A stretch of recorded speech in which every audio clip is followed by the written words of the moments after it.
Danganronpa.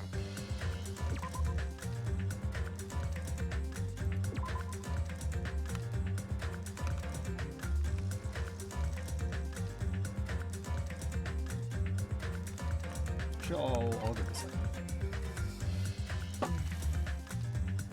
So just load it right. Page 16 of the menu. Whoa, is that new?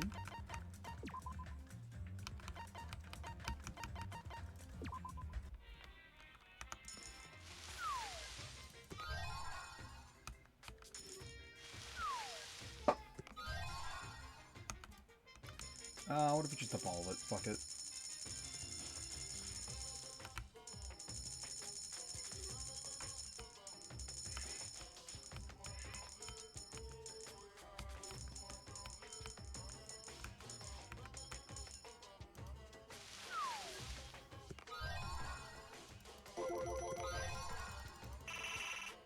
Really? I get 2 from those? What the fuck?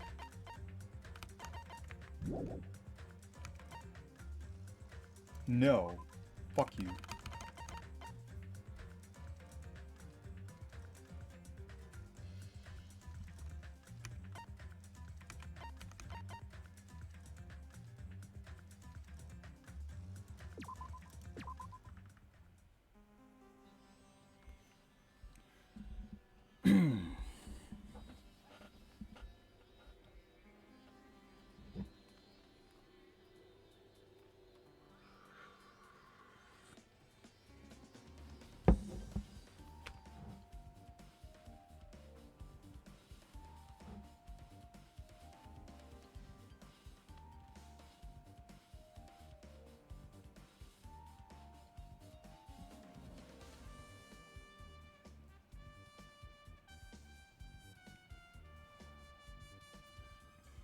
Hey, Hajime, can you hear me? Uh-huh. Ah, I'm sorry. Did you say something? Well? It's been about 2 hours since we spoke to Fuyuhiko. I wonder if the elevator's been fixed. It's been... That took 2 hours? It'd be bad if we're still split apart before the class trial, so maybe we should call them one more time. Hey, are you even listening? Aw, the pout. I only brought that up because I'm really worried. Sorry. So, what are we gonna do? You're right, I'm worried about it too. Let's try calling Strawberry House one more time. I think...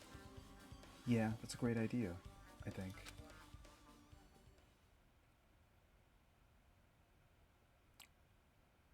What?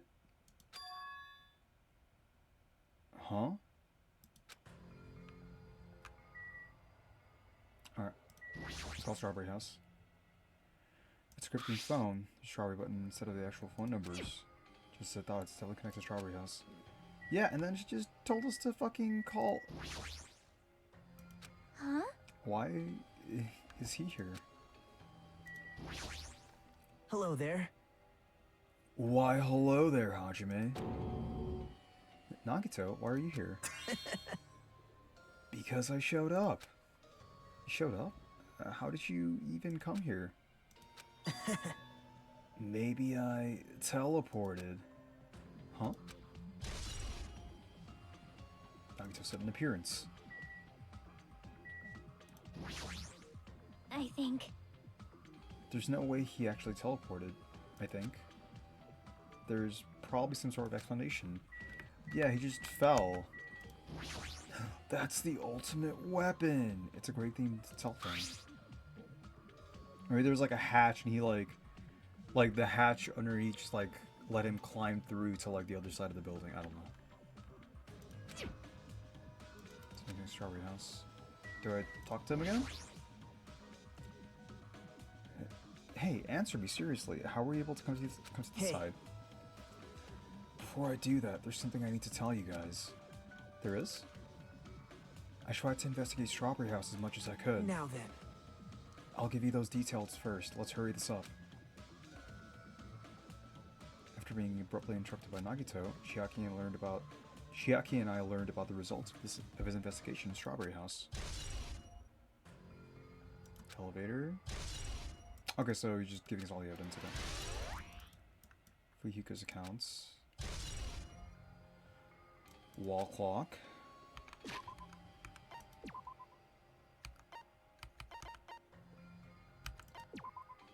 Apparently Fuyuka saw Nekomaru walk toward the first floor Strawberry House at 5 a.m. Okay. At 5:30, the wall clock in the lounge, Strawberry House second floor started going off. Fuyuka was at the lounge by coincidence and managed to stop the alarm, but Kazuichi and Gundam rushed to the lounge after being alerted by the sound. However, Nagito was apparently the only one who didn't hear it. Okay. The contact elevator used to move between both houses was broken and no longer worked. It was apparently broken at the Grape House side, so the last person to use it would have arrived at Grape House.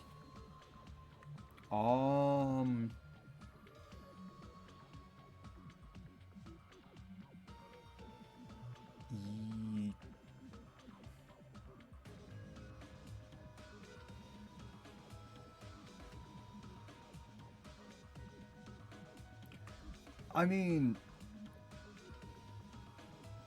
not necessarily, right? Because you could just, like, get off the elevator, hit the button, and then it goes down, and then, like, you just fucking break the elevator from the Strawberry side.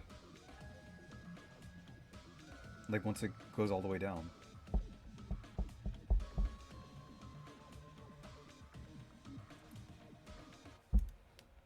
Unless it was, like, broken from the outside of the Grape House.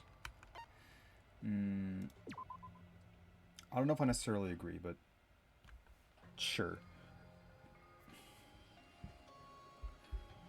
The button in Strawberry Hall that opens the door leading to the tower was broken. Yeah, so like the killer probably ended up in the Strawberry side of it. Now he was supposed to be Strawberry, but he appeared at the Grape House via teleportation. We always believe Best Boy. The contact elevator should have been broken. Okay. Well, I guess these were pretty important, especially the fact that everyone in Strawberry House heard the rumbling noise too. So it was in the tower. So we know for sure that that was the rumbling sound then. But what was that about the wall clock's alarm going off before that? What happened before that happened? Also, the fact that Strawberry Hall's button was broken is definitely worth noting. Hey. Also, there's one more thing I need to tell you guys. I've cleared the final dead room. Huh? Could it be? You did the life-threatening game? Wow. It wasn't life-threatening at all. It was just a little escape game that ended with some Russian roulette. Russian roulette? It's a game where you load one bullet in a gun, spin the cylinder, point it towards you, and pull the trigger. So, you really did it? Man. Ah, so that's how you're supposed to play it. So it would have been fine if I'd only used one bullet, huh? I guess it was just as Monomi said. Huh? Actually... I misunderstood and thought I had to take one bullet out of the cylinder, so that's how I did it. That you only had a 100% chance of surviving. Well... But I'm still alive. After all, the only good thing about me is how lucky I am. What's wrong with him?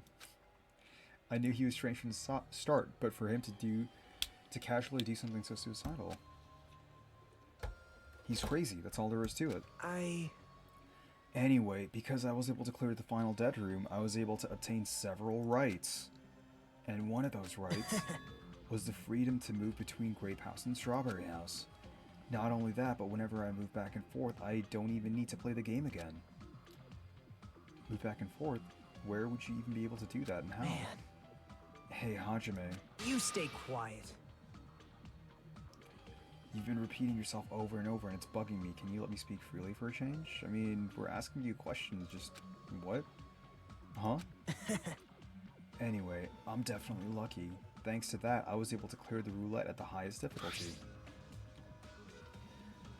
And I obtained quite an amazing prize as my reward. That's... Is that the Future Foundation file? Yep, Yeah, it's a continuation of the file received at the roller coaster. Continuation? There's even more detailed information about the Killing School life that was in the earlier file. The Killing School life. It took place at Hope's Academy, right? As I recall, Buyakasha was one of the students who participated in it. But even when we learned about the Killing School life, it has no relevance to us whatsoever. There was information about the order of the killings and who the killer was for each incident. I find it extremely boring to read about the deaths of people that I don't even know. Right? Besides Byakuya, of course. Then, it's just as I thought. That Buyakasha was the Buyakasha we knew, right? But... However, I can't say the information was completely useless. In truth, there are similarities between the Killing School life and this Killing School trip. Similarities? For example, the first murder involved someone important getting stabbed to death in an unexpected place. Hey. The second murder revealed the presence of a serial killer among the group.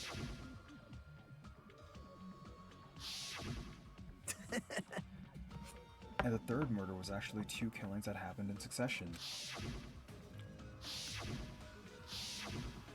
Hey. What do you guys think about the strange similarities? It's definitely strange. Well...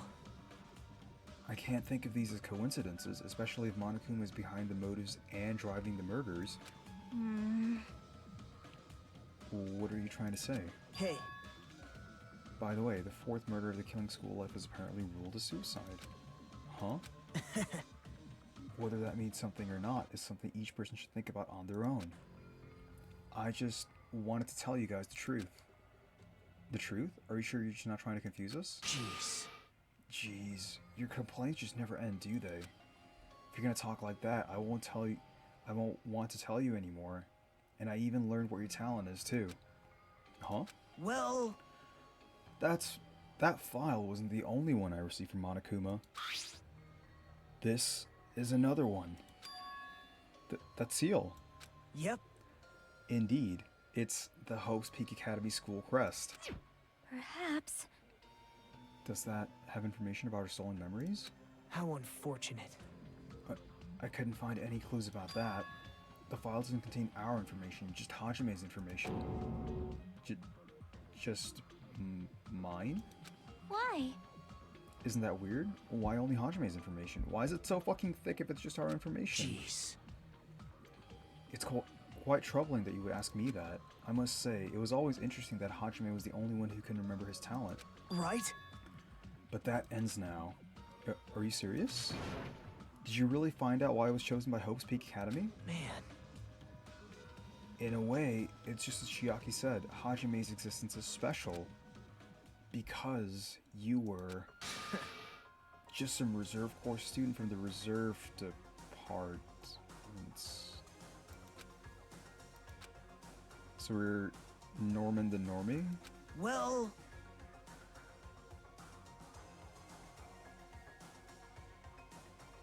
Because I think it was mentioned before, unlike the primary department for main corps students who possess ultimate talents, the reserve departments for reserve corps students who enter the school through a basic entrance exam. Because it was, I guess, like, no, it was, like, implied, but sure. Essentially, you're like a substitute or the second string. Well, even then, that's just a name only. The reserve department pretty much only exists to increase Hope's Peak Academy's revenue stream. Reserve department, substitute, second string, revenue stream. What is he saying? Like I said, to be a reserve corps student, you don't need to possess an ultimate talent. You just have to pay a rather costly entrance fee and tuition. With the funds obtained from these exams, the Academy can focus on bolstering and researching talent. Though through this, the symbols of hope can be raised. Isn't that right? Which means you're just a wallet, but you should feel honored. An average, talentless human can be put to good use for those who are known as mankind's hope. What the hell does that even mean? Perhaps you simply weren't determined enough. Did you admire Hope? Were you willing to sacrifice your body and soul to attend Hope's Peak Academy? Or maybe you were just obsessed with Hope's Peak Academy, like a fangirl following the latest trend. It's not like that. I Stop it. wanted to become Hope. If that's what you're thinking, just stop it. Listen carefully. The only humans worthy of becoming Hope possess amazing talent and a strong will. And the moment you're born into this world, you either have that or you don't. There's no mistake. It has nothing to do with effort. You must be chosen by Hope to become Hope. You don't even know? That's why. It's not even worth admiring. What else did he read to become like this? Like, what was in the file?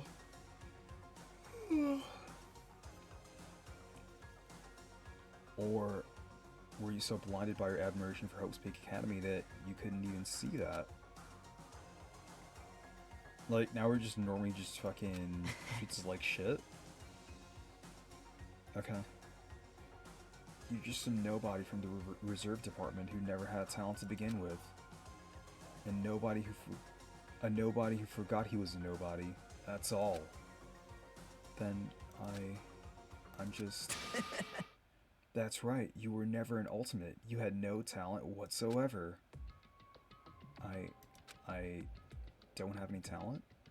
I'm just an ordinary high school student. Man. Aw, I feel sorry for you. Are you shocked to learn that you were the only one who didn't have a talent? That's not it.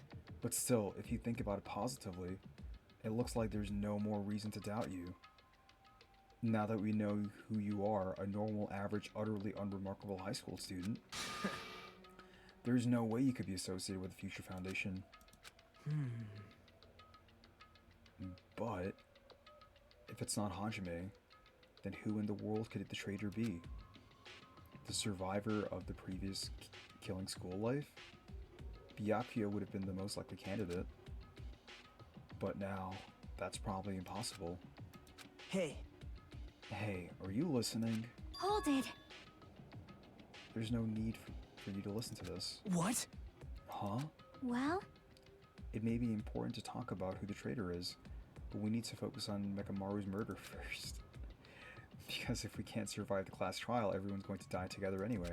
In that case, would the traitor be among those killed as well? That's something I truly wonder about. Yep. Oh well, it's fine. I'll stop for now. Hey. You said that you cleared the final dead room and obtained these files. That means you've gone to the Octagon, right? Hey. Are you curious about the ultimate weapon? So... Did you find out what it was?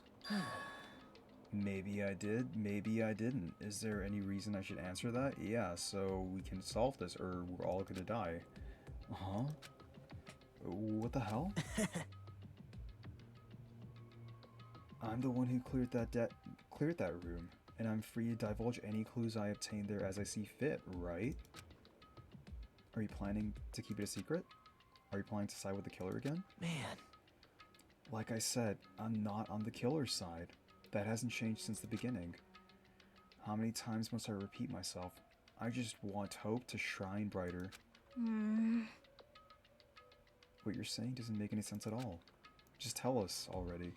Tell us about the ultimate weapon. Jeez. I guess I have no choice. I suppose I can tell you one little tidbit. You're right, I did go to a place that seemed to be the Octagon. And I found many different weapons there. But I didn't find anything worthy of the name Ultimate Weapon. Don't lie, there's no way that's possible. Stop it. Coming from someone with no talent like yourself, that's truly offensive. What did you say? Oh. Fine, I understand. Now's not the time for us to be fighting anyway. If you won't tell us, we gotta do it ourselves. Now, shall we go back to investigating Mekamaru's case? We better hurry. The class trial's gonna start soon. You're right. You're right. I haven't even seen the crime scene. Also, the guys in Strawberry House should be coming over to the site any moment now. Bye now. Then, while we're at it, I'll go on ahead. Hey. Hey, Hashime. It's okay. I already know. You want me to focus on Nekomaru's case right now, right? It's true that I'm shocked, but now's not the time for me to feel like that. Right now, I can't afford to be the only one who's depressed. I need to survive with everyone else and return home. That's what's most important. Isn't that right? Yep. Yeah, I'm relieved to hear that. We should get moving then. Yeah, you're right. Yeah, you're right. I should just forget about it now, for now. I need to focus on Nekomaru's case. Well? We should get back to Nekomaru's investigation too. If you don't hurry, the class trial will start soon. Okay, so... Can we call him now? Breaking cell phone, the strawberry has from actual phone, which is not his... We're not gonna call them? Oh, should we look at the clock? Alright. I guess once we leave, we just can't fucking go back, or what?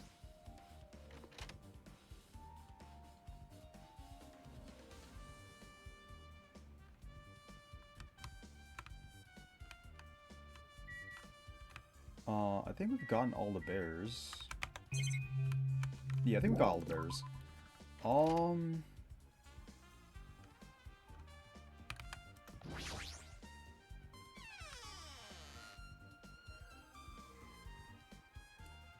Done.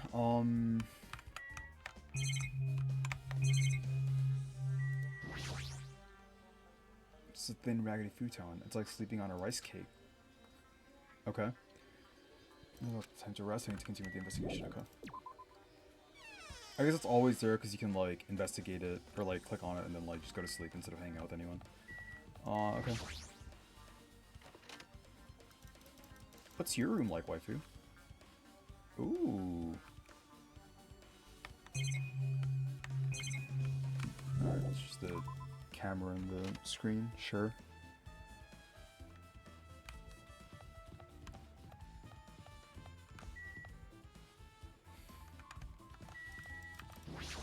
I wonder if there's like something you get for like examining every screen and like every camera. I have returned from the depths of hell. Gundam. Yo. Yo, sorry we're late. Hey. Just so you all know, it's all thanks to me. I'm the one who fixed the elevator. See? It's just as I said, right? Hey. Hey, are you even listening? I'm trying to... Hey. More importantly, Kazuichi, did you look into the matter I asked you about? Huh? Oh, that thing about the compass? I looked into it while I was coming here, but I think this compass might be broken. You stay quiet. I didn't ask for your opinion, just tell me the results. Oh, well... The compass needle rotated 180 degrees while we were riding the elevator.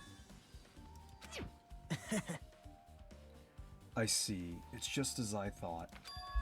Huh? Hey, what do you mean by that? Well, that's obvious. Well, obviously the elevator most likely rotated 180 degrees. Now then. Elevator rotated? Is there a map for the layout? No, right?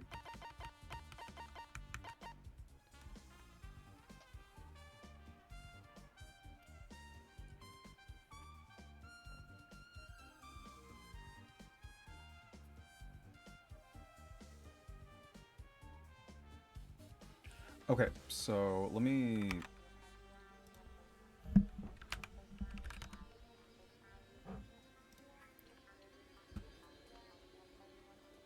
Sorry, here we have Strawberry House, and here we have Grape House. Right. And we have the path in the middle. Now, we believe that it's like this is connected here, and like we're just connected here this way.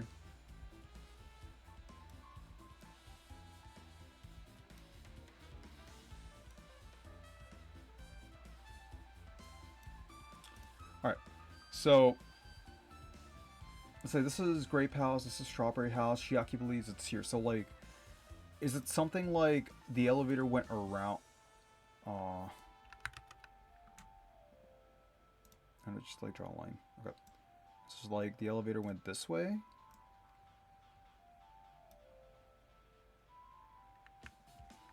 That doesn't seem likely.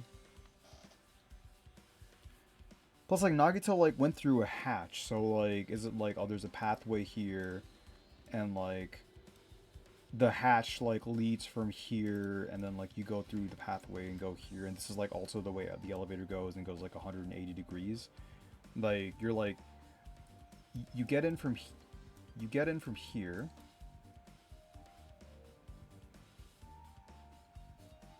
No, you'd be on the same side, so how does the elevator work?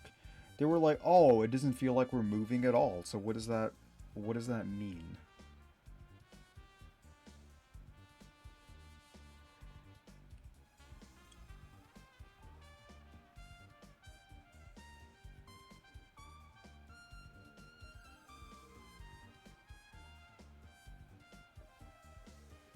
Monaco said it moves horizontally.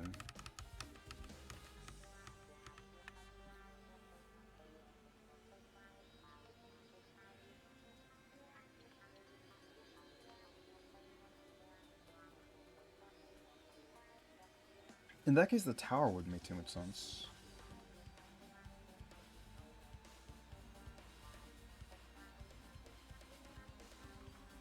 Or is it like this? Is it like this?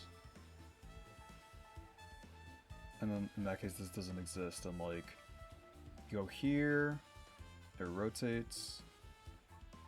Like, where's the elevator? Oh my! The hell's wrong with him? The hell is wrong is him. Okay. Does he seem pissed off or something? Nagito, what do you know? How much do you know? What is that? Apparently the compass's needle spun 180 degrees while inside the contact elevator. Okay. So the contact elevator is on this side. That's one edge, edge, edge, edge. And then it's to the north.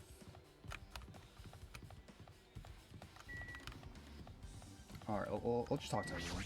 What do you know, Dun? I've made you wait! Judgment! The time has come to destroy all murderous illusions. Okay. Fuyuhiko? There we go. Hey, best boy. Damn right. Nekomaru should be inside Great Tower. Yeah. I'll go on ahead. We were a little late. Okay. Okay. Hey. I guess Nagito is like a tardy detective. What are you talking about? See? It's a trope in mystery games. They always come to the crime scenes late just to make an important discovery. But they can never reach the truth of the case. They just end up feeding the main character's assumptions. Yep. Well, in Nagito's case, he's not the type to feed in anyone. He'll just make things even more complicated. That's true. He's such a troublesome person. But lately, I feel like he's been acting weirder than usual. Well? I don't think a new discovery is bad, though. He might be able to find something we completely overlook. Okay. Can we use the elevator then?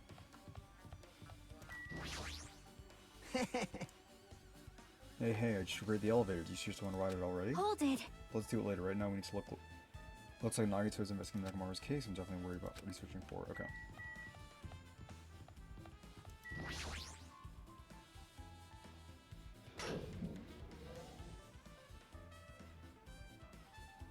You serious? Nekomaru, are you serious? Damn it! Damn it. I don't know who did this, but this is pretty fucked up. Hey. Now's not the time to get sentimental. Come on, we need to hurry up and investigate. We already investigated everything we can here. Wow. No, you haven't. There's still something you should be able to investigate more thoroughly. Now that Mikata is no longer with us, we can't perform an autopsy. Right? But Kazuichi should be able to disassemble the body, right? Huh? Huh? It cannot be. Is that true? Are you going to disassemble Nekomaru's body? I won't forgive you. Don't screw with me. Hasn't Coach Nekomaru been through enough already? Yeah, he's fucking dead. You don't know? Been through enough? We need to perform this investigation so we can find out who the killer is. Or perhaps you don't want to know, Kane. Maybe you don't care about what happened to Nekomaru. Damn it! You stay quiet. If you suck at using your brain and you really want to know who the killer is, try not to interfere so much. Damn it. Ooh. Jeez. Come on, Kazuichi. What are you standing there for? Ah. Damn it, fine. I just have to do it, right? I know I said I wanted to see his insides, but not like this. This is just too much. Well. Come on. Are you guys feeling okay too? Now's not the time to be staring into space. Alright, so there's definitely something wrong. There's fucking... I thought he was just treating me differently ever since he found out I have no talent, but it seems like that's not entirely the case. His attitude towards everyone is strange now, too. But why? Yeah, he's being a real fucking tool. Being a real fucking pecko. Damn it. We've come so far, there's no way I can get sentimental at a time like this. I feel awful for Nekomaru, but this is necessary if we're gonna find out the truth behind this case. As he forced out his voice through his clenched teeth, Kazuichi faced Nekomaru, his eyes full of determination, and began stabbing his tool knife into Nekomaru's body. Huh? Where'd you get that tool knife? Huh? Nagito gave it to me. He said he had it ready before we even went to the amusement park. So Nagito did that too. It's like Nagito has full control of the situation, Maybe. always has. Looks like the damage to his head is the reason. Whoa, really? Huh? The reason Nekomaru died. I mean, stopped functioning. His torso is covered in huge dents, and his parts are dislocated. Maybe a gear shaft broke too? Well, for now, I tried disassembling Nekomaru's chest. That should help us learn something, right? Is that... It looks like it stopped at 7:30?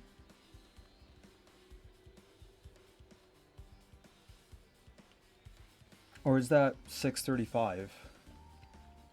Because I'm looking one more time. Okay. Apparently Kazuichi is finished assembling Nekomaru's body. I should probably check it out one more time. Yeah, does it say 6:30 or 7:30? Nekomaru's chest is open. The clock inside is completely exposed. The hands of the clock look like they're pointing to 7:30. Okay, so it is 7:30. It looks like the clock's alarm was set for 7:30 a.m. Which means the clock broke the moment the alarm started ringing at 7:30 a.m.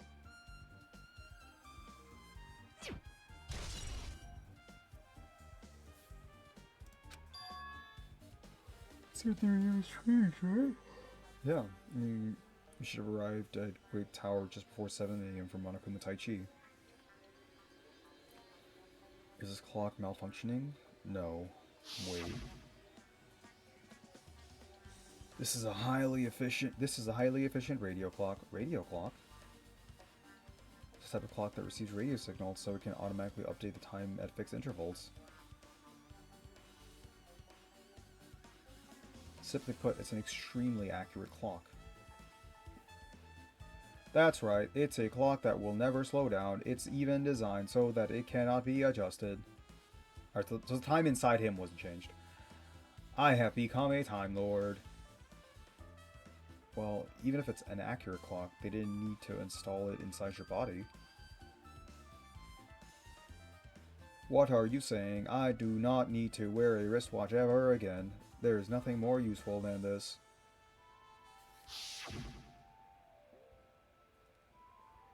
Any comment says that, huh? If that's the case, why does this broken clock say 7:30 a.m.?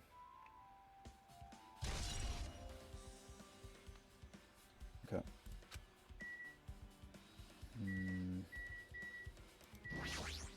You also mentioned his head. There's something protruding from the back of Nekomaru's neck. It's a good night button that forces Nekomaru to enter sleep mode. By chance the killer presses and forces Nekomaru into sleep mode? Maybe the killer really did press his... Oh my fucking god. Hajime! Even so, it's the back of Nekomaru's neck. Anything out of it would be... yeah.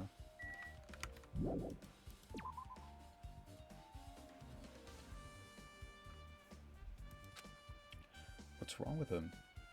He's crashing over Nekomaru's body, and it almost seems like he's glaring at him.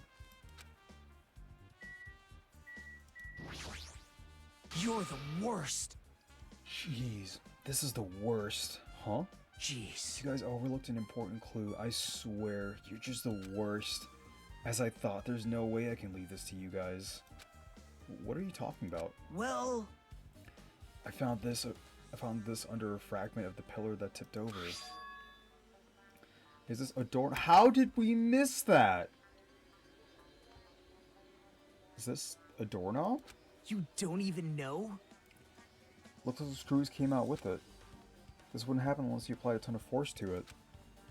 Plus, it looks like there are scratches near the base of the doorknob. Which door has a broken doorknob right now? We can just check this. Hey, Is that strange? Yes. see? If we examine the far back door in Great Tower, the doorknob is still intact, right? Now that you mention it, you're right. Now then. Oh, dude, I'm like I can't fucking stop yawning. If that's the case, where did this doorknob come from? If it's not the door that leads to the Strawberry Hall, then there's only one other possibility. It'd have to be the door connected to Grape Hall that we entered from, right? Well, it makes sense to think about it like that. We should try it out. Try it out? How? You don't know? We take the elevator to Strawberry House and we enter Strawberry Tower from Strawberry Hall. That's the only way we can see the other side of the door, right? But the button to open the door in Strawberry Hall is broken, right? It's obvious. We can just repair it. After all, we have the ultimate mechanic on our side. Well, you're right, but I need parts to repair the door in Strawberry Hall. I can repair it if it's broken, but if I don't have enough parts, there's not much I can do about it. Just fucking use Nekamaru. But you have plenty of parts right here. huh? Huh? See? Just use Nekamaru. I'm sure if you dig through his body, you can find parts you can use there. Hold on, are you saying we should use parts from our dead friend? Recycling is much better. It's a much better alternative than disposing it with the rest of the junk, right? Junk? Hey, Ko. Well, Kazuichi, is it possible or impossible? Because I could probably use these parts to repair the button, but... Seriously, hold on! Even if you do repair the button, what's going to happen to the chain on the other side of the door? huh? Chain? The door that leads to Strawberry Hall has a chain wrapped around the doorknob. Even if you fix the button on Strawberry Hall's side, the door won't open as long as the chain is there. You don't need to worry about that at all. Huh? I don't need to worry? What does that mean? Now then. Kazuichi, we should go over to Strawberry Hall so you can repair the door. Hey, I'm not finished. Hajime, you're gonna come later too, right? It'd be really bothersome if you didn't. I mean, if there's someone in the tower, the door won't open at all. Right? So you should at least make sure you're not pulling my leg. Church is saying that Nagisa left the area. Yeah, but he's being like a real fucking pecko right now, but he's right. How did you miss the doorknob? What the hell happened to him? He seems on edge about something. Who knows? Damn right. Ah, that reminds me. Nagito asked Kazuichi to do something weird for him, right? Yep. It had something to do with how the elevator spins 180 degrees. I wonder what it could mean. Hey, Actually, to tell you the truth, Nagito asked me to do something weird too. He told me to investigate all the clocks inside both buildings. The clocks? So I did what he said and checked them all, but none of the clocks had their times messed up. Jeez. But why'd he ask me to do that in the first place? I don't get that bastard at all. For now, why don't we head over to Strawberry Tower too? Along with the doorknob matter, there are still many mysteries surrounding this that we don't understand. If you go to Strawberry Tower, we might be able to solve some of those mysteries, maybe. Jeez, you're pathetic. Looks like that's all we can do. Let's head over. You're right. What Nagito said about the door opening, what is he planning to do about the chain? It looks like it won't come off easily. So does Nagito have a plan or something? Jeez, I don't understand this at all. Yeah, you're usually pretty clueless. Aww. Yeah, let's leave here.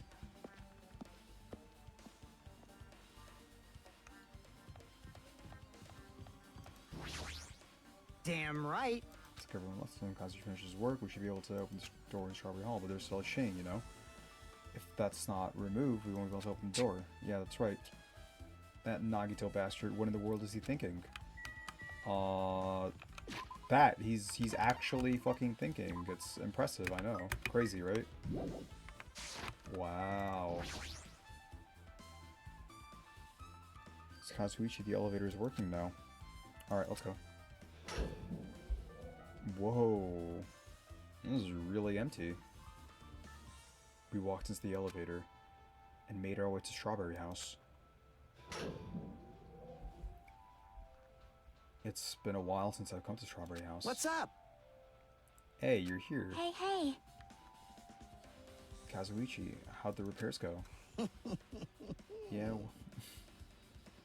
The damage wasn't too bad once I got the parts, so I was able to fix it right away. You! Music must work done. You're Hey, useless. hey. Well, I mean, even so. Now then. Anyway, now that we're all here, why don't we hurry up and try it out? What will happen if you press the button to Strawberry Hall's door? Even so. There's no way it'll open. You haven't done anything about the chain. Hey, Just fucking... I want to see what happens when you hit the button! You! yep. Sean, that'd be great. Okay. Just fucking... I want to see what happens! Everyone's like giving me random fucking bullshit, bro.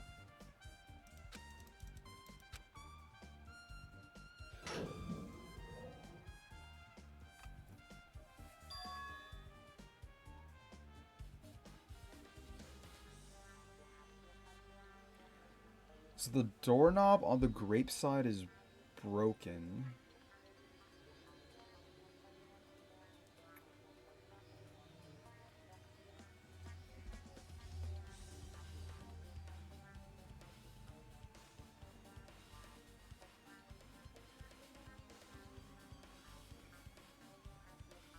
Huh? Hey, hey.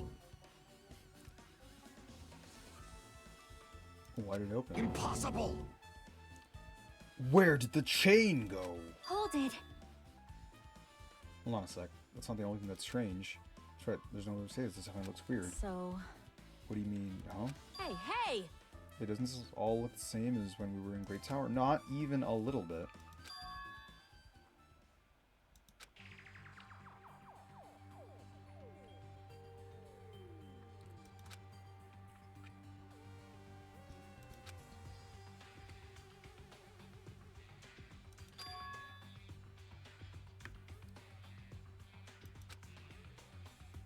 Hey, hey. Enjoying the small body all moved too. The body's nearly been moved. Even the door pillar and spilled oil. They all moved the exact same way. So the floor rotated.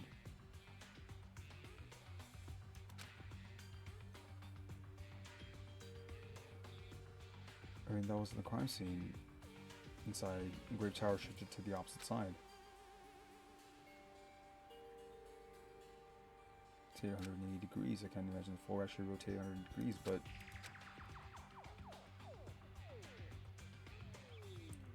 so we rotate 180 degrees because like when he went out the elevator, Soda said everyone like the compass rotate 180 degrees.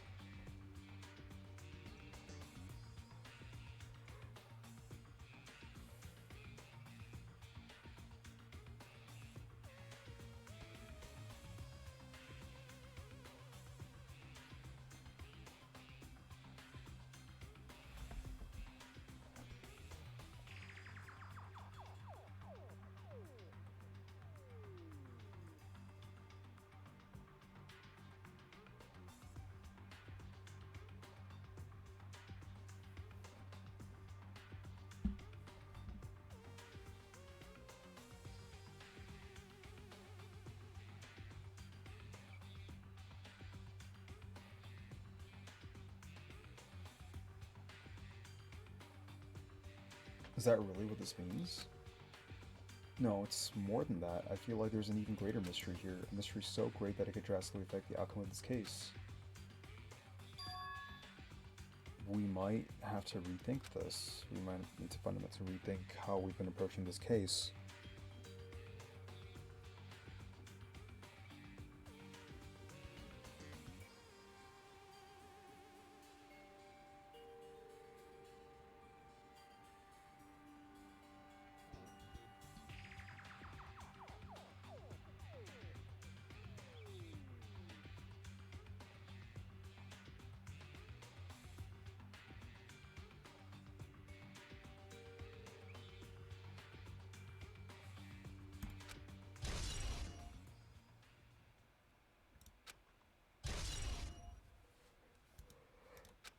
see.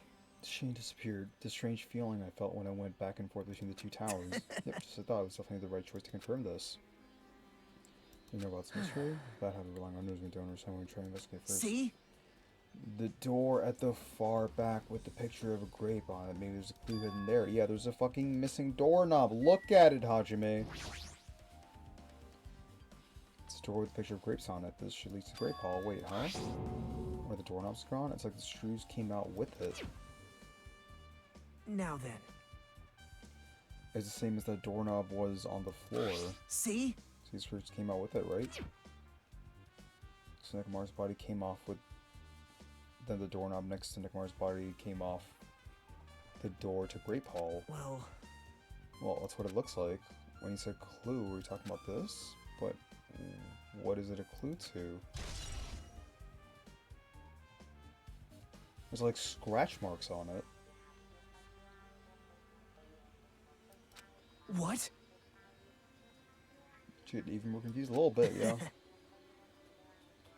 Right to worry, just want to go explain everything, huh? All the mysteries will be solved if everything were linked together if you can reach it. Just like I did. What does that mean? Even if I ask him that, Nagase probably won't give me an answer. So maybe we'll just ask him.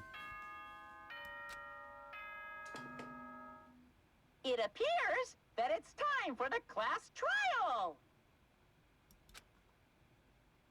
To tell you the truth, I'm tired. Extremely tired. I feel like spending the rest of my life hibernating already. Man, I know it's bad, but I'm so sleepy. I just want to ditch. Though I really don't feel like it, I'll show you my serious side when you come to the class trial. Even though it's impossible since it's so annoying, you can count on me to take this seriously. Looks like it's gonna start. Hey! Damn it! You're right. We can't do anything unless we get out of this building.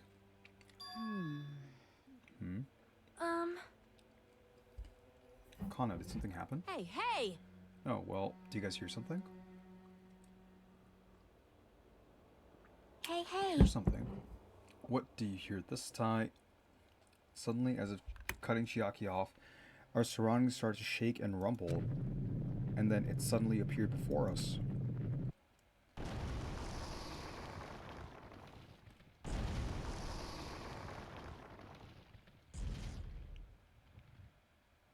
What?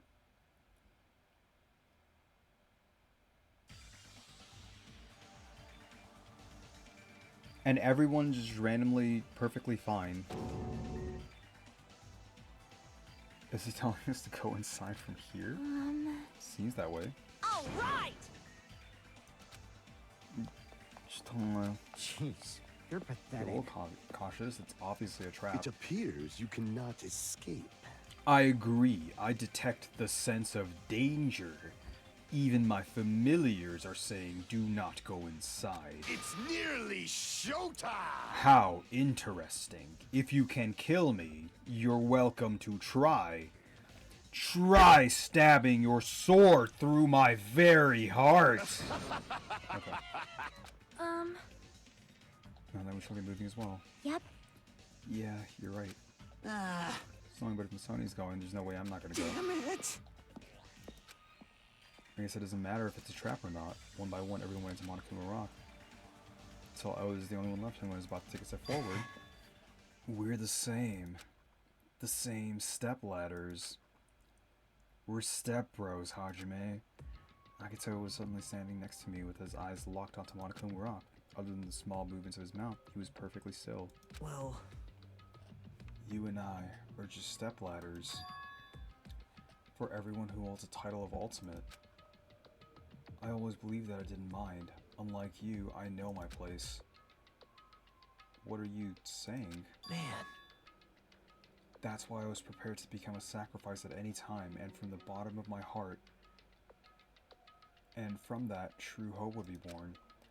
I always believed that I don't know where Bottom Heart came from. I always believed that the talent that survived would be true hope. Damn it. But it wasn't. There's no hope amidst all this killing. Of course there isn't. What kind of hope comes from killing people? What? Really? Are you suggesting that sacrificing others for hope isn't real hope? But you're wrong. But that's wrong. It's only natural and extremely obvious that strong hope devours weak hope. Isn't that right? After all, that's what it means to live, right? There's no way I'm gonna accept that. Well... Oh well, it's not like I wanted to say... It's not like that's what I wanted to say to you anyway. Hey. There's this one novel I like. It's a peculiar mystery story. Huh? A novel? The story is told from the point of view of a high school girl involved in a serial killer mystery. What? But when you get to the end... surprise, surprise, the girl was actually the killer. Of course, the story is written carefully so the reader doesn't learn the ending in the middle of the story. The protagonist is just a projection of the reader, and this projection turns out to be the killer. Which means the killer you were looking for the whole time was inside you all along. How do you feel about novels like that? What the heck are you talking about? You're just jumping from one topic to another. The only thing I want inside of me is you. And I can't kind of comment on a book that I've never read before. No good at all. Such a normal answer. I should have expected that from a talentless reserve corps student like you. But I know that you don't matter at all, so why do I care about you? You admire hope. I love hope. Right? In some ways we're similar, but maybe that difference is what's making me so emotional. Enough already. I don't have time to argue with you. Let's go. Everyone's waiting. Man. Everyone, huh? So you still believe you're just like everyone else. Reserve Corps students are so full of themselves. Wojcicki. That's right. I need to calm down. I took several deep breaths, and once my nerves had settled, I stepped into Monokuma Rock.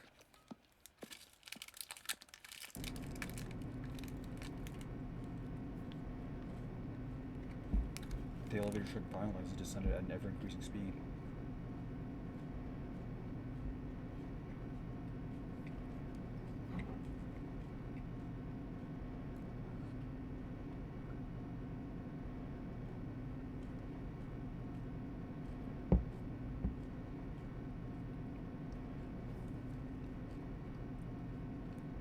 Hey. When we're in a normal elevator that shakes this bad, it reminds me how efficient that elevator in the funhouse was. Well, yeah. Yeah, that's probably true. The elevator continued to shake and descended deeper and deeper, and suddenly it stopped like it always does.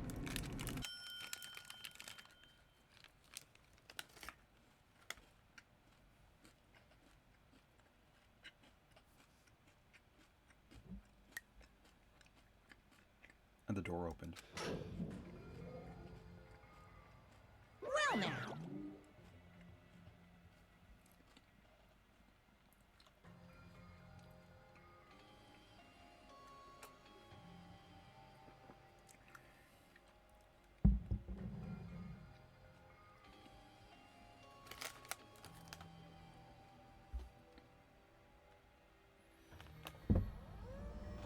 Alright. Let's get off our ass. Maybe that'll help a little.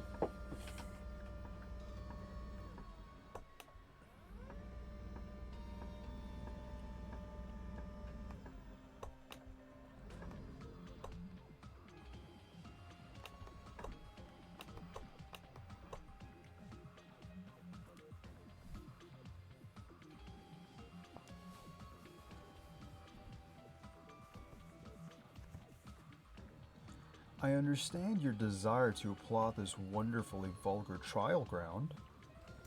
Yahoo! But it's so exhausting to discuss useless things, so let's just get on with it already. So sad. My chest hurts. Forcing everyone to do this is so sad. Hey, Come on now. Hey, don't go talking without permission after I said my catchphrase. Now I'm really angry. I'll give you a sex change operation that many times. Hey. What an extreme punishment. Now then. Now then, let's get on with it once again. Let's get a move on, boys and girls.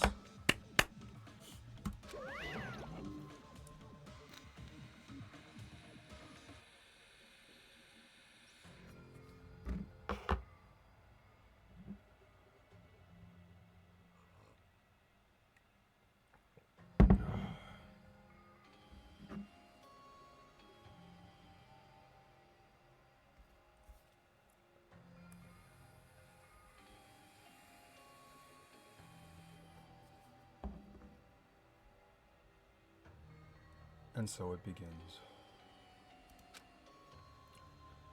I hope this would never happen again, and now it's happening for the 4th time.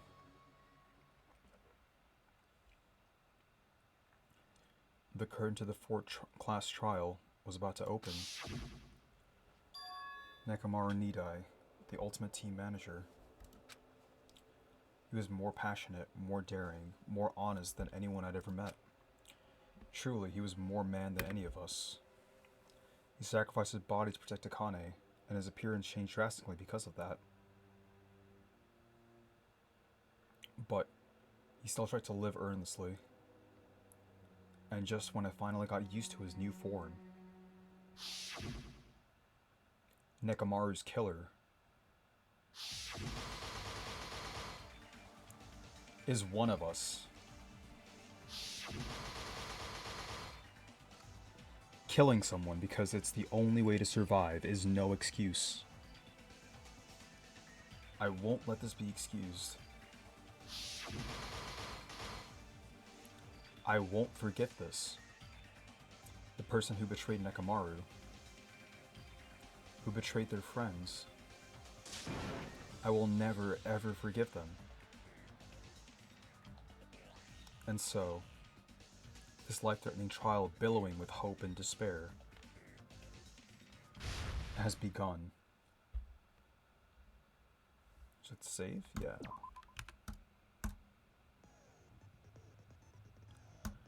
Oh, we have a lot more skill points.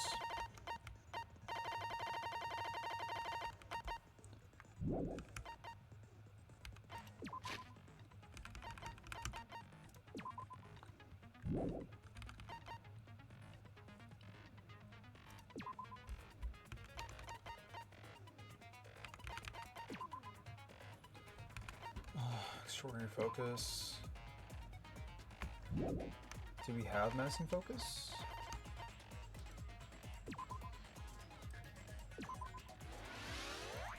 Sure, we'll get this. Lost in thought. Time limit for each phase. Charisma. Missing focus stage when chosen correctly. Yeah, when I fuck up, it's kind of nice. Sure.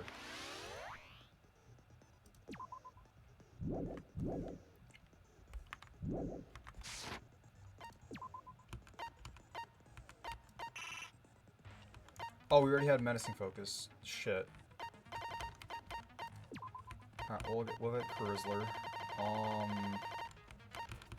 I think that's it, right? I guess this is like... It's like conserve SP so we can get something else. Okay.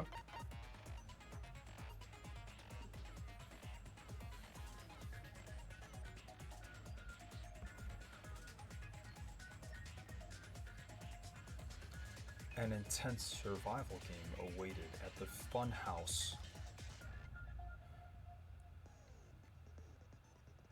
Right when everyone had their backs to the wall, Nekomaru was killed. The barrier to the final dead room has been broken, and the ultimate weapon rises from its deep sleep. Okay.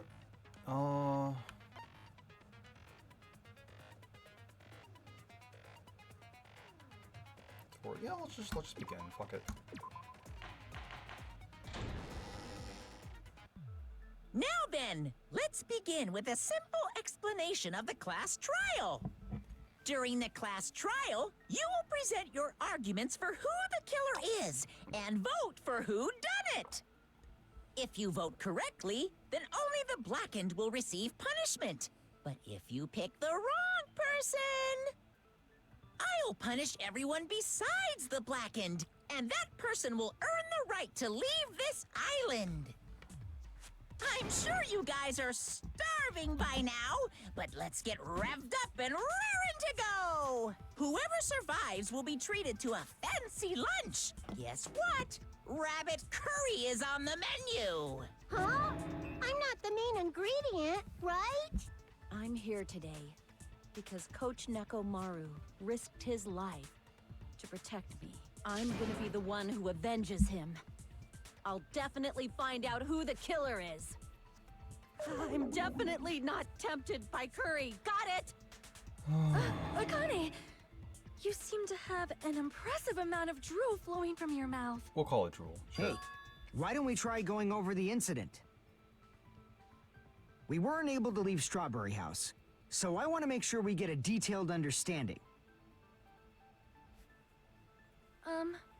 I discovered Nekomaru's body a little before 7 a.m. I headed over to Grape Tower from Monokuma Taichi and found the body there. Hajime and Chiaki were also with me. Hajime was with Miss Sonia and Chiaki that early in the morning? Don't tell me you three were together since last night!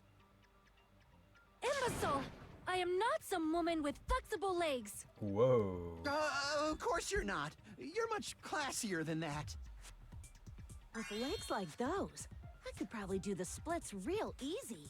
With legs like yours? We just I'm sure happened you to run can. into each other on the first floor of Grape House and went to the tower together. And then, the three of us discovered Nekomaru's body. The body discovery announcement was made soon after. Akane heard that and rushed over. We heard the body discovery announcement too, from Strawberry House, obviously. As I recall, we found out the elevator was out of order, which left us stuck. So we decided to go to the tower for the time being and headed for Strawberry Hall. But someone even broke Strawberry Hall's door button. We couldn't go anywhere because of that. Thinking we should at least find some method to communicate, we set our sights on the lounge telephone. Forget these boring intros. Let's talk about the killer. Anyway, it's definitely someone from Strawberry House. What do you mean, definitely? There's no way a chick would kill someone so cruelly. So it must be one of you Strawberry House dudes. Okay, dude. One of you better hurry up and confess, or I'll break all of you in half!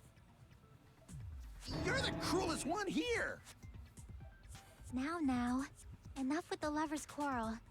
We need to think about this seriously. We don't have the luxury of discussing irrelevant things.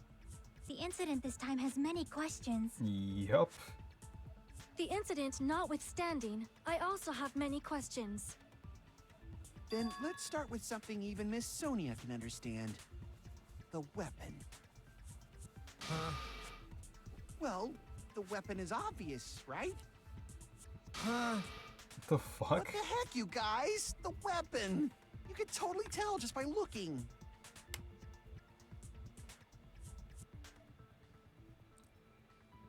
You can tell what the weapon is just by looking? It wouldn't be much of a mystery if that were true.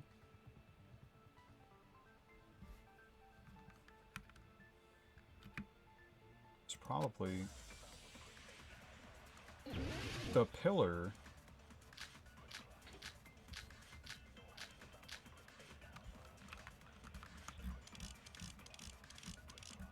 Yeah, it's the tipped over pillar. I guess we should figure out the weapon first.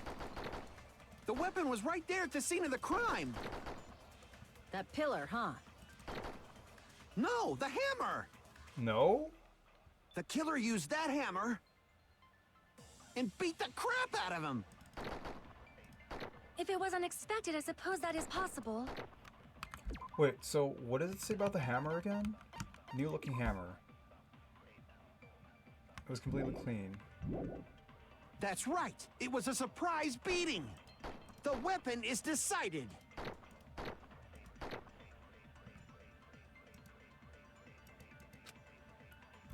I guess we should figure out the weapon first. Okay. The weapon was right there at the scene of the crime. That pillar, huh? No, the hammer. Oh god, Akane's The killer actually used right. that hammer and beat the crap out of him. No, that's wrong!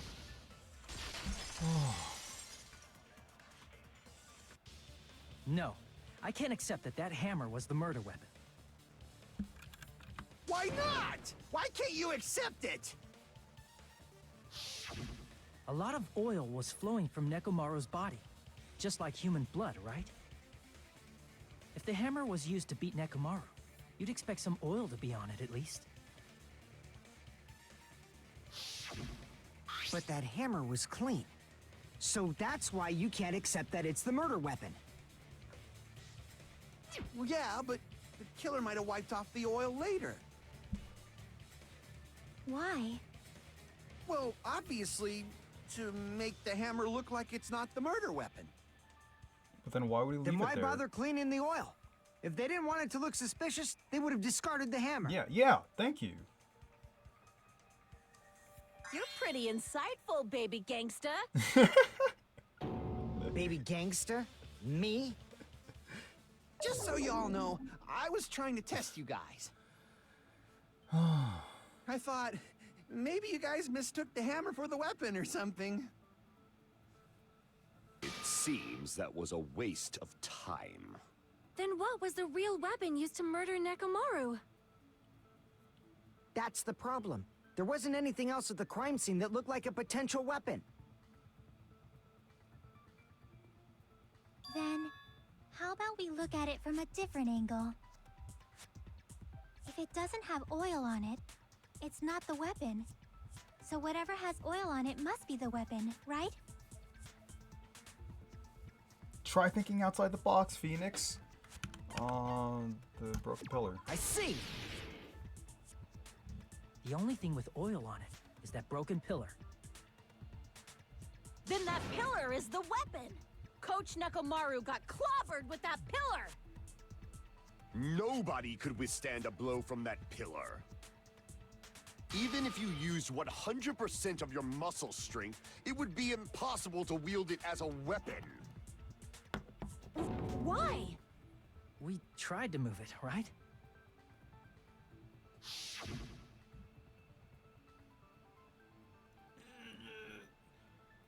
It's no use. It's barely budging. Didn't I tell you? Yeah, that pillar was pretty freaking heavy. But there's one dude who could have lifted that pillar. Huh? Who are you talking about? If you say Nekomaru, Coach Akane, Nekomaru's robot body! With that dude's super strength, lifting a pillar would be real easy. So, he lifted the pillar, and then what? Did he use it to beat himself? You mean Nekomaru killed himself? Don't be stupid! He ain't the type to commit suicide! Then even if Nekomaru could have lifted that pillar, it has nothing to do with the case at all. Well, I guess you're right. What the heck? but it does bother me a little. That word. By the way, the fourth murder of the killing was apparently ruled as a suicide. Huh? No, that shouldn't matter. There's no way Nekomaru would commit suicide. But that's a problem. If it's not the pillar, then there's no other weapon we can think of. There may be a way to use the pillar as a weapon without lifting it. Huh? For reals? For Yes. reals? For reals. I see. So my gut was right after all. All right, it's up to you, Sonia. Prove that pillar was the murder weapon. Understood. Then I shall give it my all. Sonia, here I go!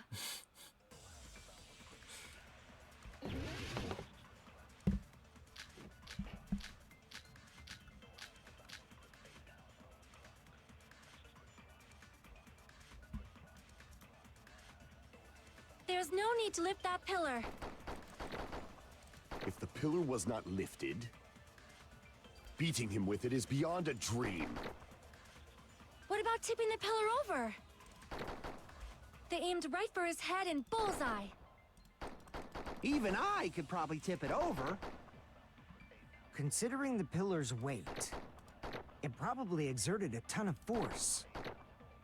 Sonia, you go, girl! I'm getting hella excited! No, There's no need to lift that pillar. because in that case, like, there wouldn't be fragments under him. pillar There'd be was not fragments on top of lifted, him. We discovered this yesterday. Beating him with it is beyond a dream. What about tipping the pillar over? No, that's wrong!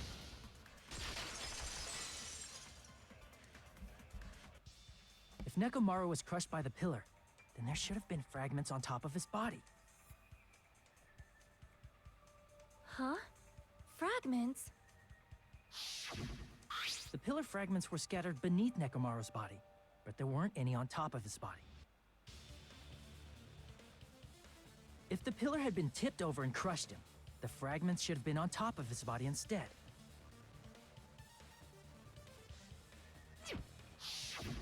I briefly considered that too, but it's probably not what happened. I see. That was entirely my bad. If they didn't tip it over, then how did the killer murder Nekomaru with that pillar? How much longer are you gonna focus on the pillar? Just let it go already. There's no way I can let it go. I'm positive that Nekomaru was killed by that pillar. Yeah, Akane's actually you so right, certain Soda, you about that? fucking idiot. I just have a feeling. Okay. A feeling, huh? That's just your instincts. But we can't say for sure that that instinct is wrong, can we? Uh-huh. There's another way to use that pillar to kill. You guys just haven't noticed it. Is that true? Then I shall ask you, what way is that? You guys, the same as usual. You're unable to clear a path to the future with your own powers, so you just stand there and falter. What a waste of talent. And you all intend to fight the Future Foundation? You make me laugh. What did you say? Regardless, it's not like I want to die with the rest of you. So I guess I should lend a hand. Hey, Nagito, what the hell happened to you? How come you're not talking like a lunatic anymore? Isn't he worse? I've learned a valuable lesson. Ignorance is by far the greatest shame. Huh? What do you mean? Who cares? Just tell us how the pillar was used to kill.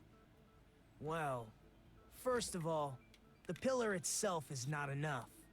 But when combined with a specific item, there's a way it could be possible.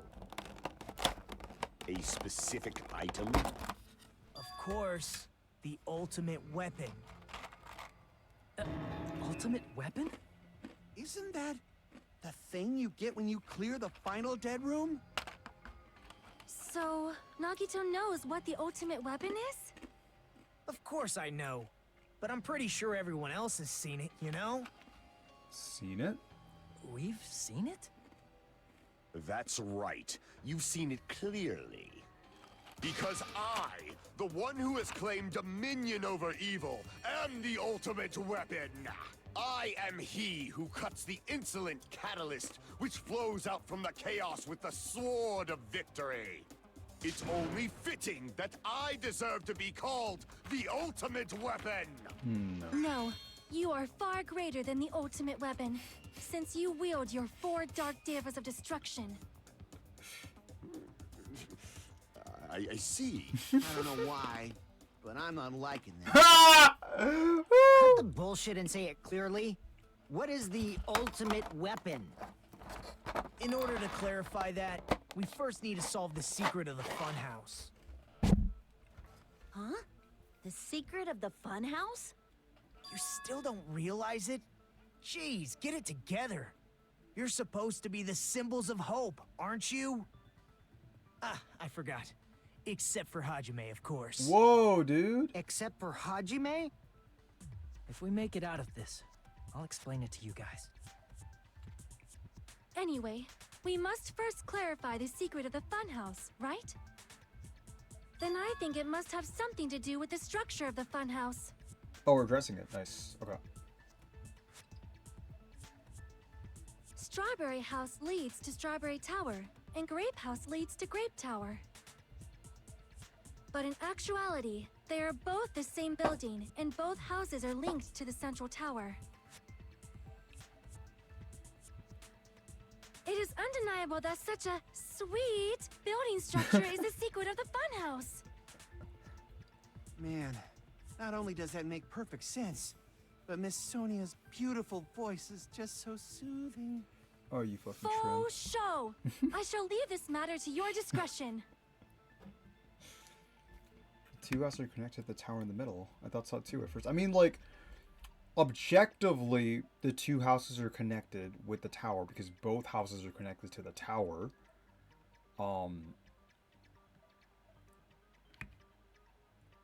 If I can prove that completely contradicts that.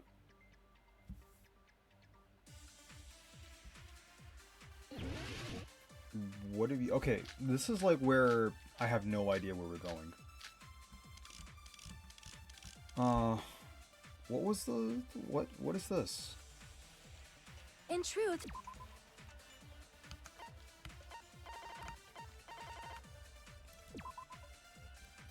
Regardless of whether you enter that tower from Strawberry Hall or Grape Hall, the placement of Nekomaru's body, its pillar, and all things, even the similar parts of Kazuichi look exactly the same. Okay. are actually the exact same place. So that's the secret of the funhouse. Well, yeah. Is that really it? It's weird to say they're both the same place. I mean, the walls are different colors. And the designs on the floor are also different. We've already settled this problem. Give it 10 years before you argue with Miss Sonia.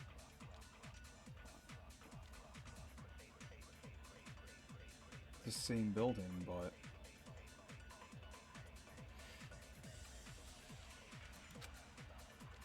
In truth, Strawberry Tower and Grape Tower are actually the exact same place. No, that's wrong! They're different? I feel like they're the same place, though. Both of those towers, are they really the same place? Why are you asking that now? Do you harbor a grudge because my kingdom destroyed your homeland? Sonia, what? Hajime, I won't tolerate any sort of rebellion. Soda, what?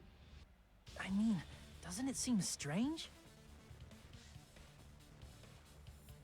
When we went to Grape Tower from Grape Hall, Nekomaru's body was in front of the door to Strawberry Hall.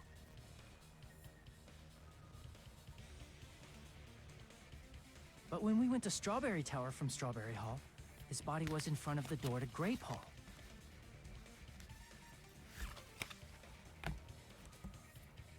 It's probably some kind of trick, like the floor rotating 180 degrees or something. If it is, then see? That means it could have passed as the exact same place, right? If so, then what? Do you seriously think such a simple answer is the correct answer? Occam's Does razor, that mean bitch. he's wrong? Is he wrong? Oops, I guess I've said too much. If the floor didn't rotate, then that means we need to think about the structure of the building again. Bow down. Whoa. Then how about this? Somebody moved Nekomaru's body. Who, Sonia? We were all moving together. from Grape Tower to Strawberry Tower. But we should have all been together during that time. Even if they tried to move the body inside the tower. Then Monokuma did it. While we were What? moving, Monokuma What? quickly moved things around. But Nekomaru's body wasn't the only thing moved. Are you saying the broken pillar was moved too? If it is too heavy to carry, let them roll it. Just like if there's no bread, let them eat cake. Sanyo, what is... Okay, sure. Yeah, like, how do they move the oil on the floor? You can't just fucking move oil, bro. There are many different ways. The body and the pillar could have been moved. The pillar could have been rolled. And Nekomaru could have been moved piece. I decree it was Monokuma's doing. Moving the body and the pillar in such a short time. That might be hard even for Monokuma, don't you think? It seems you have forgotten. Monokuma is surprisingly wielding the power of the futuristic Robo-Bear. The pillar, the body, everything at the crime scene? Allow me to cut through those words. Moving the body and pillar is possible, but it would have been impossible to move the oil on the floor. I think even moving the body and the pillar was impossible, but alright, whatever, game. When the position of This Nekomaru's is just body a and the pillar fucking changed, argument. the oil Why would surrounding his body Monokuma moved move too. the pillar and the body or anything? Physically moving all of the oil like that is simply not possible, no matter how you look at it.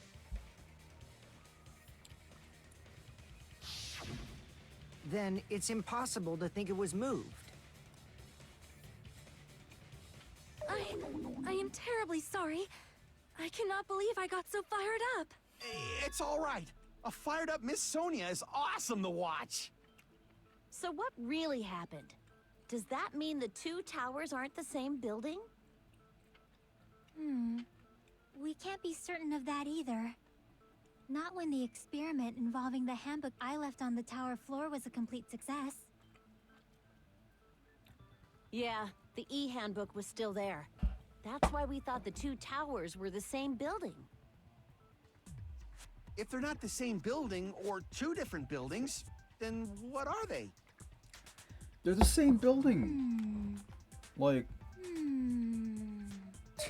No idea, huh?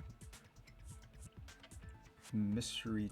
This mystery ties into the secret of the funhouse. But we don't have enough clues to solve that mystery. Then the only thing we can do is rely on the one person who has those clues.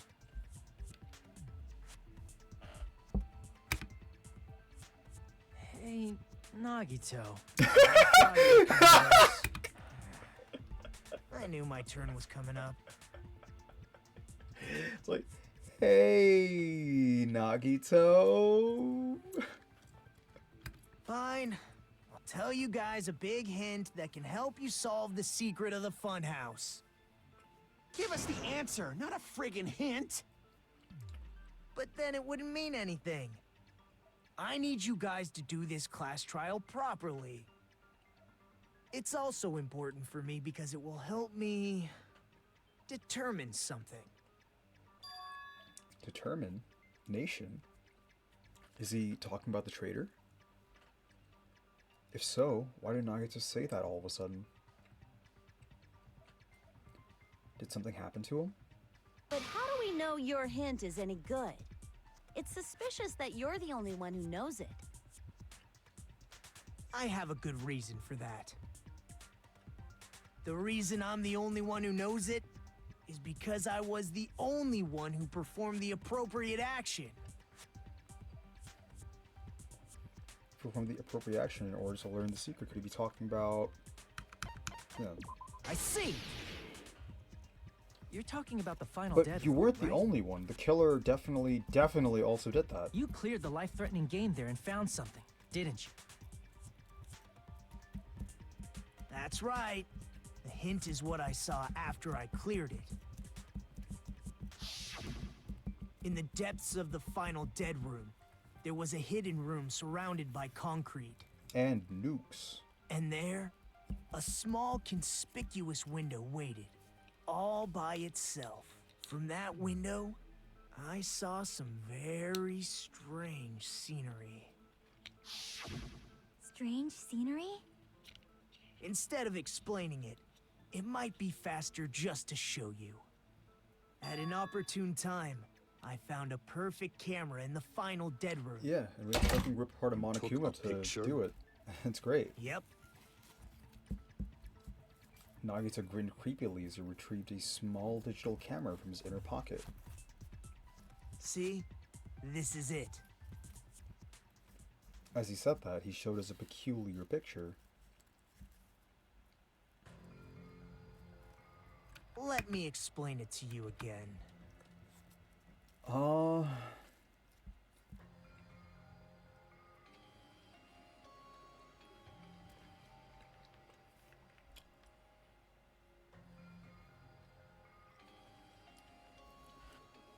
I took this picture on the first floor of Strawberry House, from the secret room within the final dead room.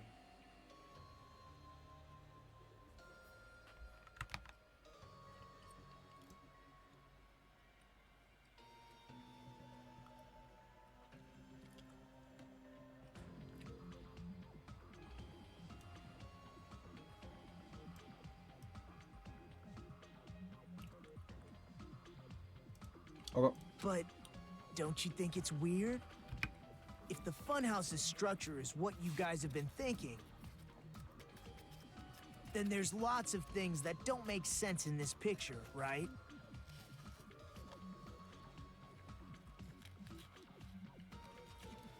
Lots of things that shouldn't make sense in this picture? Then let's begin. Shall I call it thinking time? What doesn't make sense in this picture?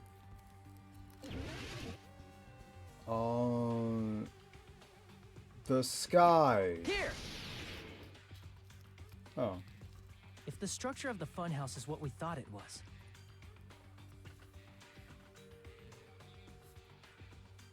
Grape House and Strawberry House should link to the tower in the middle. Right.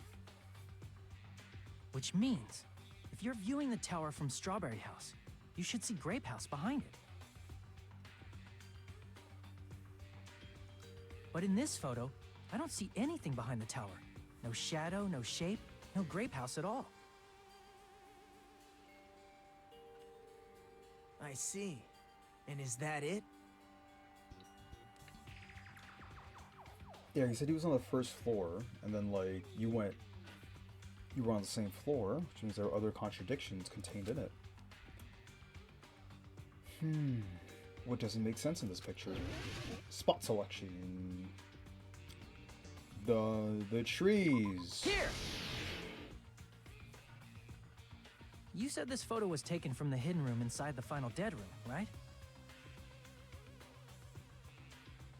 If that's the case, then that means it should have been taken from the first floor of Strawberry House. Yeah, it should have been. Then this is definitely strange. This photo doesn't look like it was taken from the first floor. The angles suggest it was taken from higher up.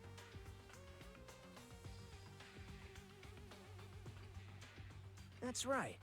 Good call. In summary, this is the truth contained in this photo.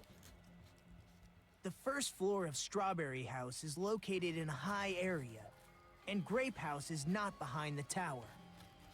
It's not? Are you saying that Grape House is merely an illusion spell cast by Monokuma's cursed eye? From this point on, do your own thinking. Now that you've finally met the same requirements as me.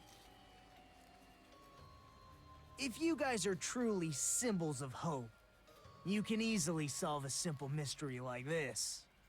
It might be possible for Hajime to solve it too, even though he's just a normal high school student. Despite the fact that you don't have a real talent, you already know about the other clue.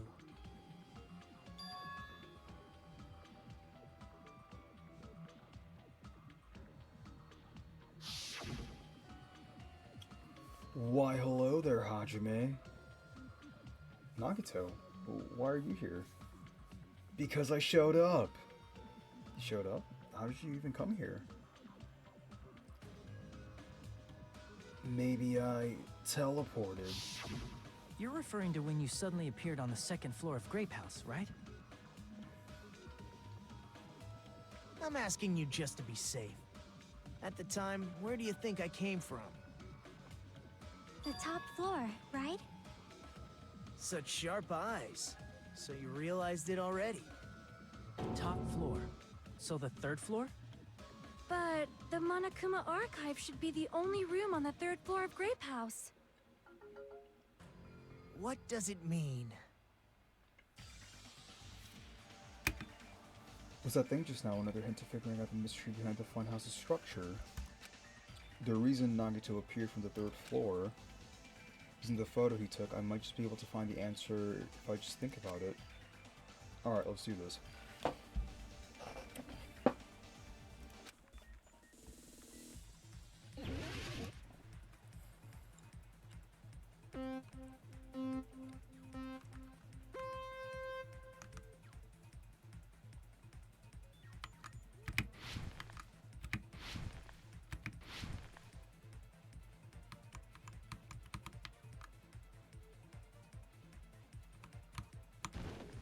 Whoa. Bro, okay, this is like fucking kinda asshole. Like... yeah, they exist.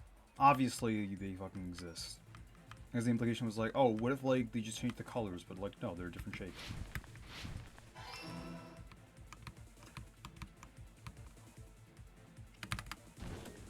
Dude?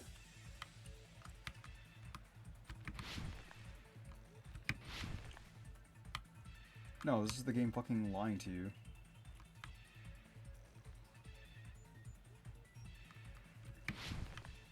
Those are not good traps. A strawberry house and grape house, same building or two different buildings? They're... Okay. Like, they kept saying, like, the fucking tower is, like, a different building, and no, they're not the same building, but, like, the tower is, like, one building. So, I think they should count as the same building. Like, it's all a singular structure.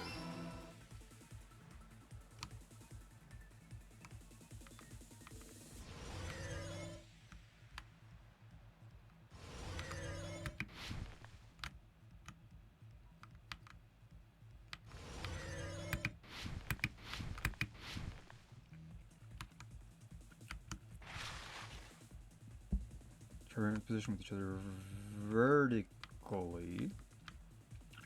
So I guess the implication is Strawberry House is on top of Grape House because you went from the first floor to from the first floor of Strawberry House. You went to like the second floor, but he came above from the second floor into Grape House. Okay. Explain game. It's all coming together.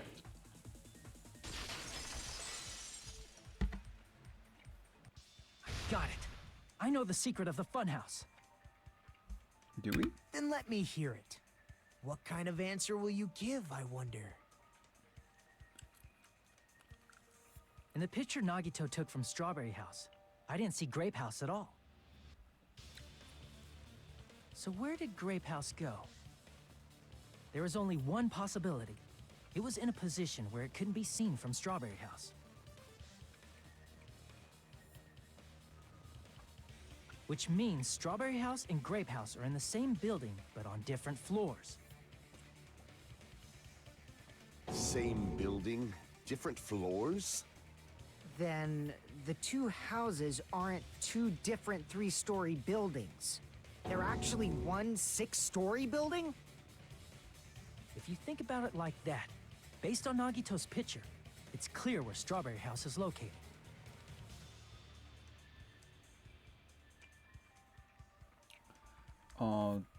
The floors above Grape House. I see! What? On top of Grape House. That's where Strawberry House is located. Because of that, the photo taken from the first floor of Strawberry House was at a high angle. Altogether, this means the first floor of Strawberry House is also the 4th floor above Grape House.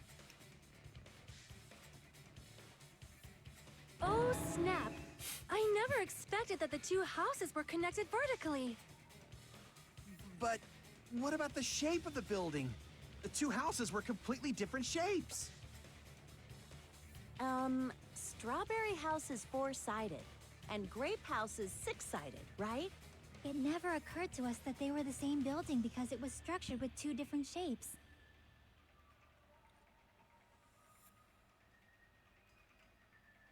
A quadrilateral and a hexagon, overlaid atop each other to misdirect how we would perceive them. And it worked, didn't it? Disregarding the tower, we fully believed the two houses were two separate, distinct buildings. In order to conceal the unique design of the funhouse, Monokuma put us to sleep so we couldn't look at the outside of the building when he brought us to it. You've just been Kuma'd! Don't you think a building full of so many surprises totally deserves to be called a fun house? Then it's true? The building was really like that? Why are That's you right! surprised? Those two houses exist on different floors in the same building! Constructing a building like that on your own without my knowledge? How horrible! Then what about the towers? Are they arranged vertically just like the houses? Yeah, Strawberry Tower and Grape Tower should have also been different floors inside the same building.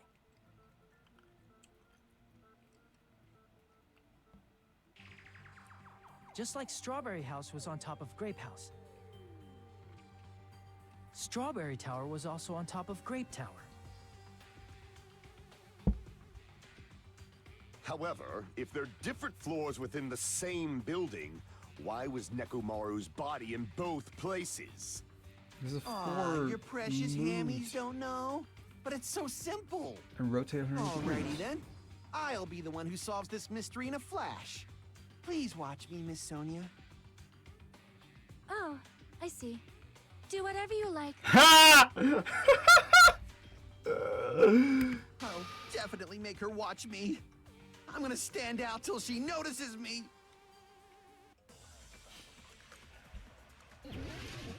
This is great. The fucking Sonia Gundam soda thing just makes it so much better.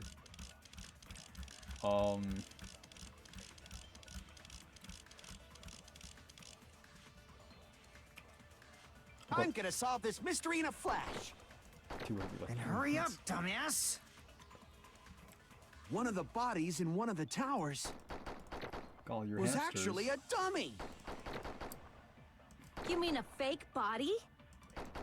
Nekomaru died with a mechanical body. It should be possible to construct a dummy from spare parts. You're magnificent, Gundam! No fair! You totally stole my spotlight. So which one was the fake body? Shut up! Just pick one of them. He's crying. No. No, what the fuck? It's really I'm gonna fucking solve dumb. this mystery in a flash. Then hurry up, dumbass! One of the bodies in one of the towers was actually a dummy. You mean a fake body? Nekomaru died with a mechanical body.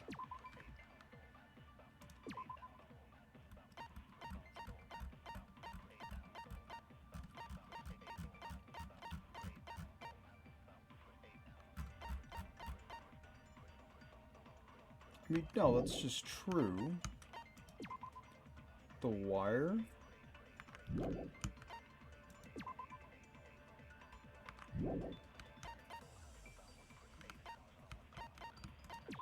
The broken doorknob?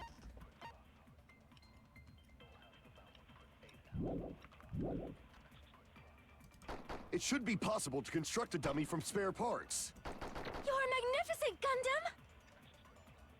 No fair! You totally What stole my spare spotlight. parts? So which one was the fake body? Shut up! Just pick one of them.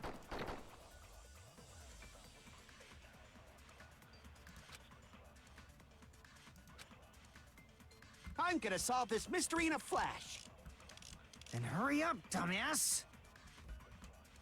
One of the bodies in one of the towers was actually a dummy. No, that's wrong! Yeah, because it's like the same tower, so it's not different buildings. It's one building! Nekomaru's body wasn't a dummy. That can be proven by Kazuichi's account. Huh? Me? Remember? When we moved from Grape Tower to Strawberry Tower, we thought the body had moved. And that's when you said,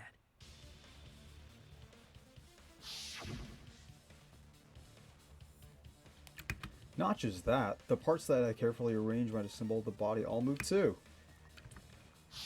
Yeah. right up until that moment, you were disassembling Nekomaru's body at Grape Tower, right? The killer couldn't have known how you'd take apart his body, so they couldn't have built a dummy. Unless Kazuichi was the one who built the dummy, then it would be a different story. Miss Sonia, that's a pretty harsh joke. You are joking, right? It's all right. Kazuichi is not the killer. If he was, he wouldn't have fixed the elevator or the button in Strawberry Hall. It'd be much more convenient for the killer if it stayed broken. I see. That is disappointing. Wow. Even more disappointed. Wow. Okay. However, even if Nekomaru's body Oh. wasn't a dummy, Oh, it's Soda. meaningless if we don't have the important answer. Soda. The reason Nekomaru's body was in both towers, even though it was supposed to be on different floors. Maybe it was simply moved? The body moved to a different floor? You can't think of a device like that? A device that moves things to different floors in the same building?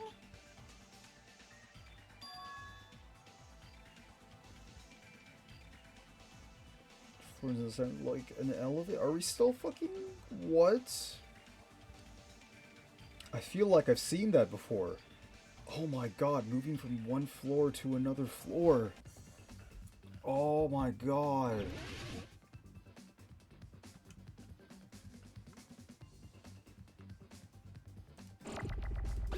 It's an escalator. Oh fuck.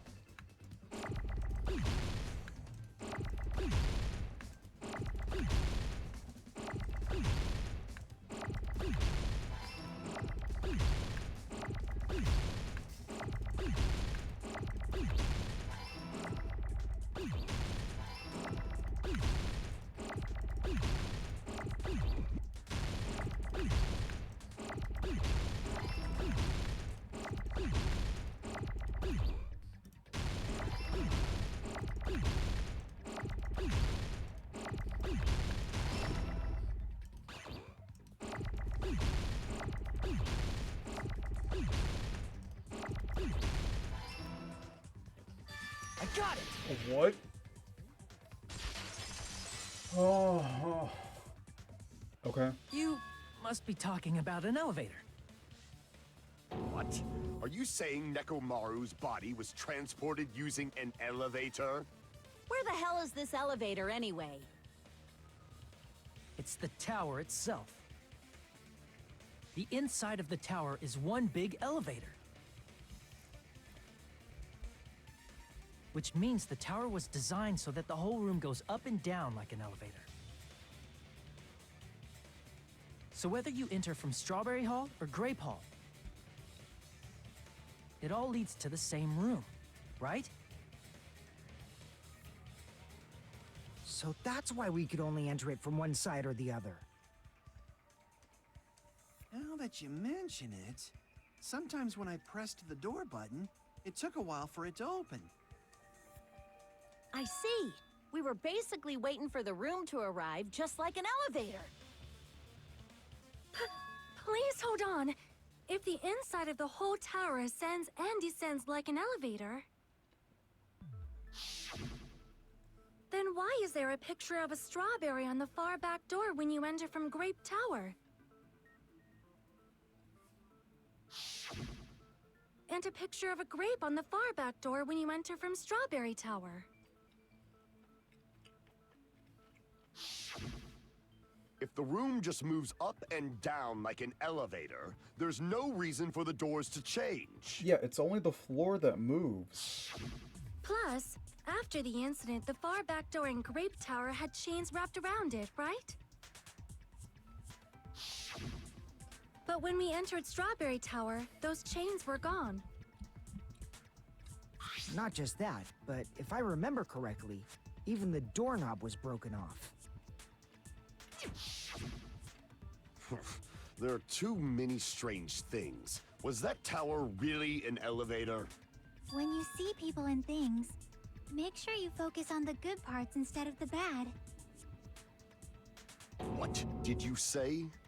So, let's put aside what's changed and focus our attention on what hasn't. Why do we have to do that? It's fine.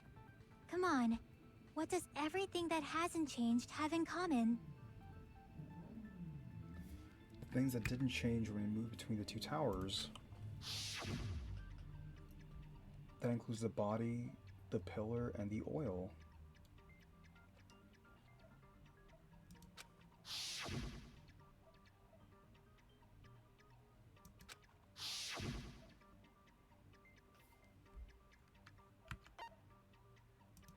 I see! Is it safe to say that all the items on the floor didn't change? And?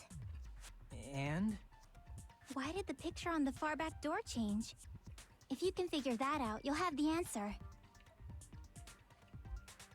The reason is because that elevator has something unique about it. The doors teleported. When the floor moves. I see! Yeah, fucking what? So that's it. The elevator was designed so only the floor moved. Only the floor moved?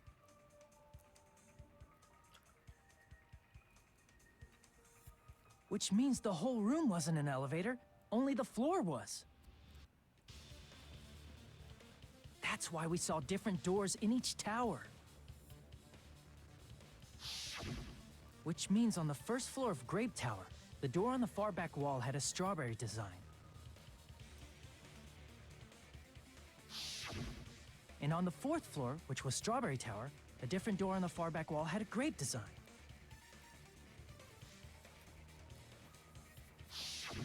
Then, where do the different floors lead?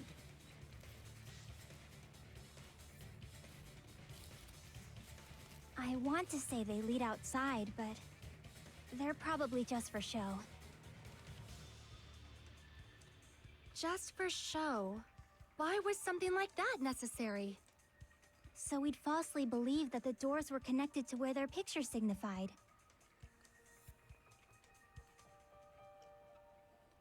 It was actually very effective. Because of that, we totally misunderstood the building's structure. I don't get it. But I guess it means whoever designed this building had a totally twisted personality. Did you hear that, mon ami? Don't blame this on me. Take responsibility for yourself. Then I'll take responsibility and gently caress you. Like, there's no way that's gonna happen. Stop with the tasteless jokes. By the way, what does the chain on the far back door in Grape Tower mean?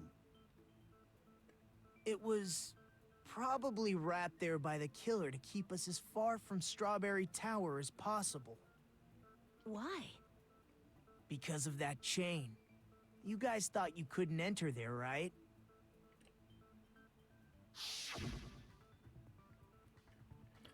Like you said, I could probably use these parts to repair the...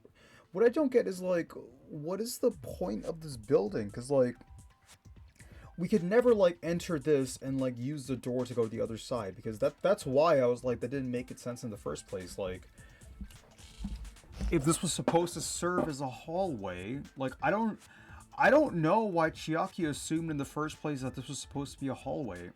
I don't understand. Seriously, hold on. Even if you do repair the button, what's going to happen to the chain on the other side of the door?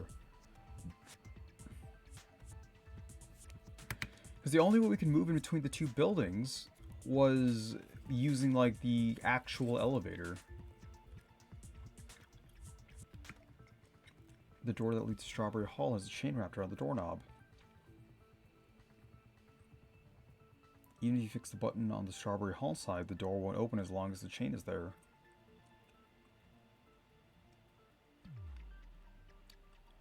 You don't need to worry about that at all. Uh-huh. The killer destroyed the Strawberry Hall button, so we'd stay away from Strawberry Tower. Everything was done to tamper with the evidence, so we wouldn't find out about the secret of the funhouse. The appearance of a body in the tower would contradict what we thought we knew about the building. In that situation, if we'd gone to Strawberry Tower, we'd have seen that contradiction firsthand.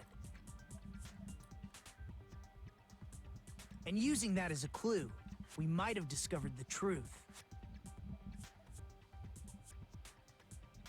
The truth that the two houses and the two towers are actually one complete vertical building.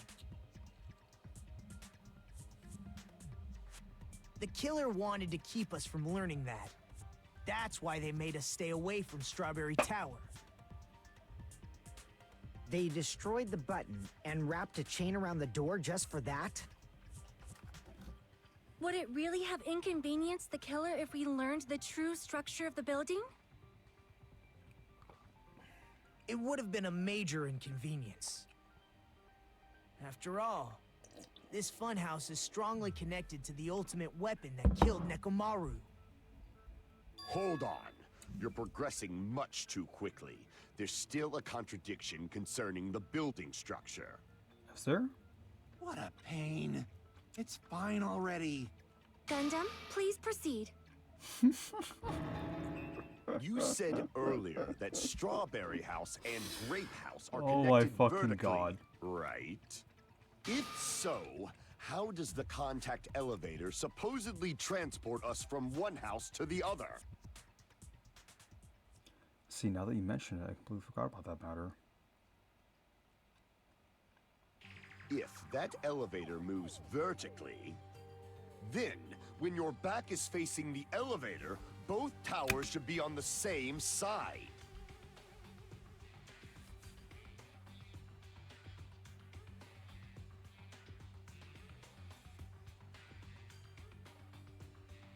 Okay. But does this reflect reality? Inside Grape House, Grape Hall is on your right when your back is to the elevator. And inside Strawberry House, Strawberry Hall is on your left when your back is to the elevator. So the elevator rotates? Which means the houses are on exact opposite sides of the tower. Answer me, fiend! What does this mean? So this is Kazuichi's account. What does this mean? I agree. What does this mean? These two houses are connected vertically. The position of the tower should be the same in both houses.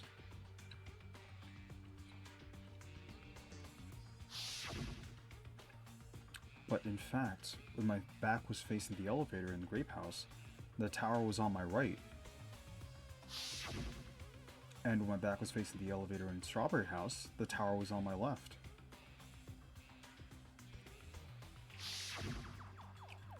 How can I break through this contradiction?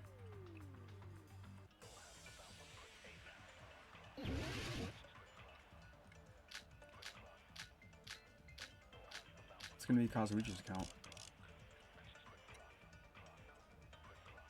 The guy's fucking crying! Oh my god! Holy shit. The elevator should move.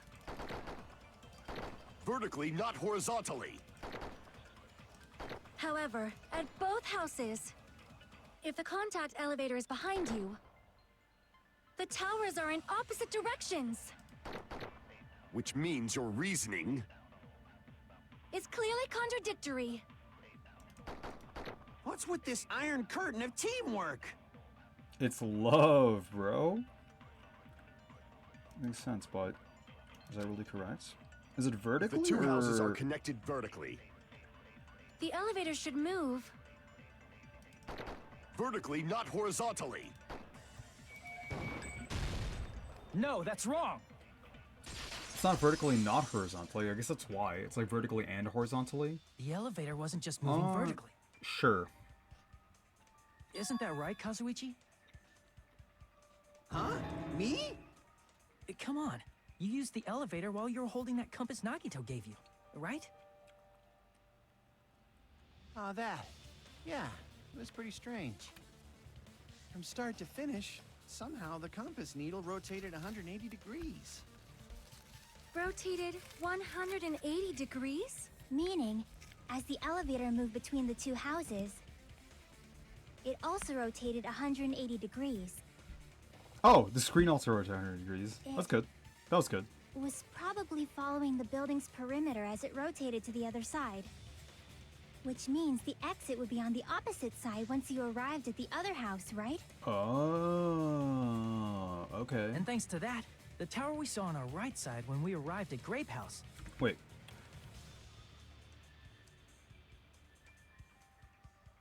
Oh, I guess we have to, like, exit from the same side. So, like, you walk out, like... Where's the thing? Alright, so, if it's like this... Well, now we know it's not like this. We can just get rid of the side of it.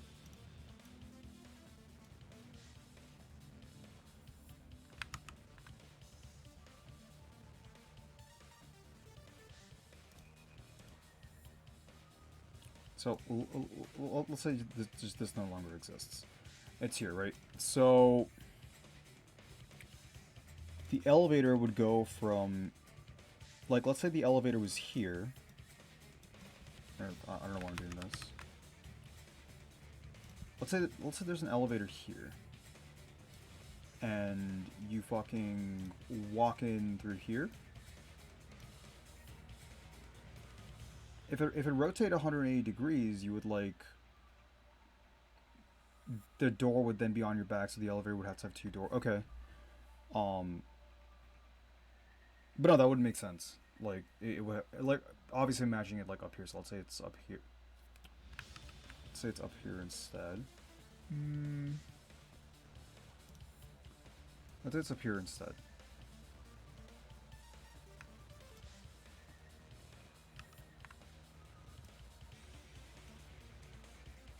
Sure.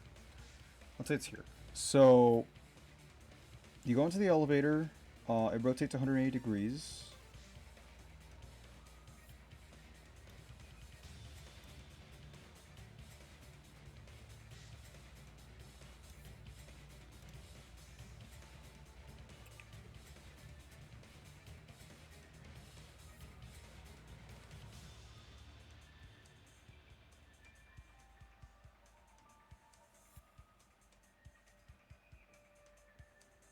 No, if you come out, it would, like, still be on here. Okay. Yeah, so, like, you start here, and if you go over here, it'll be to your right. If you go over here, you walk out. If you walk out through this, it'll be to your right, and then you walk out through the other side, it'll be to your left. Okay. Okay, sure. Appeared on our left side when we were at Strawberry House. Okay.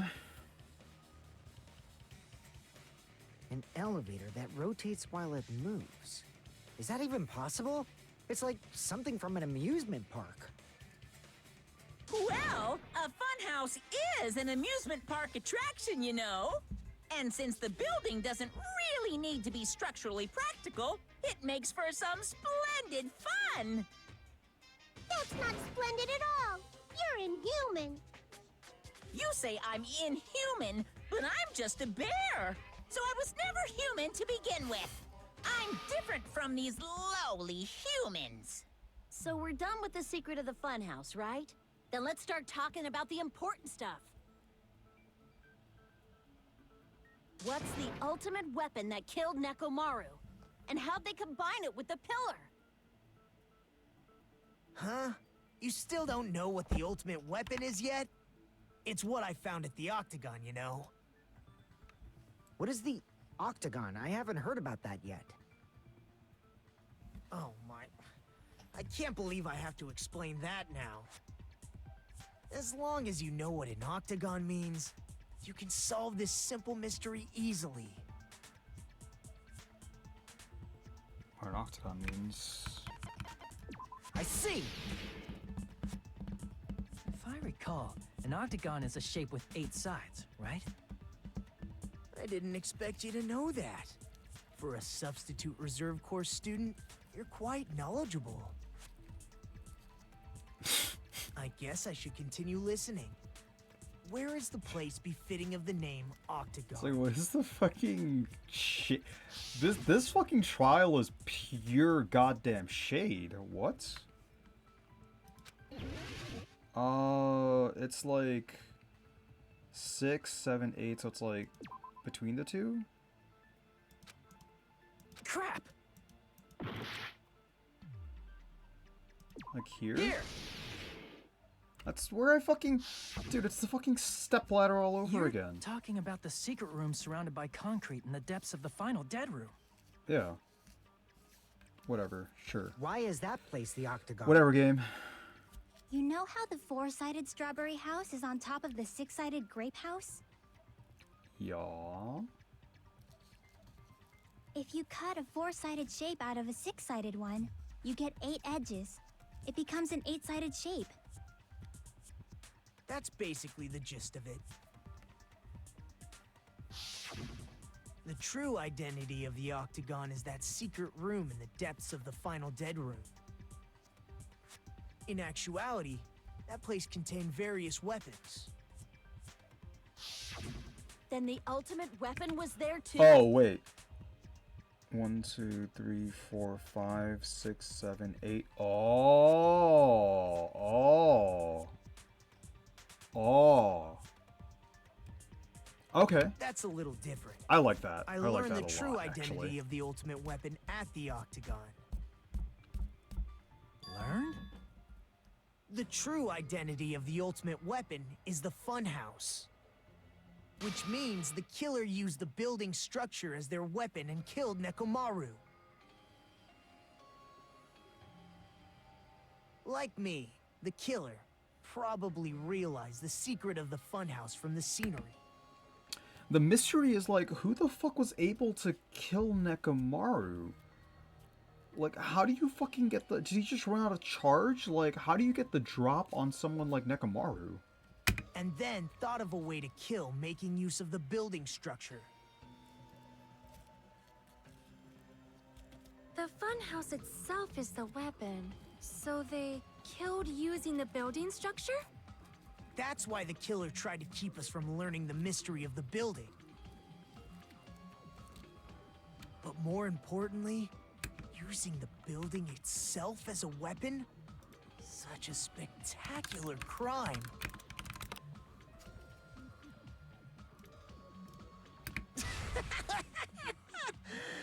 It truly deserves to be called the ultimate weapon.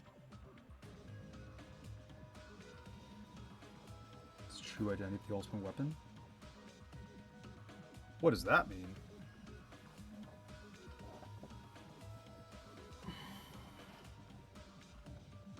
And who is the killer who did that?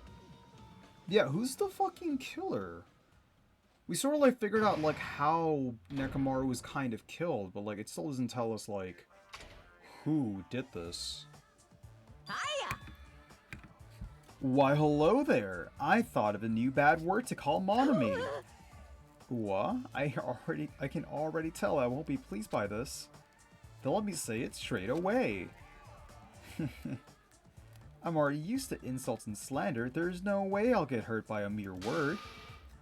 Monami is a serious Stu Fatley. That's much more straightforward than I expected. Stu Fatley. Huh. That's not it. That's not it at all.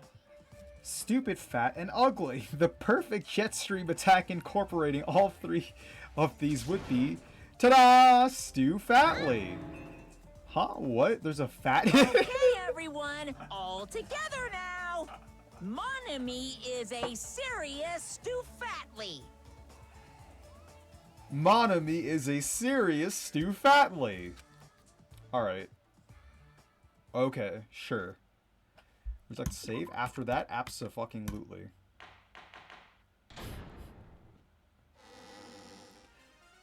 Hello. I hope your day is well. I'm enjoying the humor in this case, and I'm enjoying the mystery in this case, because even now, I have no fucking idea. I think whoever was the killer obviously also did the final dead room. Because, like, they had, like, the chains and the hammer and, like, all the other shit from, like, the final dead room.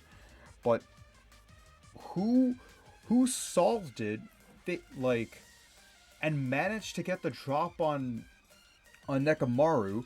What the fuck is up with the hammer, unless it was just there as bait? But that's, like, the dumbest fucking bait ever. I don't know why that was even relevant.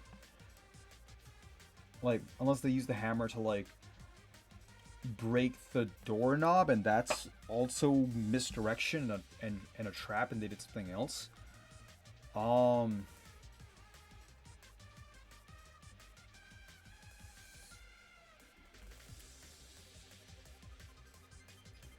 Yeah, that's fucking weird. I'm trying to force myself to be more energetic, or else my mental state won't be able to keep up. Ugh, my heart's thumping like crazy. I might as well have a laid-back, so what attitude and go ahead with high energy. Okay. Yeehaw! Yeehaw! Alright. Ah, but be careful that your batteries don't run out for various reasons. Oh. And just like I say each time, don't forget to save frequently. And we just did. Okay. We back? We're back. I never expected the funhouse itself to be the ultimate weapon. Oh well, let's just press on ahead. Huh. Alright.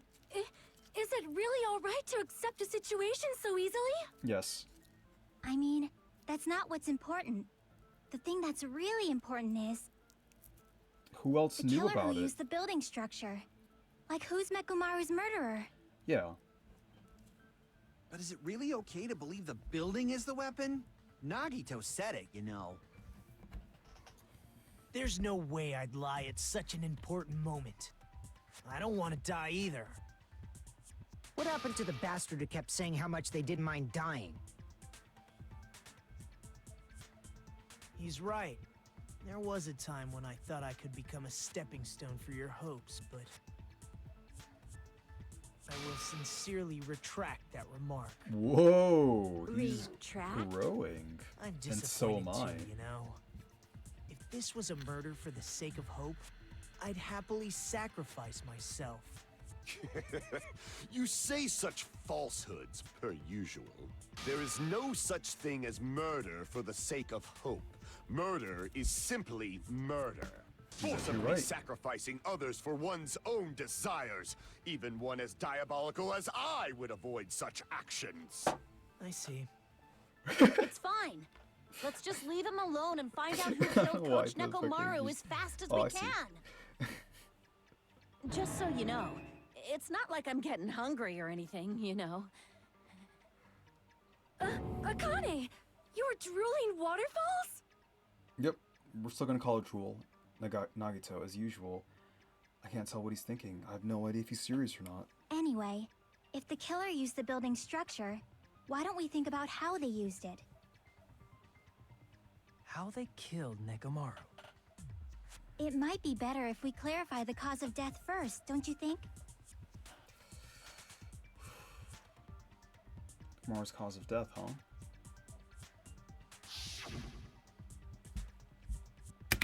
Okay, so now we know, like, so far we've confirmed a few things. The tower is vertically way longer than just a singular floor. Like, the tower is, like, really tall.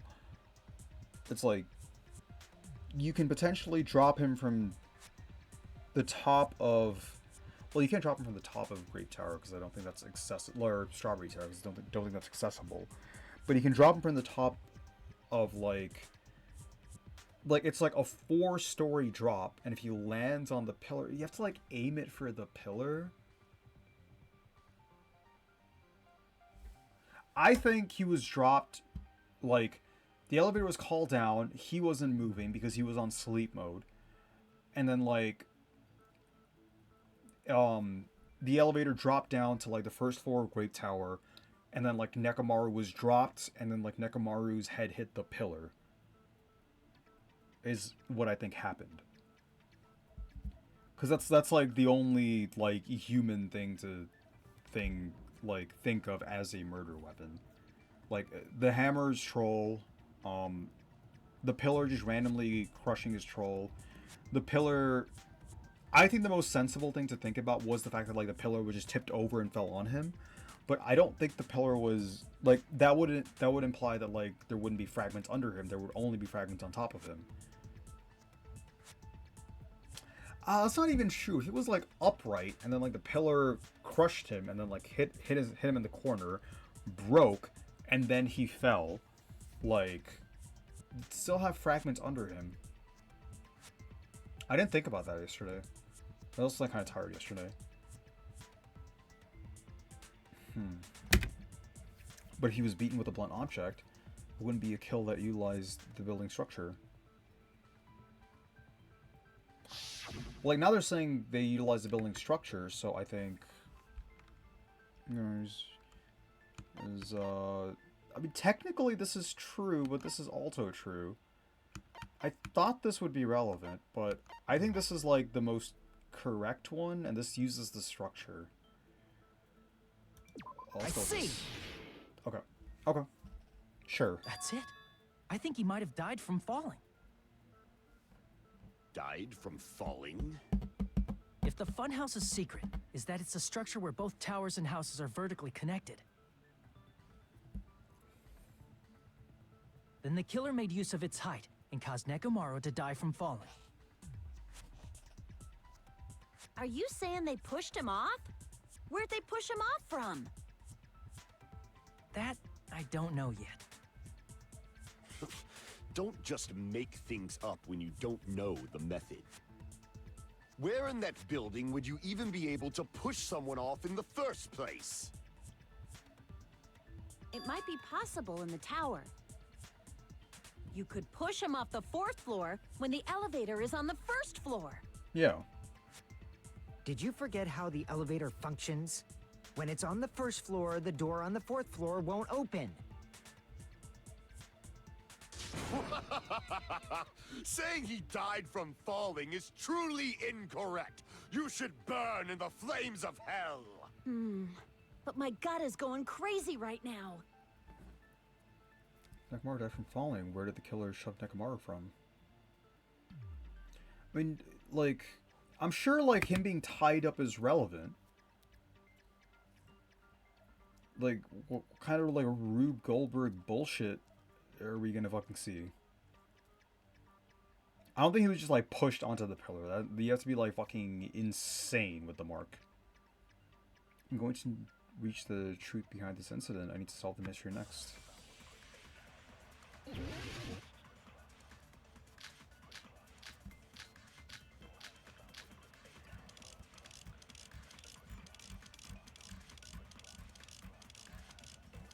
Fuyuko's account is about the time. Akane's account.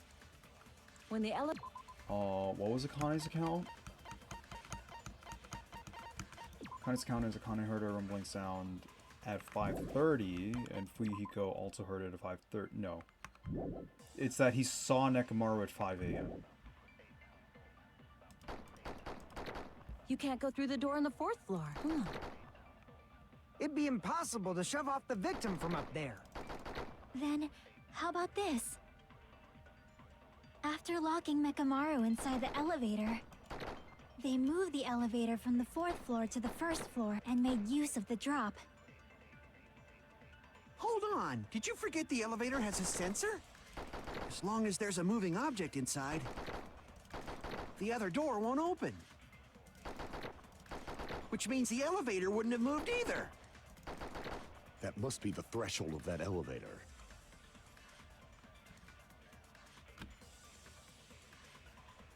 And to make it clear that so they understand that Nekomaru fell to his death, looks like it's all up to me.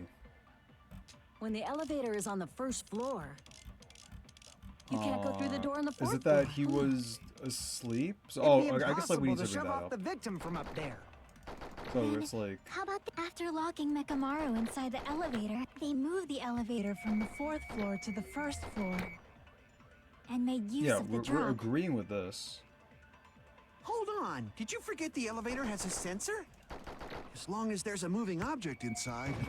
It's funny that we keep like No, that's fucking wrong. contradicting Kazuichi.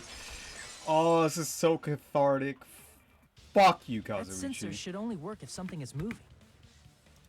If Nekomaru wasn't moving inside, the elevator sensor wouldn't have detected anything. Could it be his sleep mode? When Nekomaru's goodnight button is pressed, all of his functions shut down, and he enters sleep mode. If he's in sleep mode, the elevator sensor wouldn't have noticed him, right? Right. I see. So that's how... However, even if they moved the elevator in that manner, Nekomaru would have just moved along with it.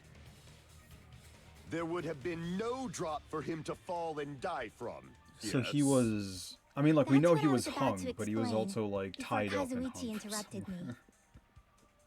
Silence, pest! Whoa! Now you're calling me a pest? Oh wait.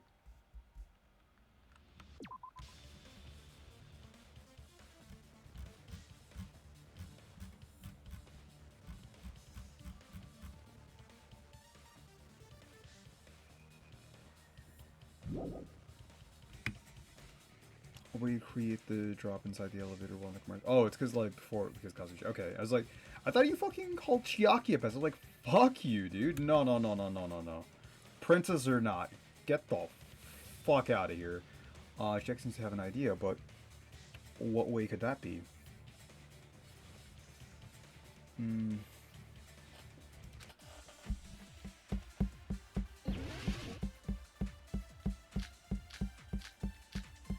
He was tied with the wire?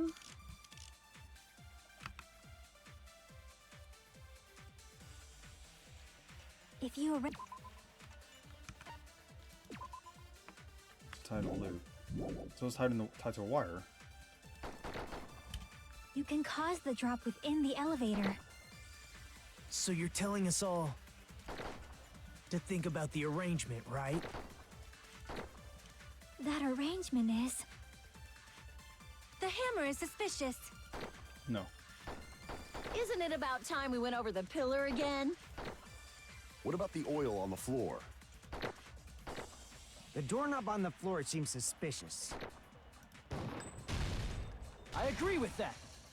Hey, we get to agree with Fuyuhiko. Okay, good. Good. Didn't the doorknob have scrape marks on it? Yeah, because like the doorknob was broken off on the top, so it was like tied with the wire onto the doorknob. Okay. That might have been where it got scraped by the wire. Is that the same wire that was tied around Nekomaru? The tip of that wire was tied into a loop. Yeah. If the elevator moved while that loop part hung from the doorknob,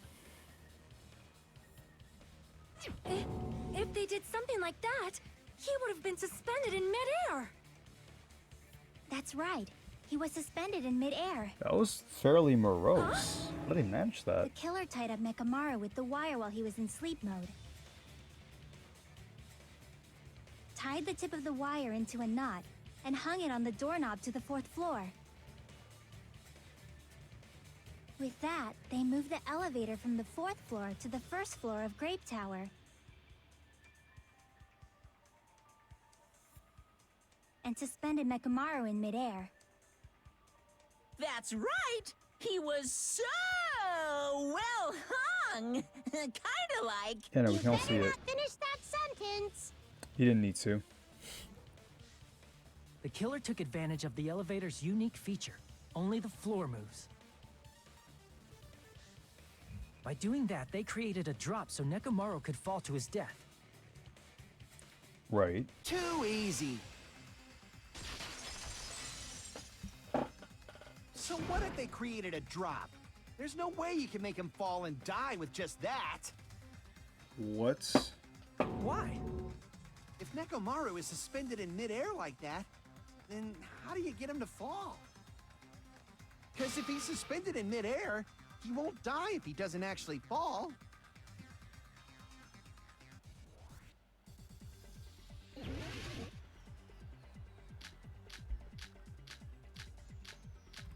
The wire was hung and someone fucking like shot him with a gun.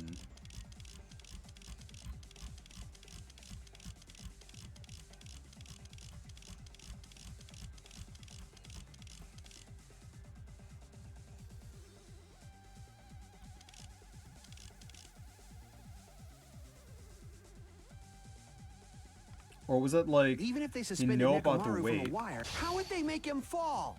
There's no one in the tower to push him up. There's no way they could do that. What? Even if they suspended Nekomaru from... How would they make him fall? There's no one in the tower to push him off. There's no way they could do that. It doesn't mean someone had to push him off. It's possible that he fell on his own. What? Nekomaru fell on his own? Nekomaru should have still been in sleep mode, right? If he was sleeping, there's no way he could do that. Now's the time. But in that case, you still won't be able to explain the drop. Moving the elevator with Nekomaru in is just impossible. End of story.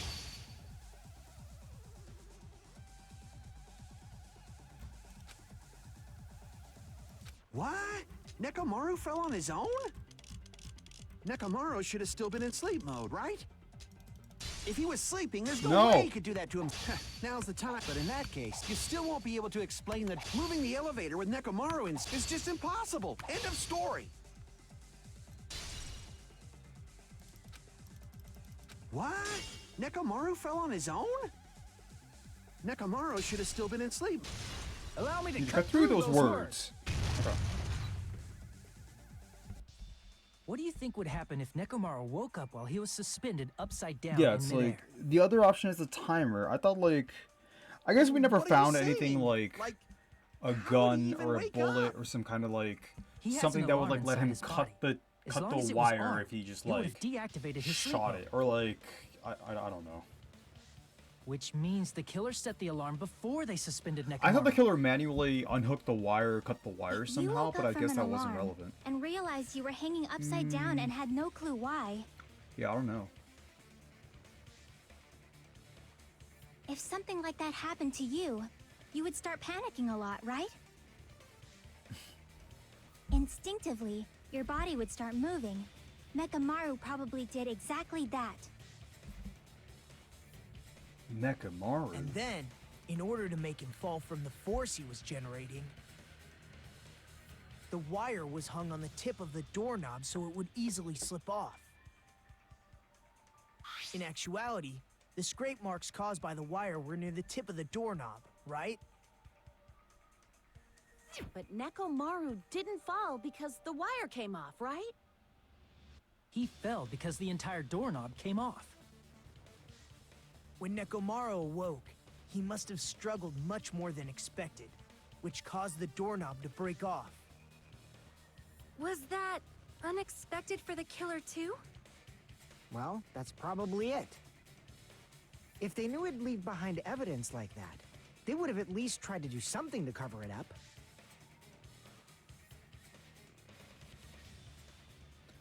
The killer didn't expect the doorknob to come off. The reason that even happened was because... In that case, I shall use my full power. Ooh.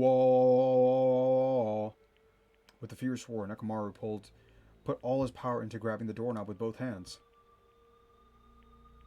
But...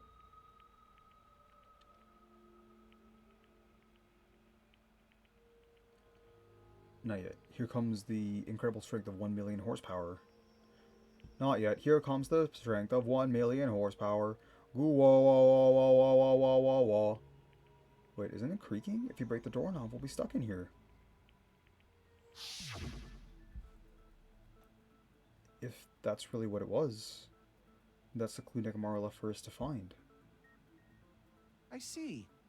So that's how Nekomaru fell to his death. What do you mean, Do Hachime? you finally understand now? No. Yeah. It appears it's just as Miss Sonia said. I'm just a pest. No, I'm not just a pest.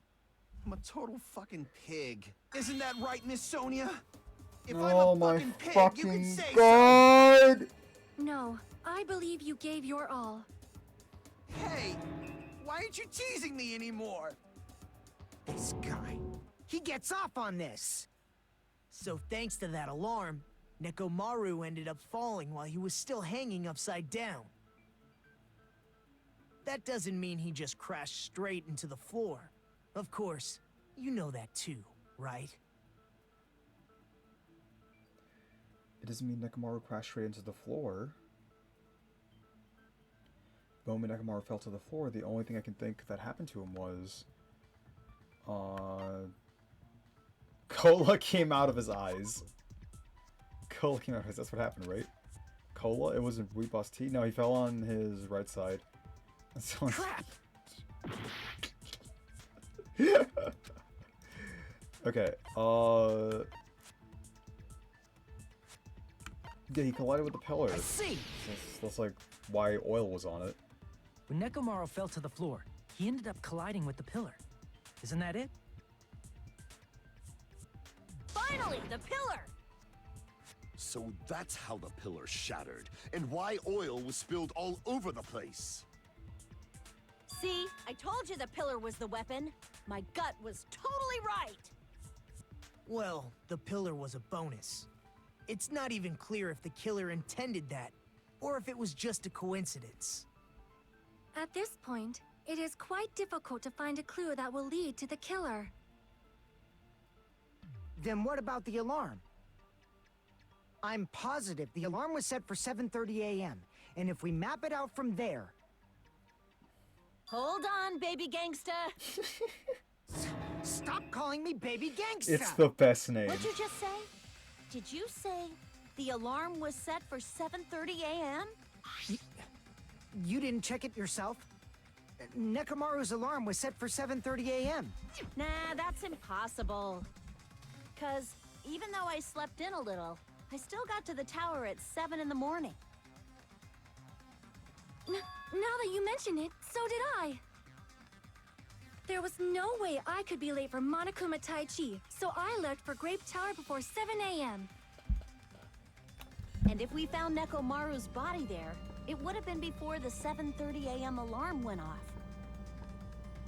It appears yet another contradiction has been birthed. How were you able to discover Nekomaru died at 7:30 a.m. when you went to the tower at 7? That's what I want to know! Another mystery I don't understand. Seriously, just one after another. But I can't get choked up at a time like this. Just a little more, and I'll be able to reach the truth. There should definitely be a clue to breaking through this contradiction.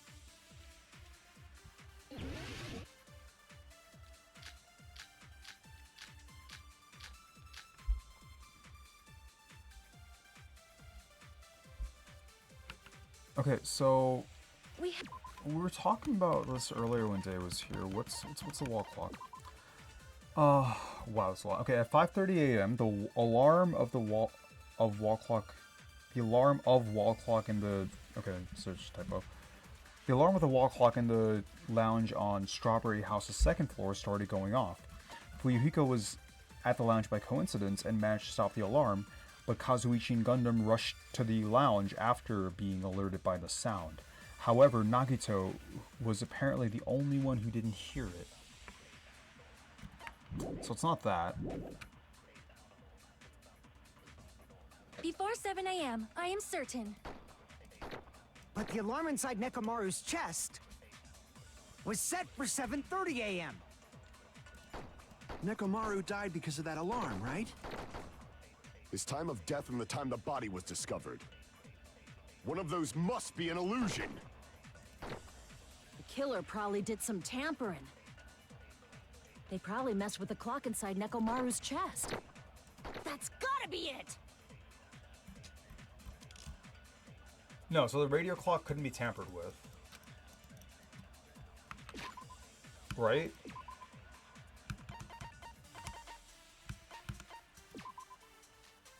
Basically, that can't be tampered with. Okay. So it's that on a Akane statement. We headed for Grape Tower. Before 7 a.m., I am certain. But the alarm inside Nekomaru was set for 7:30 a.m. Nekomaru died because of that alarm, right? His time of death in the... One of those must be an illusion. Killer probably did some tampering. They probably messed with the clock inside Nekomaru's chest. Okay. No, that's wrong!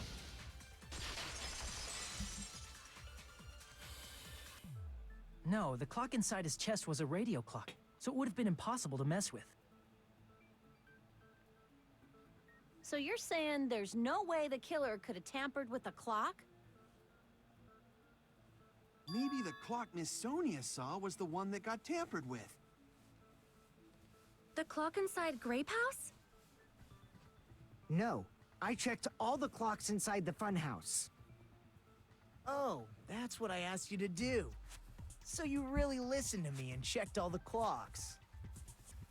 And because of that, I can confidently declare that all the clocks had the same time displayed. If there's no possibility that the time was tampered with, then we must doubt that human's testimony. Please believe me, we are not lying. Then maybe it's a misunderstanding? I never misunderstand. I'll crush you into dog food. This time-related contradiction, I don't think I should doubt the testimonies. I should doubt the clock. There's no mistaking that something was done. What was it? Perhaps we've overlooked something. Maybe we're misunderstanding something. Think. If I focus and think, I should be able to find the answer to the mystery. Are we skating again? Ooh, okay. I like Logic Dive. I hate it when like, oh, surprise fucking trap. Like, because I like going fast, and like that shit just means, oh, I can't go fast anymore. Which is like cringe.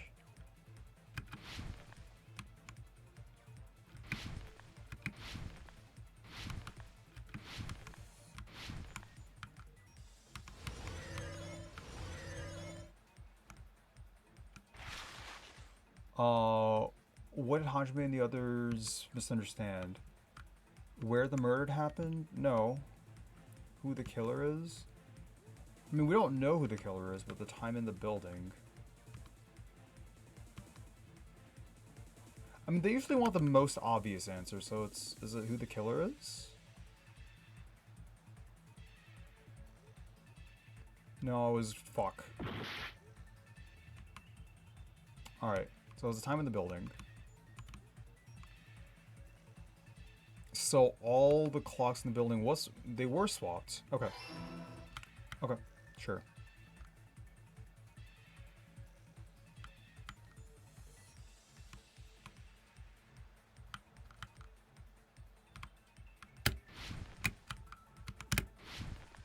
Oh, what? I thought I made that jump, but alright.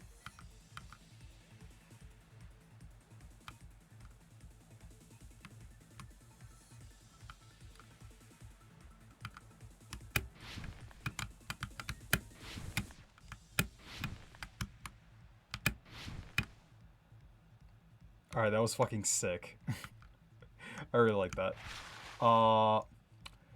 Which clock was tampered with? Nekomaru's radio clock wasn't tampered with because that's just defined as something you can't tamper with, so it has to be only the building's clocks. Okay.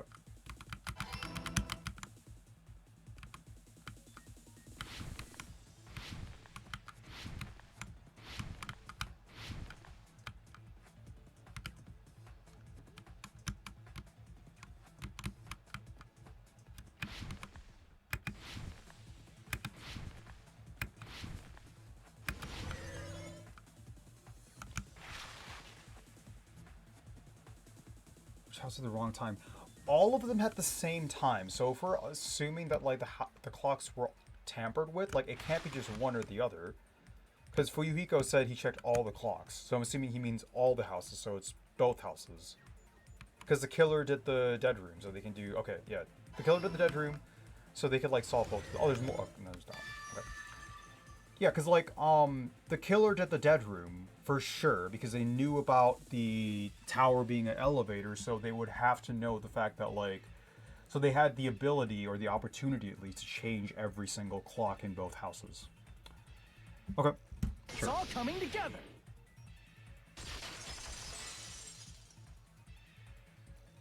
You said you checked all the clocks inside the building. Isn't that right, Fuyuhiko? Yeah, none of the clocks had the wrong time. But they all did. But what if all those clocks have been messed with? What? All the clocks? So even if you checked all the clocks inside the building, there's no way you'd have noticed it. I see. So the killer messed with the time inside the whole building by changing all the clocks. So that's what it was. There's no way I would have noticed that.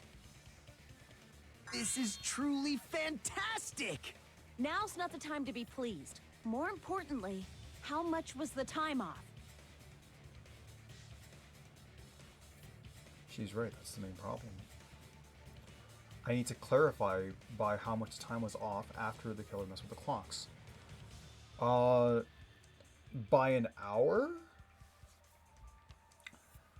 Definitely the next mystery. I'm going to reach a shoot in one go. Oh, Gundam's still blushing. He's like blushy crushy as fuck, actually. Oh.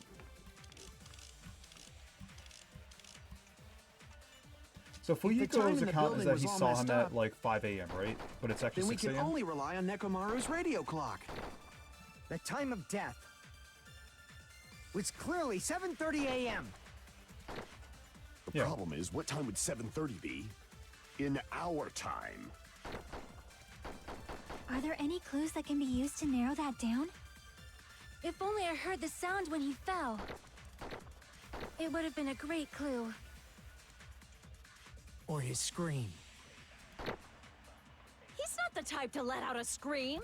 Yeah, he is. If only Nekomaru's alarm was loud enough, we would have heard it too. There's no point in saying that. If does not exist in this world. Okay, I actually don't know this one. By how much did the killer adjust the time inside the building? How would I even figure that out?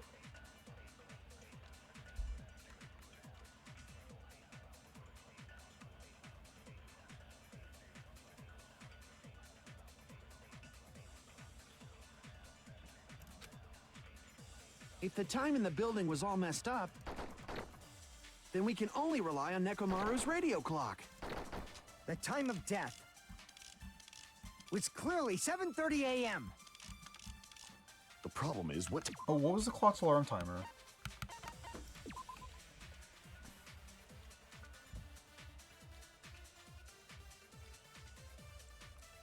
The alarm was set to 7:30 and he woke up at 7:30. Or he died at 7:30, so like...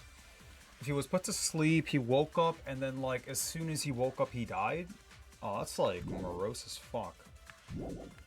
Doesn't really give me an answer, though. In our time. Are there any clues that can be used to narrow that down? That was Fuyuhiko's account. What's Akane's account? Akane heard a rumbling noise around. Yeah. If only I heard the sound when he fell. This? Yeah. I agree with that. Okay.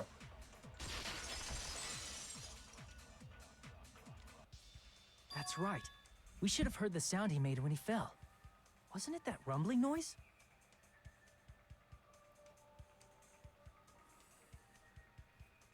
Rumbling?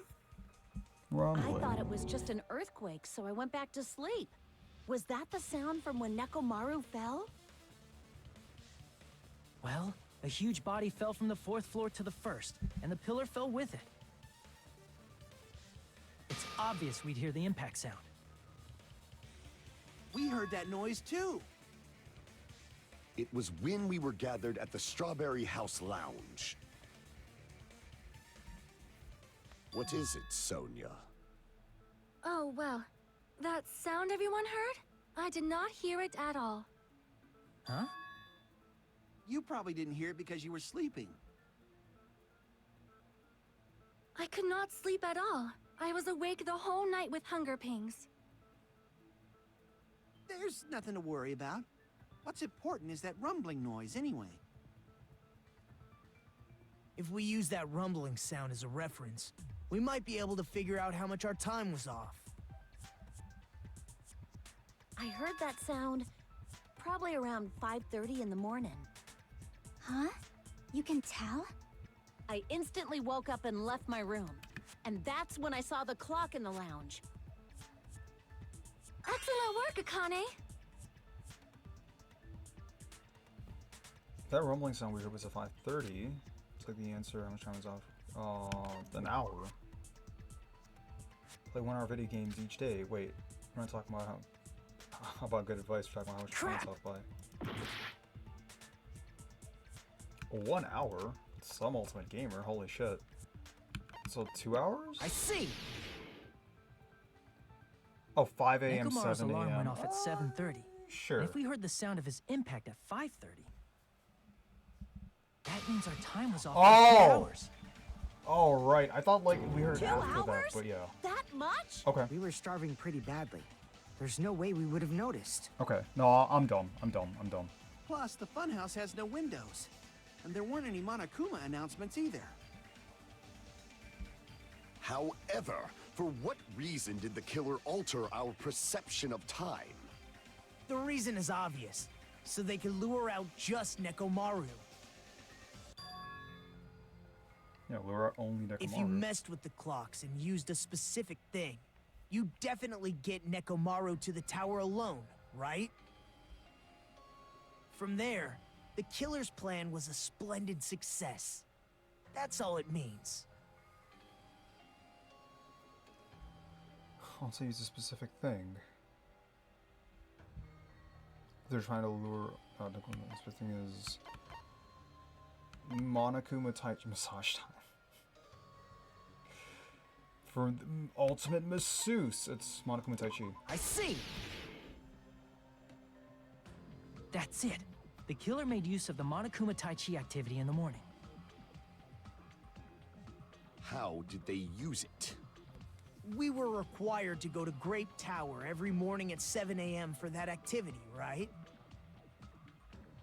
But if they mess with all the clocks inside the building... Yo, Mikey, what would what that do is to good, us? bro? You mean like the fucking plain white tea? Thanks.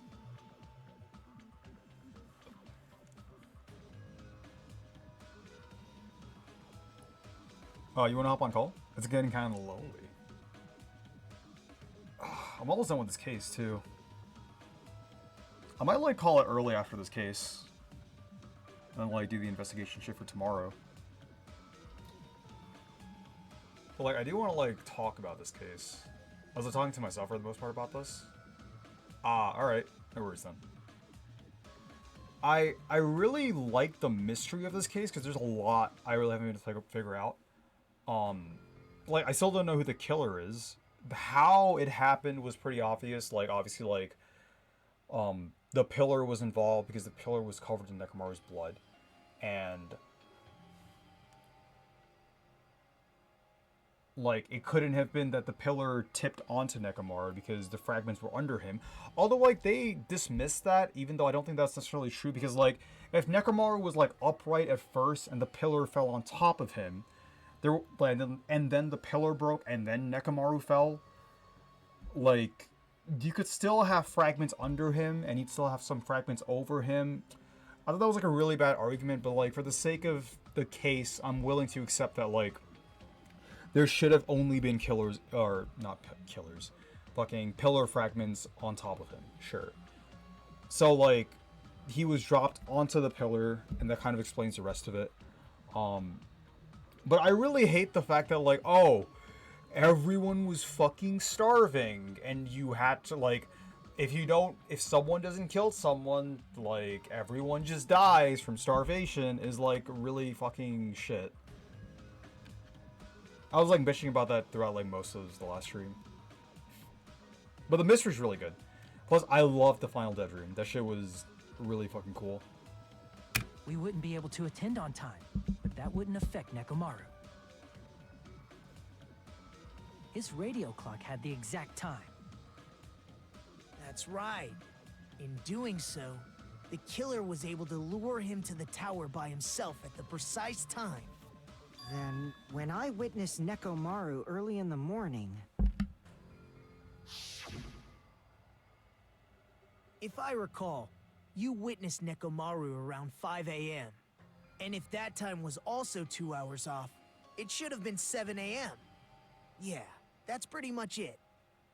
At that time, he was heading over to Monokuma Tai Chi, right on schedule. I see. Now that I think about it, I realize what Monokuma meant when he said those words. Too early. He didn't even ask you yet.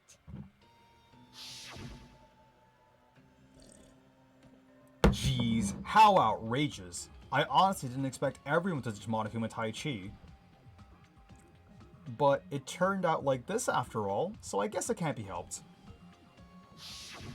When you said everyone, you were including us, right? Yeah, and like we were on time. Those... We thought we came to the tower on time, but in truth, it was way past the meeting time. Ah, jeez. That's, well, how should I put it? What was it? You know, tripping over a foot or something like that. Are you talking about tripping over someone else's fault? Wrong! Too bad. Liar! I'm right! That's not it! It's incorrect! That's definitely the correct answer. You always get so stubborn like this. Let's just ignore the peanut gallery. Now that we've found out how the killer lured Nekomaru, Also, the Nagitsu's number kind of of being a suspects penis right has now. drastically Or decreased. like was before the case. He's still right for the most part, Hey, so like it's why kind of would nice that to have decrease someone the that's number like of suspects? Don't be a friggin' liar. isn't holding the idiot ball, but still. You'll know I'm not lying when you listen to what Fuyuhiko's going to say next. What he's gonna say Huh? next? What the hell do you mean?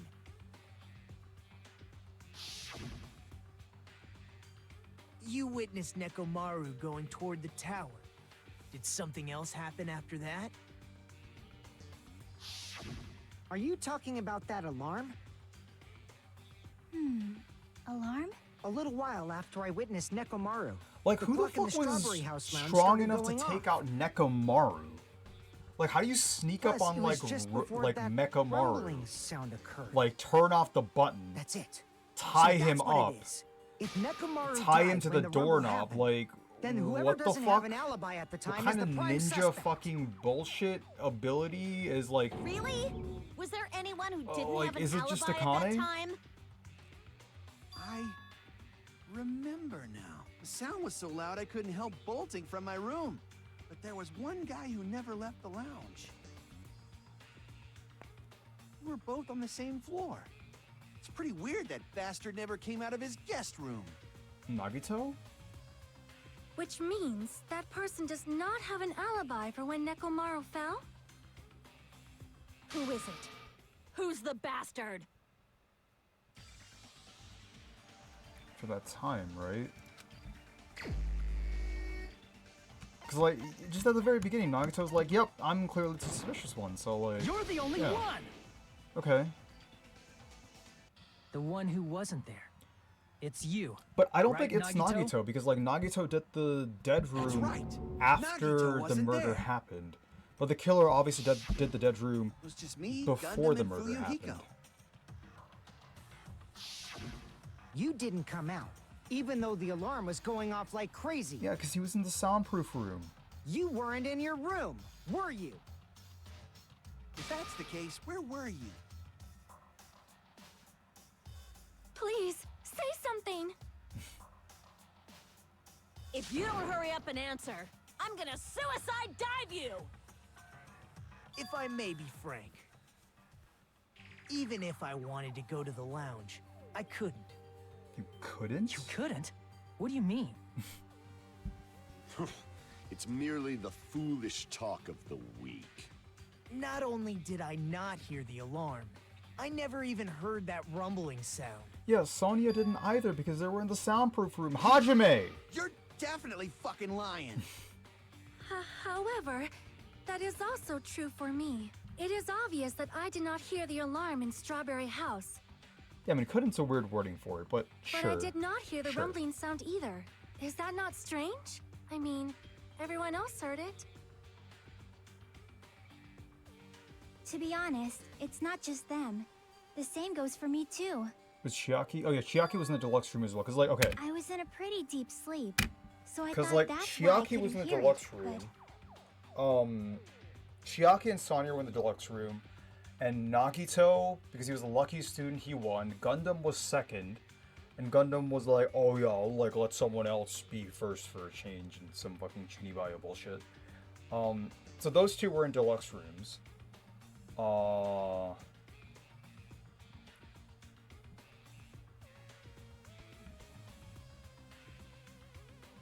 And like the other two were in standard. The other three were in standard rooms, or standard/crummy rooms. They could like hear the alarm and the rumbling. Okay. It wasn't that. I probably couldn't hear it at all. It's strange that nobody remembered the deluxe rooms are soundproof. I mean, they brought it up at the very beginning. So maybe they just forgot over time. Just at some point. Yeah, I don't know. Like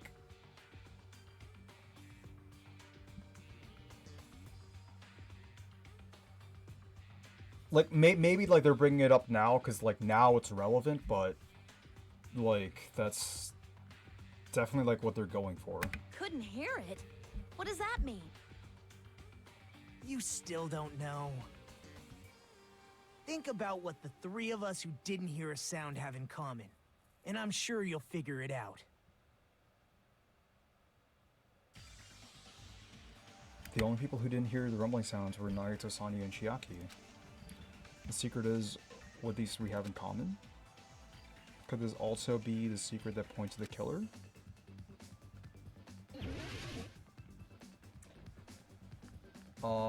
Deluxe rooms? Yeah.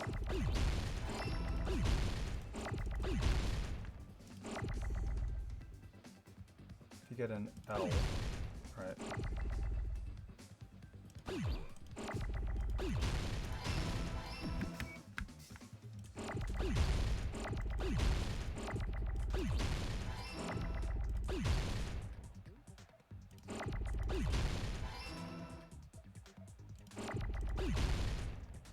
Oh, whoops.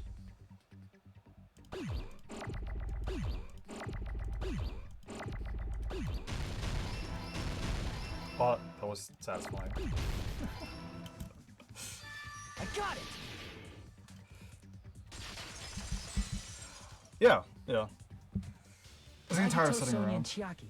The three of you were staying in deluxe rooms, right? I'm an old man, my back was hurting from like all the sitting around in my chair.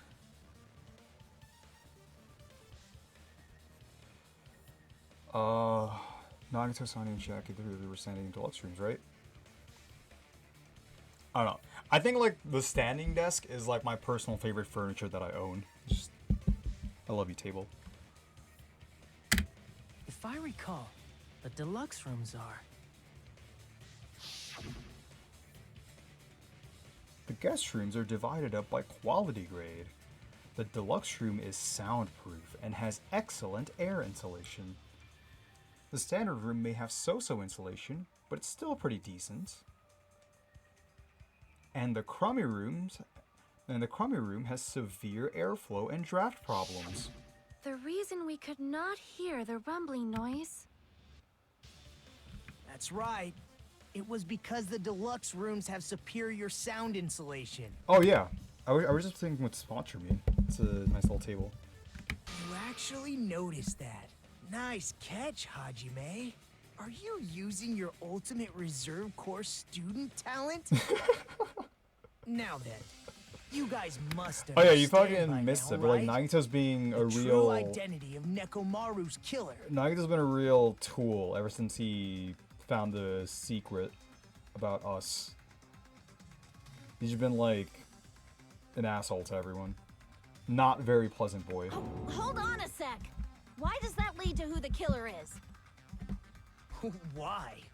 Well, that fact just now is a very important clue, and a decisive factor in identifying the killer. Decisive factor? Somehow, I feel like I understand what Nagito means. The killer among us. The killer who murdered Nekomaru.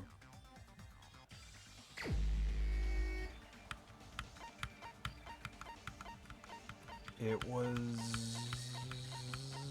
Hyoko. Crap! Is this person really the right one? Yes, she killed everyone. Okay. I think it's Gundam, right? Because Gundam was also in a deluxe room, so it's like, if we're talking about the deluxe rooms, how did Gundam hear the alarm and the slam when like Sonya didn't hear it, Chiaki didn't hear it, Nagito didn't hear it? He's like the only odd one out. He has an alibi though.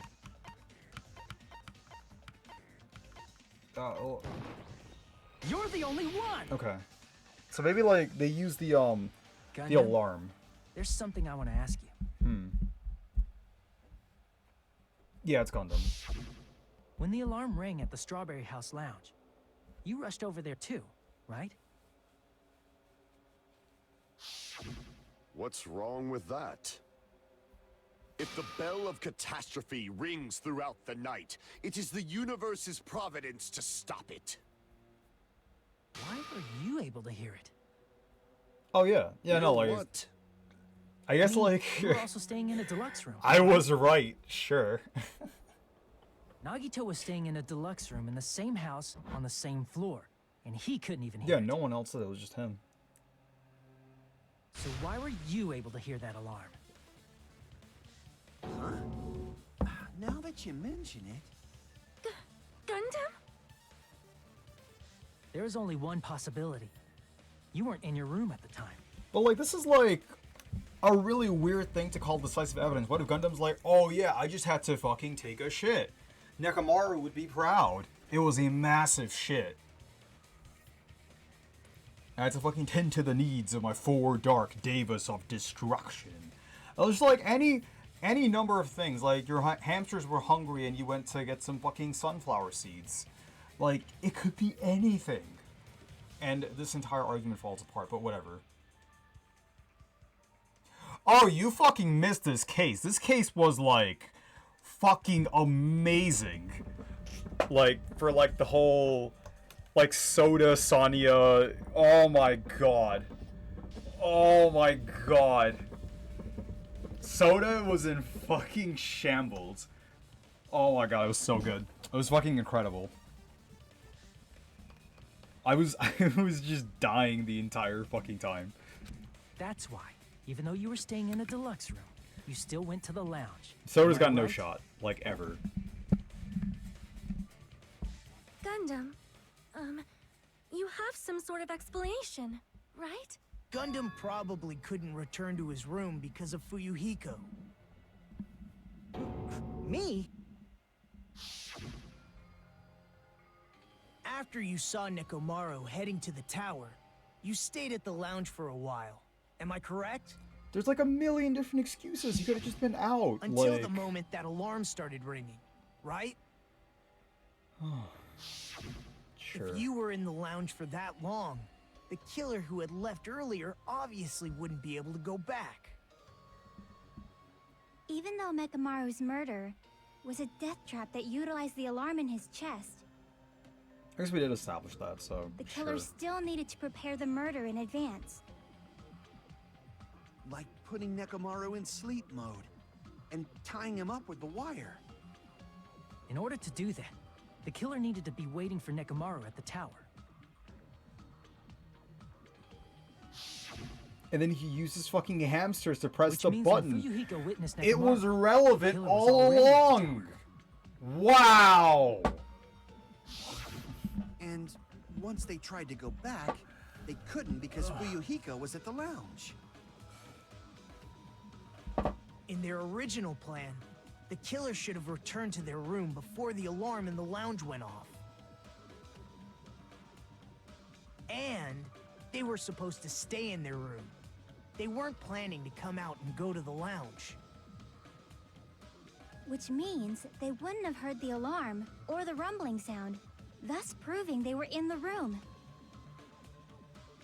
Just like us. The best case scenario would have been if those two in the lounge had gone to check the deluxe rooms. After all, if they personally saw the killer sleeping in their room, it gives the killer a stronger alibi. Unfortunately, they failed to secure that alibi. Because I was in the lounge. So the killer couldn't go back to their room, and ended up hearing the lounge's alarm.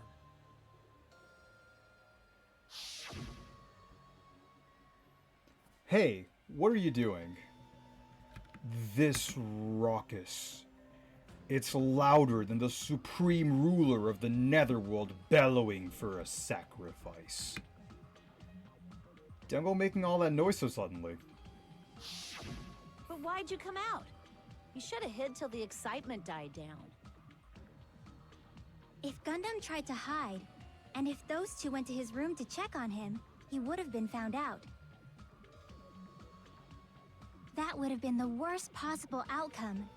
That's why he couldn't just stay hidden. Just tell them you were taking a shit. Like... If those two had just checked the deluxe rooms as planned, that would have been ideal, but... How ironic. The moment Fuyuhiko set foot in the lounge, your plan was doomed. Gundam? Please, can you at least say something? Answer me this. Including myself in my 4 dark devas of destruction, how many ears do we possess? Huh? The answer is 10. That's right, I possess 10 ears. That means I have 5 times the hearing of a normal human. The soundproof system here may as well not exist. Is that your argument? Yeah, like... Bastard. Do you understand the situation you're in right now? Is that really the argument you went with? Even Hajime's like, bro, is that actually your argument? You could have just gone with, oh, I had to take a shit. Like, you can just say that. Do not panic. The truth shall now commence. At the time, I left my room to go to the bathroom. By coincidence, I heard... There you go! That's right. That's all it was. The world is always so simple. Are you saying it was just a coincidence? Isn't that timing a little too perfect? You don't know when nature calls. And yet, I'm being suspected by all of you. It seems it was actually horrible timing on my part. I see. You're still holding out. Well, you don't have to admit it. We're going to decide who the killer is with the majority vote anyway. No, we still need to play a rhythm So, game and have to do the comic. why don't we just go ahead and start voting? It's obvious that Gundam is the killer. Hold on a sec. You know, Hajime, this class trial, this killing, it's merely the opening act, you know. Hey! What do you mean the class trial is just the opening What? act? Perhaps I should say, it's just a farce. Just a boring farce. So boring, so stressful. I'm I'm so painfully bored that I might develop stomach ulcers. Seriously. Let's just hurry up and finish this before I collapse from poor health. Nagito, something definitely happened to you, didn't it? At some point during the investigation, your behavior became even weirder. What actually happened? Oh, we found out Did you Hajime doesn't have discover talent. something? Well, let's just leave that fun for later. And finish this opening act already. Talentless. You said opening act He's Norman the Normie. Please hold on! We have yet to hear Gundam's rebuttal! But he's completely shut up. Perhaps he can't argue anymore. Gundam!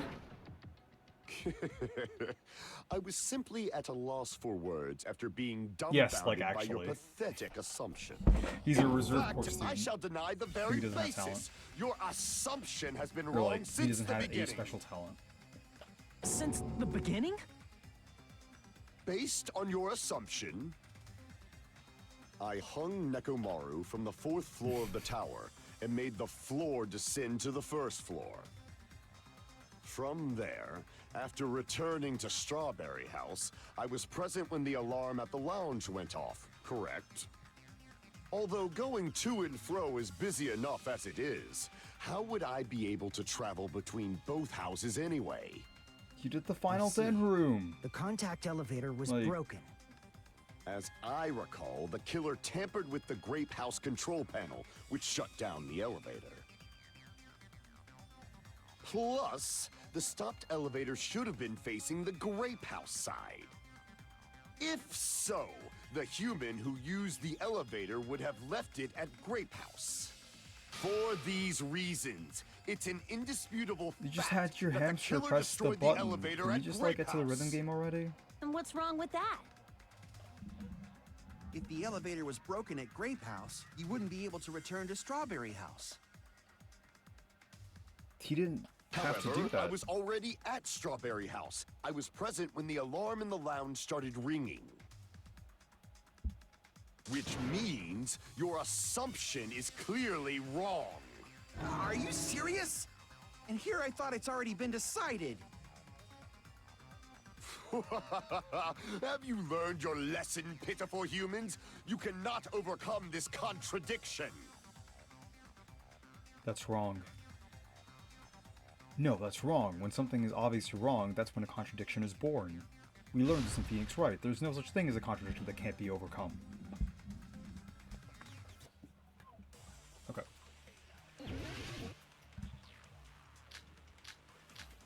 This is still fucking going?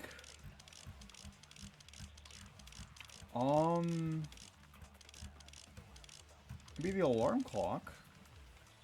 Alright, let's just listen to That it. elevator was the only means of travel between the two houses. As long as that elevator was broken, your assumption collapses. Plus, the elevator was broken at Grape House. Can I ask who the traitor is? If the We don't know killer yet. cannot return to Strawberry House, Since I was at Strawberry House at that time, Like, there's no question that the following crime it's been is alluded impossible. to, but like, we don't have a suspect It would yet. have been Like, different game if they had hasn't an done anything. accomplice. Or if there was a secret passageway. Yeah, there is. How much longer do you plan to lecture me? Why don't we stop this already? Do we have to like grab the? There's a secret passage and shoot it at Gundam statement. That elevator was the only means of travel between the two houses. As long as that your assumption collapses. Plus, the elevator broken at Grape House. if the killer cannot return to Strawberry, Since I was at Strawberry, there's no question that the following crime is impossible. It would have been different if they had an accomplice. This is true. Or if there was a secret passageway. How much longer? Why don't we stop this already?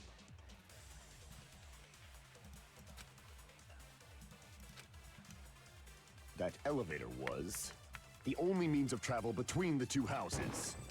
Okay. No, that's wrong! No, that's wrong. I can't believe Akane's the one who said that. No, there should have been another way to move between the two houses. I mean, without the elevator. surprisingly, so I was actually talking to myself earlier about this, but like, Akane's been right about a lot of things in this case. But like, she's been right because like, oh, like, my gut was telling me this is what happened. So like, Akane's still just being really fucking annoying. And Akane, aside from like the few things that she did get right, has also just been like nothing but a nuisance in this case. So, yeah, you're right. I don't know how she's alive, but it's okay. It's okay. Such a method does not exist!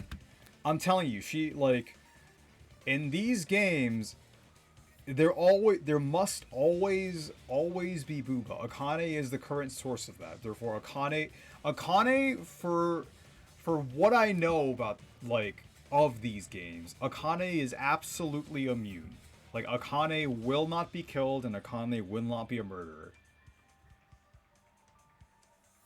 Like, it is the law of visual graphic novels.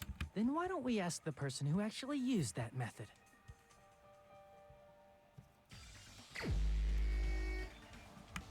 Yeah. Nagito, maybe I just teleported, Hajime.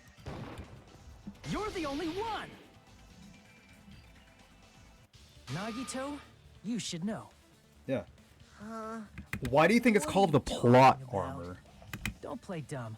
You appeared so suddenly that one time because you used that method, right? Teleportation.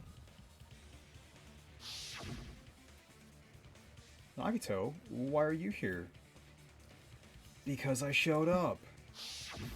There's a secret passage connecting the first floor of Strawberry House to the third floor of Grape House. Isn't that right? Jeez. Once again, I let the reserve course show off. But you're right. There's a door on the floor of the Octagon, which is on the first floor of Strawberry House. After I opened the door and went down...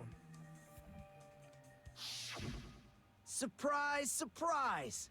I ended up in the Monokuma Archive, which is on the third floor of Grape House. If you ended up in the Monokuma Archive, how did she, like, also suddenly show up in the lounge? Like, that's what I was, like, confused about. This is, like, one of the only parts I was sort of confused about in terms of, like, what the hatch meant. Because you just fucking... Like, how did you just teleport from here into the lounge? Meaning, the third floor and the fourth floor are actually connected. Or did you just, like, walk in and the game couldn't represent Plus, that? once you've cleared the final dead room once, you can pass through it as many times as you want. Okay. If they used that secret passage, they could have gone between the two houses as much as they wanted. They never really established if you could, like, go back through the portal from Grape House back into Strawberry House, but, like, maybe that's implied, and that's, like, what Nagito said.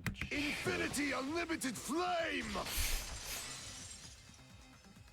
However, what if the killer was unaware of the existence of the final dead room? There's no way they didn't know. Yeah, like... That is merely an illusion you have fabricated from your own suspicion. If you value your life, you should stop with your scrutiny. There's no way I can stop. What did you say? Don't make me angry. You wouldn't like me when I'm angry. You're so fucking weird, dude. Sonia, what is wrong with you?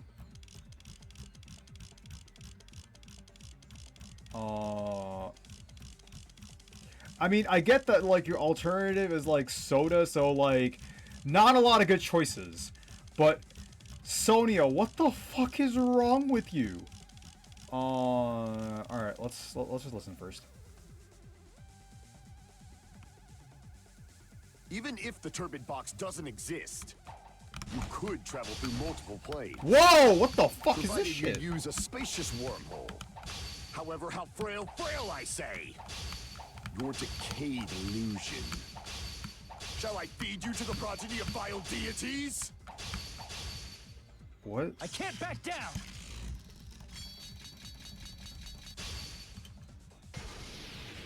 I already proved a secret passage exists. The secret passage was at the Octagon. Know the limits of your own reasoning. You say the killer went to the Octagon? Don't bark, you cur! If you don't want to drown in the maelstrom of blind confusion, at least pray to the key which dwells in the light! He probably means try providing the evidence that went. Why is Hajime so, like... This isn't even the first time. Okay, so what's the evidence that, like, the killer went to the Octagon? It's the hammer, right? It's the fact that, like, the hammer and the chain weren't available, and, like, the killer clearly used those, and the wire, and that's why, like, those were used. Was that there? Know the limits of your own reasoning. Wire, You sure. say the killer went to the Octagon? Don't bark, you cur! If you don't want to drown in the maelstrom... Okay. Allow me to cut But through through those words. Oh my fucking The god. wire used to string up Gundam. Nekomaru's body. Oh, holy fuck. The hammer that looked like the weapon, and the chain on the door in the tower. Those are all the items that weren't in Funhouse. Where did the killer obtain them? The only place I can think of is the Octagon. No, I don't think that was like the cringiest line I've heard from Gundam, but it honestly might be. I've just like lost count. I think I've just lost count. I think like just that one like argument alone had like so many strong contenders that I can't really say for sure. There were various weapons and tools there. I'm pretty sure I saw stuff like wires, hammers, and chains too. Since those items were used in the crime, there's no doubt that the killer went to the Octagon. If that's the case, they obviously know about the secret passage too, right? It seems this is the end. Normally, we'd end up listening to Hajime lecture us with a very long summary of the case. Yeah. But there's no reason to waste any more time on this opening act. So I'm going to end this right now. What? Hey, what are you... First of all, by messing with all the clocks wait, in the wait. building, Gundam tried to lure only Nekomaru. The elevator was He's doing the probably comic broken by that book! point. The Thanks to music! that, Nekomaru wasn't able to go to Grape Tower. Oh my which was god! supposed to be the meetup point. So he tried going over to Strawberry Tower. I'm the just main like we did character when we now, found out the Hajime. elevator Yeah, was broken. yeah. Well, it's obvious he'd attempt that. At that time, we didn't know the two towers were the exact same place. Also, the button in Strawberry Hall wasn't broken, so he was easily able to enter Strawberry Tower. But surprise! Gundam was waiting for Nekomaru's arrival. Hold on. If Nekomaru didn't go to Strawberry Tower, what would the killer have done then? Their plan was a balancing act of uncertainties. But even if they failed, they probably wouldn't have minded. They can just greet everyone the next morning as if nothing happened, and come up with a different plan. I mean, kind of, but they were also running out of time, but like... And without such a risky plan, they wouldn't have been able to lure him at all. I guess. I'm Yeah. going to continue summarizing the case, okay? Through this, Gundam successfully lured Nekomaru to Strawberry Tower. Okay, this is There's great. no way he could fight This is head-on fucking with great. the robotic Nekomaru. So by pressing the goodnight button, he rendered Nekomaru powerless without fighting him. Hold on! You... What did you just say? That I didn't battle? Oh my god. What's wrong Is with is he that? gonna fucking admit his crime because Nagito was like, oh yeah, you just didn't fight him, and then he's gonna be like, no! I fought him! Oh no!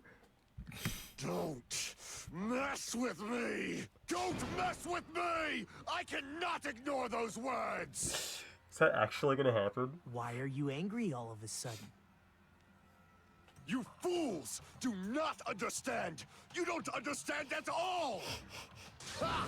You make me laugh. After all this time, you still don't understand anything at all. What? I don't understand anything.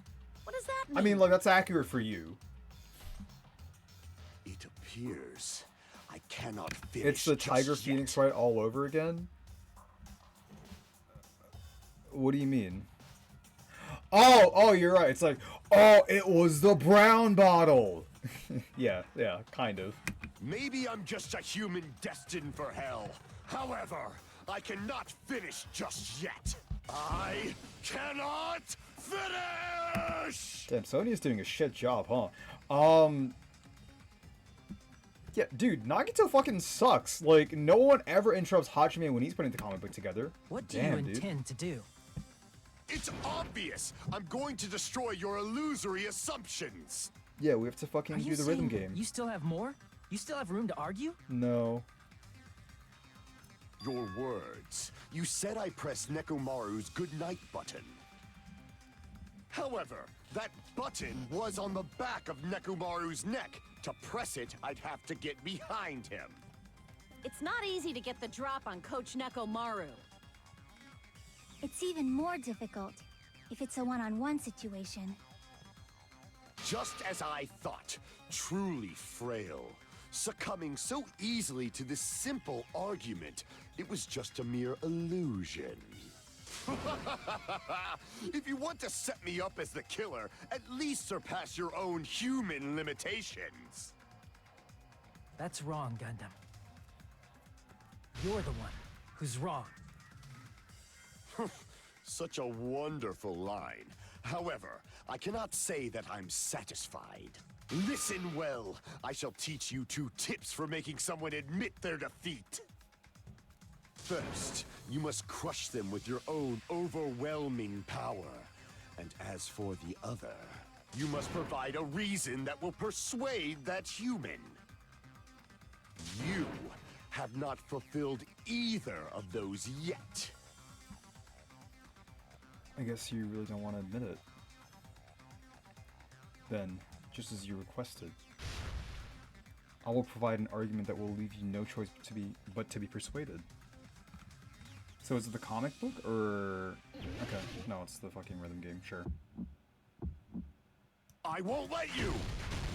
For the Tanaka Empire! Wither! Crushed as David prophesies! I won't let you! For the Tanaka Empire! Wither! Crushed as David prophesied! Show me the cadaver! I won't let you! For the Tanaka Empire! Wither! Oh shit. Crushed as David prophesies! I won't let you! For the Tanaka Empire! Wither!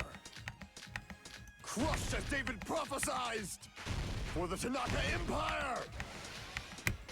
I won't let you! For the Tanaka Empire! Wither! Crushed as David prophesies! I won't let you! It's Nekomaru's back. The 4 Dark Devas. Oh god, it's relevant.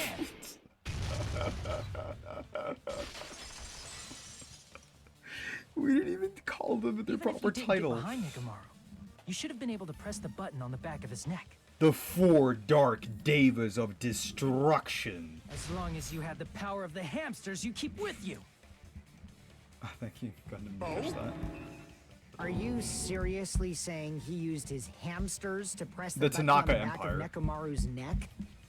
The Great Of course that'd be Tanaka impossible for a Empire. normal hamster. Of the Supreme Overlord. Obviously. In fact, we That's saw probably it with really our loud. I very just own like hit my eyes, fucking mic right? with that.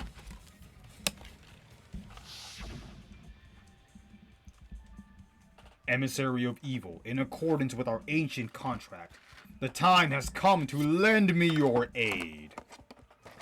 Pierce through, Supernova Silver Fox Sandy!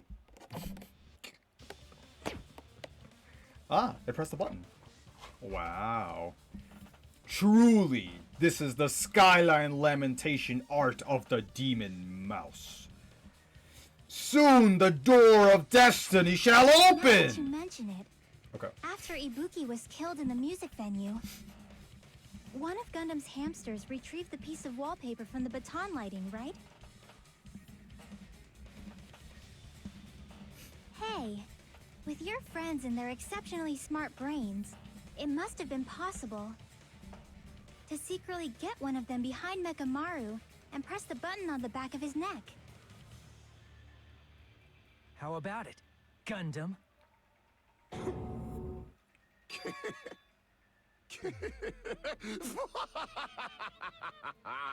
Not just myself, but you actually brought up how splendid my subordinates are. I have no recourse but to admit it. Admit it?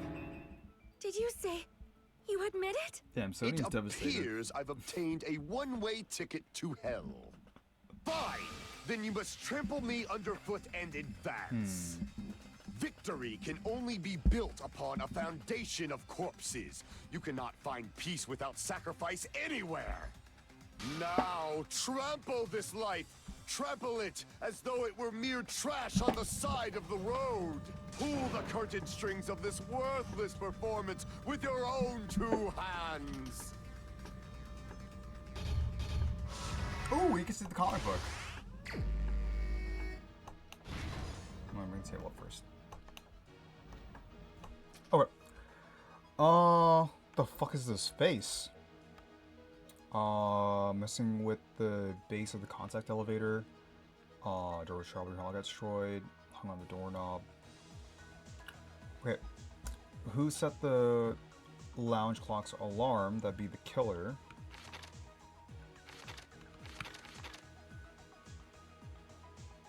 Who was in the lounge early morning? It was Fuyuhiko. Time to Fuyuhiko Nakamura 5 a.m. I don't think I have those pieces yet. Oh!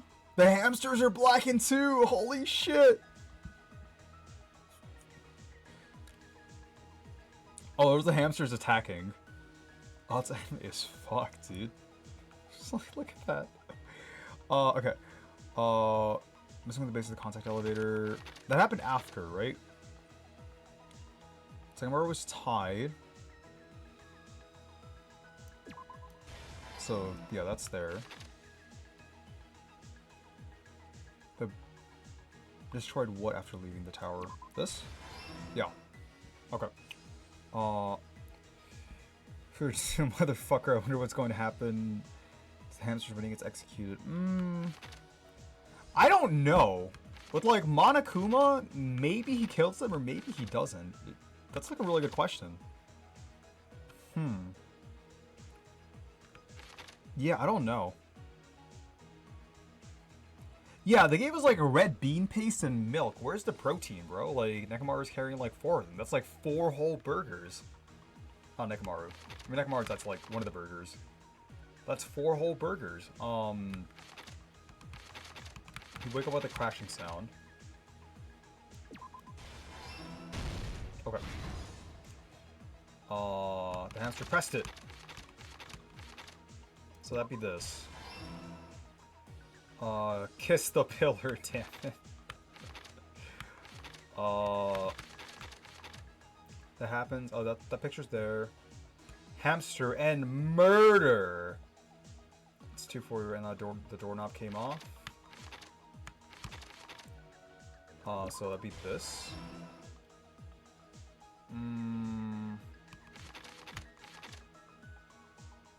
Who gathered at the lounge?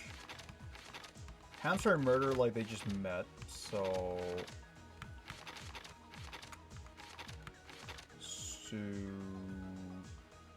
Is it this for the clock?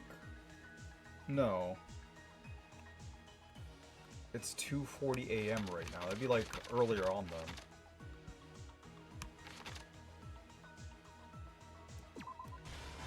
Okay. Alarm set for 5:30. It's 5 a.m. right now. That'd be this? Okay. They did what to the alarm clock? I mean, you can't tamper with the alarm in Nekomaru's chest. So, like, I guess you can't tamper with the time, but, like, you can set up an alarm, is what they were going for. then it's like a weird statement. I don't think you can like call it, you can't tamper with it. Meet up. That's because of this. Oh. Oh, guys, that was relevant. Chain around the doorknob.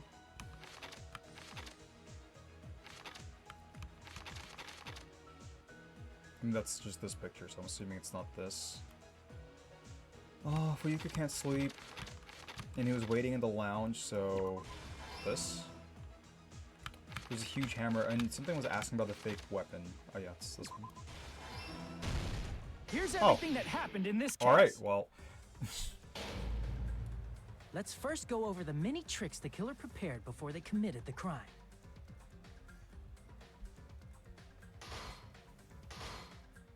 First, they destroyed the contact elevator.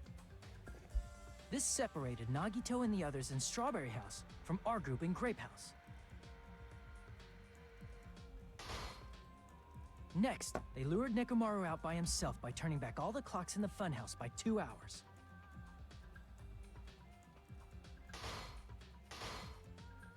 Additionally, in order to secure an alibi, the killer went to the Strawberry House lounge and set the wall clock's alarm to 5:30 a.m. After finishing their preparations, the killer went to Strawberry Tower with the necessary tools in hand. They obtained these tools from the Octagon, which you can enter once you clear the final dead room.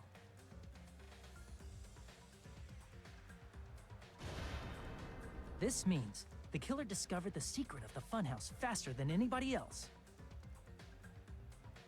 That secret being, Strawberry House and Grape House are actually the same building.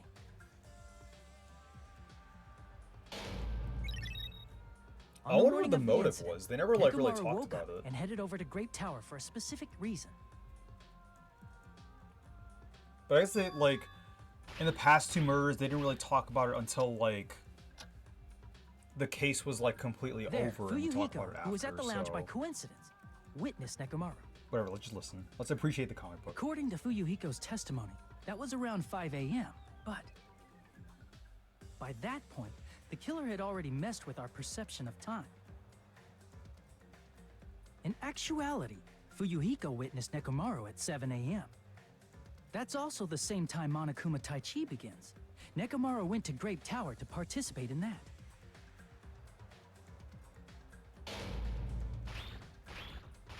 However, because the contact elevator was broken, Nekomaru was unable to go to Grape Tower. You know what? I'm So glad he he's decided to gone. try I don't going to really want to, Strawberry like... Tower. True, I was thinking he was doing it for the hamsters, but he barely talked about it. Waiting for Sonya, he might have But gave the in for the killer sake of was waiting others. for him there. That'd be a good reason. Cause like, I do think With the power of hamsters, they were Hajime, able to press the good night button on the back of Nekomaru's neck. like I do think Hajime going like, oh, I'd rather die and like rather than like have a murder happen, and then like everyone's fucking dying, so that'd be like really fucking stupid. Maybe Gundam was like, yeah, that's fucking stupid too. In which case, that's like respectable. I still think Gundam is like really fucking cringe, but sure. That would be like a good reason. That would like be a genuinely good reason. Like doing it for others, doing it for Sonya. Sure. I can accept that. This forced him to enter sleep mode, rendering him immobile. Maybe Sonya From just there, takes care of the killer hamsters began now. preparing to use the ultimate weapon.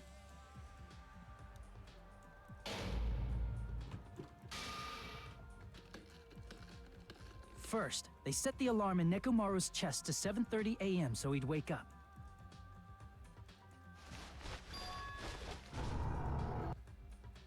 Then they tied him up with a metal wire, tied the tip of the wire into a loop, and hung it on the doorknob.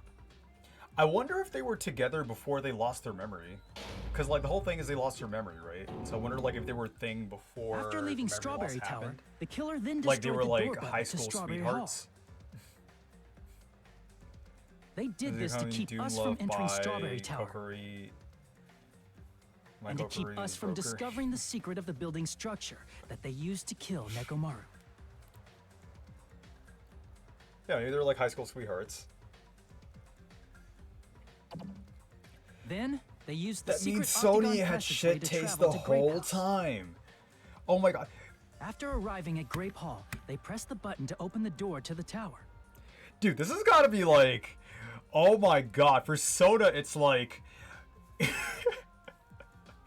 like you should have been here for like the earlier in this case, because Sonia just like shit all over Soda earlier, and then like you like they just established that Sonia has the worst taste. And it's fucking Gundam. Holy shit. Dude, Soda's When that like happened, fucked, the elevator-like floor of the tower began Soda, descending, oh my god, Soda. Fucking go next. Oh my. and Nekomaru's body was still inside, dangling upside down in midair from the wire. The killer entered Grape Tower to see if their setup was successful.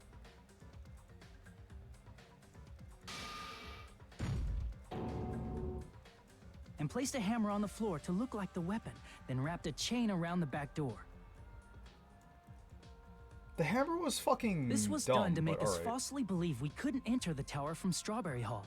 Like, bro, you didn't even like go back and like bash him with the hammer to get some blood or oil on it. You didn't even like rub oil on it. You just like fucking left it. Like, oh, here's like a completely freshly made hammer right off the factory presses, and like it's just there.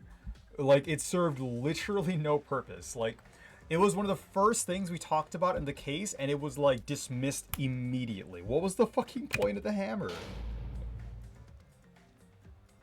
With this, the killer finished their setup and tried to go back to their room using the secret passage. Like, I do think they took several leaps of logic. I can only say she has shit taste if she were to choose Soda. I mean, okay, so in defense of her, there's no real good answer. Everyone's fucking weird. Like, Hajime's almost like the only normal person, but like, it's like Hajime and Nagito is like, boom, that's the ship. But like, she doesn't really have a lot of great options. But are you like seriously trying to like defend Gundam here? Is this the stance we're taking? No. No. It's great. They're fucking perfect together. Okay, but like the way you're saying this, you're trying to like defend like, oh, Gundam wasn't cringe. Gundam was great. No, Gundam was fucking weird, bro. Gundam. No one wanted to hang out with Gundam for reasons. So they could craft their alibi when Nekomaru died from the fall. Like, I'm willing to accept that like they worked well together. But if you're something trying, unexpected happened. like, Fuyuhiko, who saw and his Nekomaru hamster, earlier, was still at he the is lounge. weird. His hamsters were a saving point. I mean, yeah, like him and his hamsters together. Like, again, there's like positive qualities to Gundam. There's positive qualities to everyone, except Soda. As a result, the killer couldn't return to their room, and with no options available, Like, time ran out. There are very few characters that have like no redeeming traits. Like, Yoko has absolutely no redeeming qualities to her whatsoever. So like Yoko being alone forever, tied up to a pillar, and then just dying is like... And then everyone stood up and gave her the standing ovation. Good job, Bekan. But like... Again, I'm willing to accept Sonya and Gundam. Sure, that shit fucking works. Like, it's fine. They can work. Calling Gundam not cringe, Unsolve It, is a completely different argument. The lounge's wall clock alarm started ringing at 5:30. Well, actually 7:30. To avoid a worst-case scenario, the killer was forced to appear in front of Fuyuhiko with the others.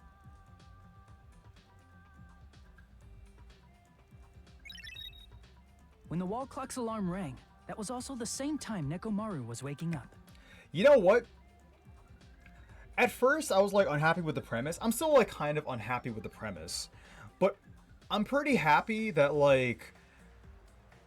It's weird that they fucking brought Nekomaru back and then immediately killed him off. But I'm happy we don't have to like spend the entire rest of the game with a fucking robot student. We had an entire case with the fucking robot student. Like, is Nekomaru the most done dirty character in this game? Because I think so far Nekomaru is like the most done dirty character in this game. Like, he was great. Nekomaru was like arguably one of my favorite like bro characters. Nekomaru was like a homie. Like, he died defending Akane despite Akane just being like an actual brick in terms of personality and a character. But like, he was like, bro, like in like the cutscenes that we got or like the events we got, Nekomaru was kind of great. But then like him coming back with as a robot is fucking... Honestly, yeah, if he got taken out by the bazooka, like, it would have been better. Even if he came back, like, paralyzed or, like, dismembered or something, like, it would have been fine. Coming back as a robot was just... That was just really shit. That was really shit. He woke up while he was still hanging upside down, so he couldn't help but sway his body powerfully. Originally, the loop of wire was only supposed to slip off the doorknob. But because there was a heavier load than expected, the doorknob ended up breaking.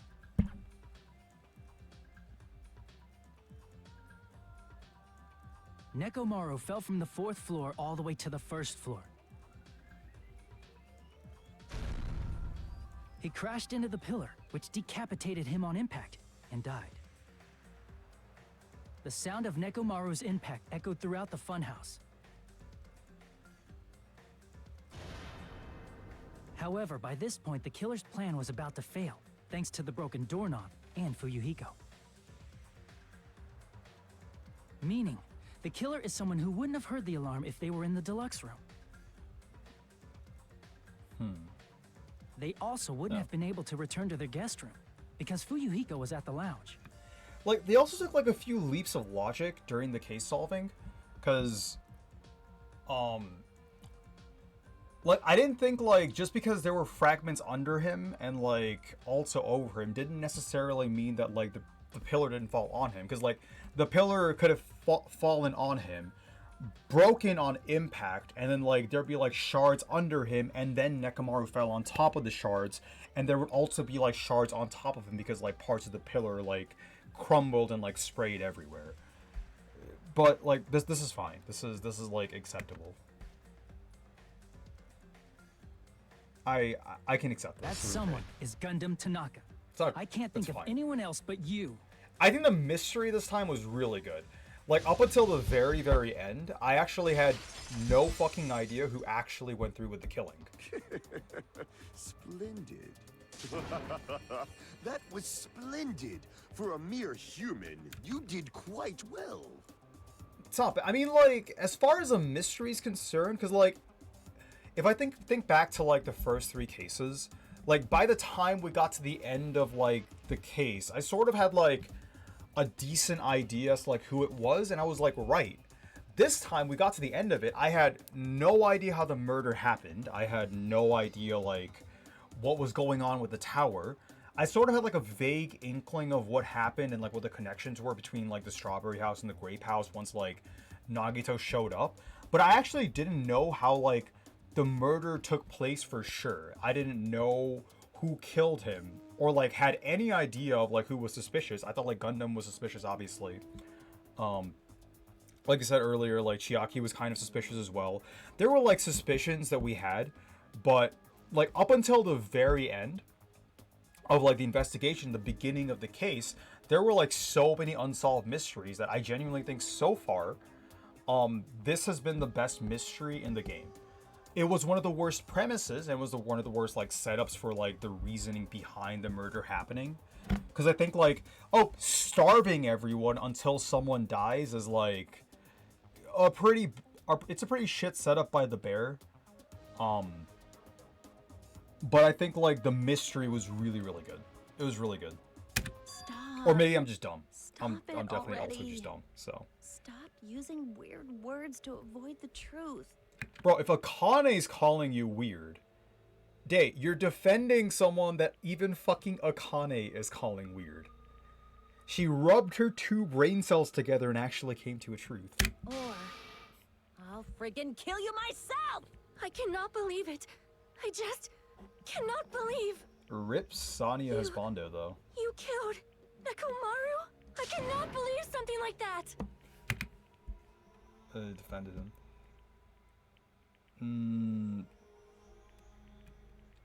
I don't know. Maybe I'm off. You don't Maybe wish you were to not, in forgive fact, me. defending Do him. you feel regret? Then finish it! Cast your impure votes for Gundam Tanaka! I thought you were arguing that, like, My Sonya's beloved taste wasn't shit. I'm deadly like, no, foes, Sonya's let taste the is, voting like, time pretty shit. begin!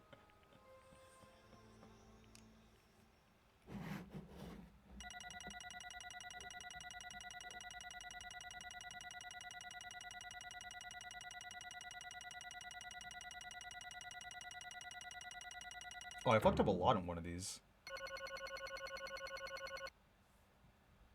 Really, a B for that? I mean, like, on an 80 and a 63, sure. I mean, we have all the presents. I don't really need any more coins.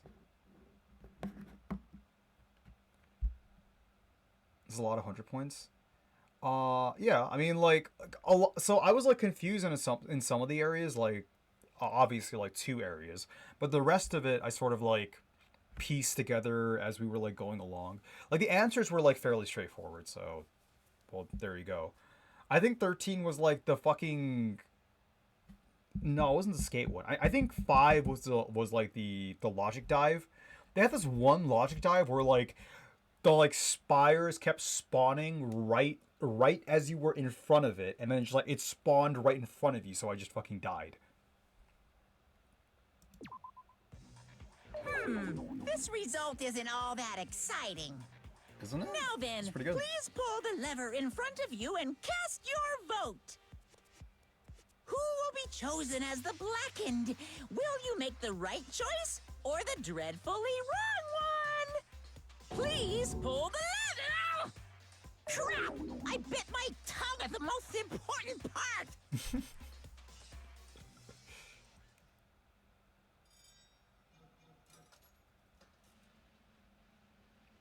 Oh, do you want to come on for the voices? I think the trial's over. Or like, are you good? Are you good?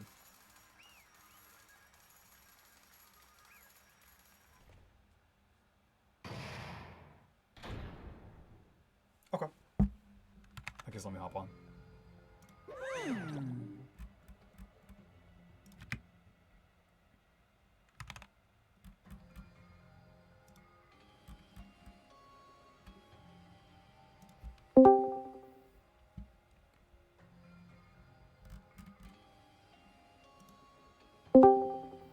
Hello. Hello. Hey, welcome. I'm sad that you missed like the early part of the stream. This early part of the stream was like really, really fucking good. Yeah, I was sad I was late as well. Bro, like you missed all the ways like Sonia shit all over Soda's heart. It was like the funniest shit. Holy fuck. Finally, yeah, it took her that long, which is good because I'm sure. Cause No, like, because like I think like her reaction was fairly natural because like at first she was just avoiding it, right? Mm-hmm. Because she was like, all right, he's fucking mad, annoying, and really weird, so I don't want to deal with him. So like, I think in real life, if you found someone, if like a girl found a guy really annoying, like I think the girl usually just like ignores him, which is like what she did. So that made sense. But like in this trial, she fucking. I think Soda like spent more time crying in this trial than anything else, which was really. That's why he was so quiet during the class trial because I think he barely spoke. He was speaking earlier because he was trying to like impress Sodia still, and then like Sodia just completely ignored it. Holy shit! Oh, it's so good. Oh, it'd be bad if I bit my tongue again, so I'll speak slowly. Judging from the results, you guys were correct once again, getting 4 in a row without any mistakes is a splendid achievement. Thank you. That's right. The one who killed the robotic Nekomaru is the amazing Funhouse. Was Gundam Tanaka. Nice! Yay, as I said all that without biting my tongue. Now then. Now that we've decided who the killer is, let's do the execution already and get this over with. No, we need the fucking motive. And hold on. It's true the class trial is finished, but that doesn't mean the incident is over. We can't finish it until we hear it from Gundam. Jeez.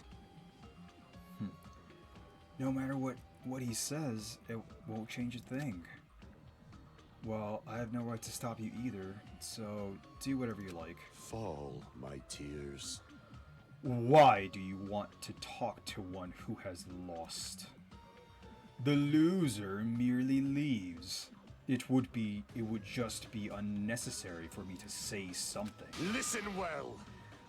Is what I would like to say, but for honor's sake, I shall correct one thing. Correct? How pitiful. You guys said I made Nekomaru powerless without fighting him. That, however, is a great mistake. Huh? Fine. Nekomaru did fight. That is no mistake. And because he fought, he lost and died. Damn it! Lost and died. This, too, must be the will of causality. If he was just trying to cling to life, there are many ways he could have done so. However, he did not allow that. You. What do you mean? Explain. Fine then. Fine then. Then I shall reveal it all. Let's make history. Within the final dead room, I discovered the secret of the funhouse. And I devised a killing plan utilizing that secret. By tampering with all the clocks in the building, I succeeded in luring Nekomaru to the tower. And this is what happened. Oh wait, actually let me just do this real quick.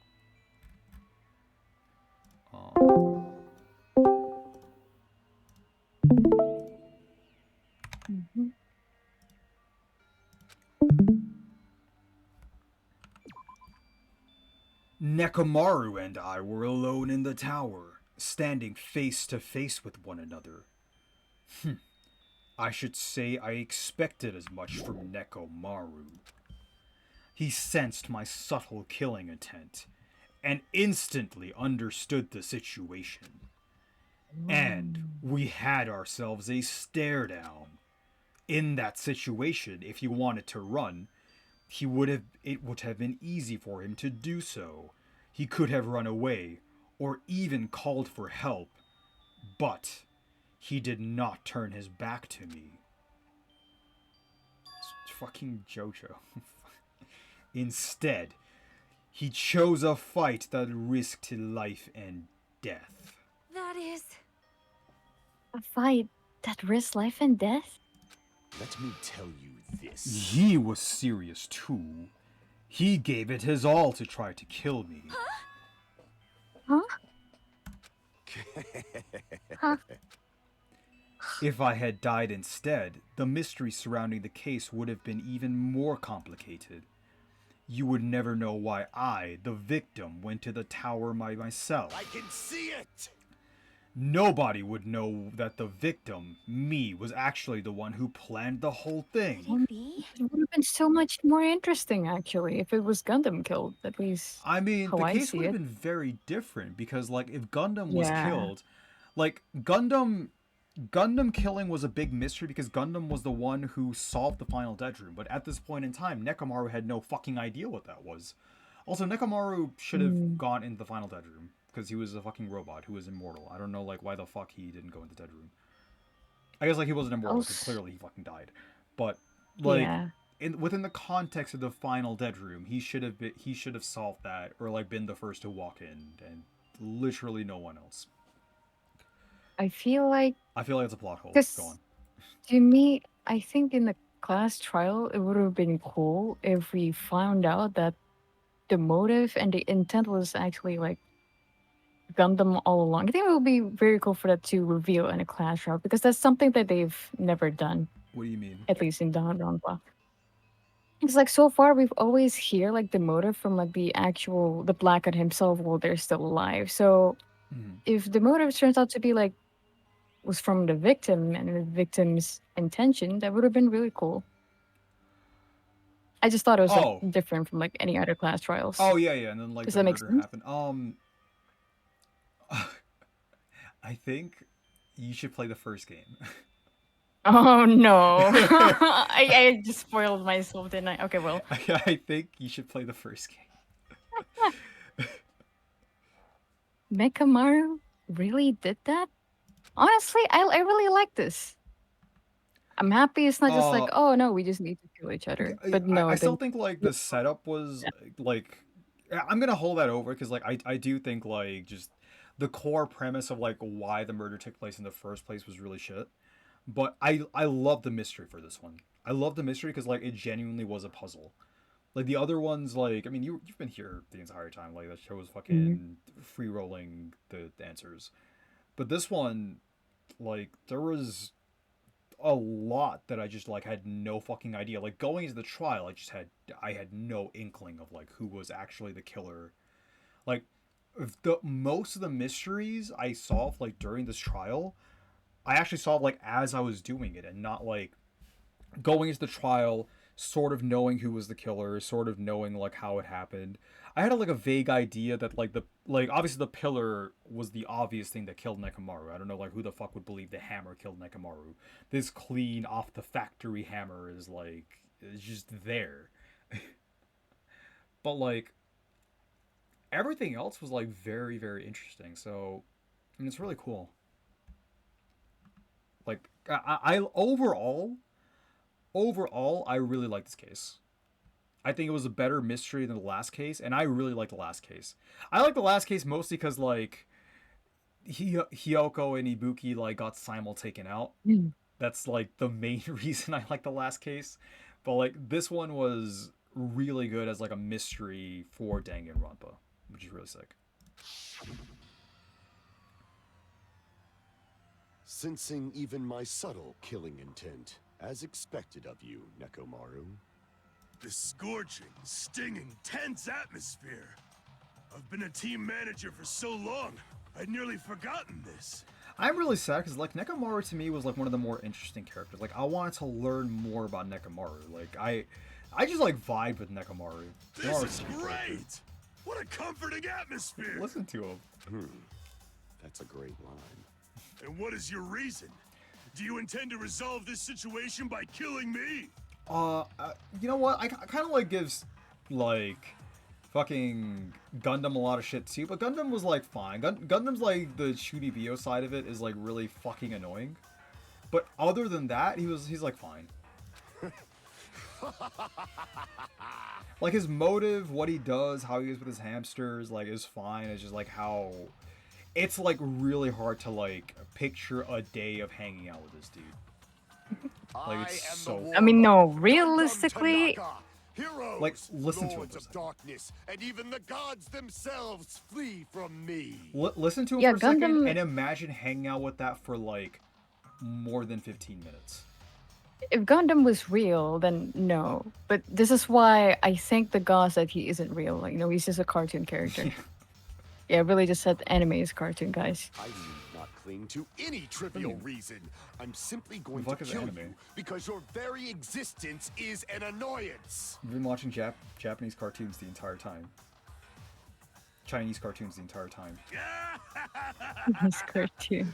You'll drench your soul with evil until the bitter end, huh? Splendid! In response to your spirit, I shall kill you with all of my might. I won't go easy on you. Don't even think about holding back. It's like, oh, 무갓대기로가. Don't waste your breath on cowardly tactics. Give me everything you got. Nekomaru Nidai, your blood will drench the foundation of my empire. Now, this is what I mean. Like, think of like the amount of brain rot Sonya suffered listening to this for hours. If it was Sonya, I don't think her brain would brought. Like, for Because, like, just the several amount of days. shit that Sonya Like, says. you're like starved for like several days, and this is all you're listening to. How are you the same person before and after? That is. I can't stop thinking about it now. This is like all you hear for like hours, for days, eating and drinking nothing. This is like the only thing going inside of you, because like this is the only person you're hanging out with. Why? What did you fight? We're all friends. Whoa. Why couldn't you stop this? I'm so crying. Even if both sides agreed, it was still wrong. I'm also just like giving them a lot of shit. I think like just as characters, I'm like, no, it's fine, it's fine. I think it's funnier because like Soda is just getting word I cannot say because we're currently streaming on Twitch. I think like that part to me is like the funniest shit. It's just fucking crying in the corner. Oh my god. I don't think like I've ever seen that happen in an anime, like getting shut down so fucking hard. I mean like it happened in Darling in the Franxx. Well, maybe it happens sometimes. I will not argue. I have no intention of forcing my values upon you. Let me tell you this. What is the point of living if you're just waiting until you finally die? Okay, so if that's his reasoning, then okay. Gundam is like getting knocked up like several tiers for me, if that's like the reasoning for it. If he wasn't like fucking weird outside of it, I think like as a character he's like pretty good. But like, I don't know. It's like a colorful cast. Fine. Alright. I see your side of it. Gundam's fine. Dub Youngling. What a guy. There is nothing courageous about that. That is abandonment. A mere feeling of resignation. Yeah, he got triggered by Hajime's words. I mean, maybe he got triggered by Soda's words. Wait, are you telling us just to wait and starve? I guess like Soda was triggered by Hajime's words too. I mean, I got triggered by Hajime's words. That's like really fucking stupid. Like, oh yeah, instead of like a murder happening, like at first I thought like maybe Nekomaru like did this to himself, but like, and like that would have been an allegory for the fourth case where like I think I spoiled it for you, but like basically I thought Nekomaru did it to himself, so that like everyone could like go out, but like maybe like if either or happened, like both Nekomaru and Gundam were like, no matter who dies here, like everyone else can leave and like everyone else can like get food, and like both of us are getting like killed regardless because like someone's gonna figure it out. So okay, like that's good actually. I'll say that's pretty good. Then have our friends kill each other. Huh? Do you mean you'd rather die? Fall, my tears. Ever since we were locked inside that building, everyone has been dominated by that feeling of abandonment. However, nothing is born from resignation. That is simply a reason to give up. If you flinch, you will die! Giving up on life. That is just an insult to life itself! Let me ask. Have you fools ever heard of the term dog eat dog? Cannibalism? Yeah, Chiaki, for sure. Fine. In zoology, cannibalism is a commonly observed phenomenon. Many creatures at some point in their lifespan engage in cannibalism. Listen well. That is what it means to live. For sure. I think this is the first time like Gundam has like said literally anything that relates to him being the ultimate breeder. If you say killing for the sake of living is evil, then what would you call giving up on life itself? I shall engulf this world. If a world would consider that justice, then I will fight that world with every last fiber of my being. Giving up on life and choosing death is nothing but a blasphemy toward life. I renounce you! It is a violation of the natural order. It is the arrogance of humanity. You. I feel like all the dialogues after the class trial are so well done. Like none of the words, none of the sentences, and none of like the dialogues coming up from out of their mouth is like wasted. Unlike what happens in like during the investigation in free time. Oh yeah, Just whatever. I mean, like even during the trials, that shit happens. They're like, oh, so he was under the table, under the table. He was found under the table. What if like he was under the table, Hajime? Yeah, that was my favorite. That's definitely not burned into my brain forever. Are you saying all that to try to justify what you did? No. She was at the beach house. She was in the beach house. Was it a beach house, Harime? Harime? Yeah, Harime. But it sounds like Nekomaru felt the same too. That's why they fought, right? Damn it. Fine. That man had the courage to die when he needed to die. That is why he challenged me to our battle. Regardless, as I have already said, I do not intend to force my values upon you fools. I have betrayed you all. That is the absolute truth. Fall, my tears. But even so, don't you think it is a better alternative to slowly starving to death here? Oh.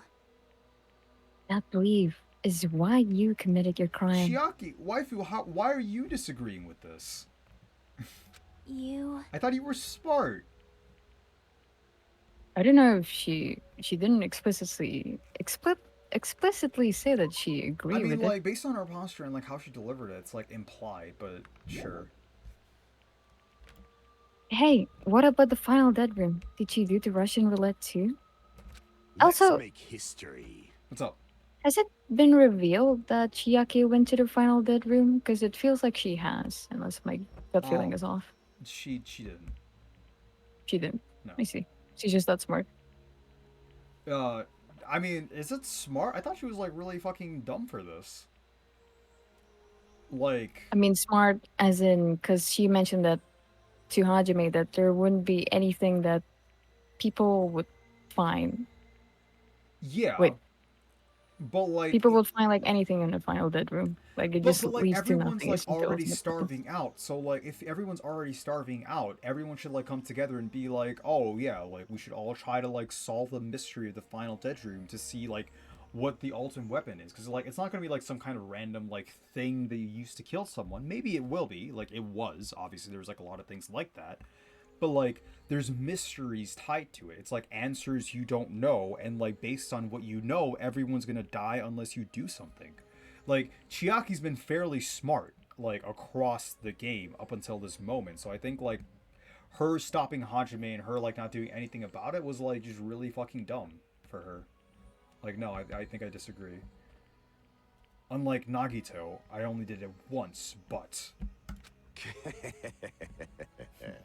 compared to my battle with Nekomaru, that was mere child's play. I do agree with you on that, like... Chiaki stopping us was sort of like, it did kind of feel like she had solved the mystery, or like at least she at least knew what was in the final dead room, but she like took like Monokuma at his word, and like she's smart. She's been established to be smart enough so far to like understand the concept that a lot of the times the bear just lies to you, and like you should do everything in your power to like figure out exactly what is wrong with the dead room. If waifu was like, oh yeah, I'll just go to the dead room myself, that would have been like a better answer than just like, oh yeah, no one goes to the dead room, we'll all just starve. Like, is just like a really shit answer. Like, that's really garbage. Maybe does she not want to risk her life? I mean, like, she obviously doesn't want to die. I mean, like, I'm willing to accept that. Like, I'm not saying, like, she goes in herself, but, like, like, the game not addressing that at all, like, Chiaki just accepting that feels like a plot hole. Where, like, I feel like, on some level, Chiaki would try to, like, solve the mystery because, again, Chiaki's, like, already been established to be, like, one of the people that actually, like, thinks. Even Fuyuhiko, like Fuyuhiko trying to like solve the dead room for the sake of like solving the mystery and like not risking other people's lives because like he's like a lot braver and like he's like seen shit happen in his life. Like Fuyuhiko going to the dead room to solve the mystery for the others makes sense. Like there's like a lot of answers and like more people should have been like solving the mystery of the dead room. I'm not saying like the dead room would have been any different, it would have been the same, but like the fact that no one knew what was in there and like they'd already explored the rest of like the buildings and like the result from searching the rest of the buildings is that like if they don't do anything and this continues, everyone's gonna die. Like that is what lied at the end. If like someone didn't murder someone else, everyone was just going to die. So like that if that's the only alternative, that's like the alternative you pick. I think for Fuyuhiko, maybe he doesn't want to risk his life again because he's already been trying to like kill himself for the past few cases. No, it's not that. It's like he didn't. Now he doesn't want to like risk life because of Pekka. But like, no, I think like based on us hanging out with Fuyuhiko, I think it's been established that like Fuyuhiko is like trying to like be more resilient by himself instead of like relying on other people. But I think like Fuyuhiko's like also been established from our time hanging out with him that like he cares more about the cast now than before, where like he just didn't care about like anything at all. He's trying to like establish like some sort of relationship with the rest of the people he's stuck in here with, and he's like trying to do that on his own terms. I'm not saying like Fuyuhiko should have gone. I'm saying like just someone should have gone. It makes the most sense for Nekomaru to go because it's like it's the least likely that something happening in the dead room is going to kill Nekomaru. Because like even the final one, like Russian roulette, right? Like it's a risk for literally everyone except Nekomaru. Dude took a bazooka to the chest. How is he gonna lose in Russian roulette? Like my point is like Chiaki stopping us is fine, but then Chiaki just being like, oh, no one should solve it and like we should just like go back is like really fucking dumb from Chiaki. Like waifu, what the fuck? That specifically is my problem with this. Well, You know, after listening to you talk for a while, I'm starting to think that, well, it's also because you unexpectedly admitted your crime without much resistance, which is good. I think. I mean, like, Yeah, I think that's good. what he was going for, because, like, But I think the mutual agreement, like, from what it feels like here, the mutual agreement that like Nekomaru and Chunibayo came to Gundam was that like even if one of us dies, we just have to like have it revealed in the trial that like one of us was the killer. So like we're both going out, but like everyone else gets to leave is like fair as like motivation. Gundam, don't tell me you didn't sacrifice yourself for our sake, did you? Oh. Really? Actually, oh my god. Did you really have to ask that, Hajime? Believe you would ask such a foolish question. My name is Gundam Tanaka. Wait. Really? Just who do you Bless you. think I am? Thank you. I am Gundam Tanaka, history's greatest monster. My cursed existence is feared by all mankind. There's no way I'd sacrifice myself for the sake of you fools. Fade like dust in the wind. Oh, that's new.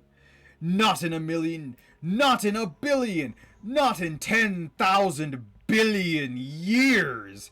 In the name of pandemonium, it is impossible. Is that it? Then I'll just leave it at that. Now then, let us be rid of this foolish talk. It's about time the fun started. Monokuma, let us begin. Yes, indeed. Yay, got it.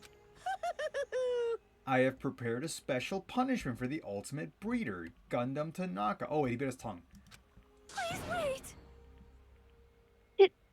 This is just too much. I beg of you! Please, Monokuma, please help Gundam. Huh? Miss Sonia. I beg of you! Please, I beg of you. Oh my god, are they gonna die together? How pitiful. Sonia. An act as unrefined as stopping a man from... Oh, you missed it. Gundam called Sonia his Dark Lady.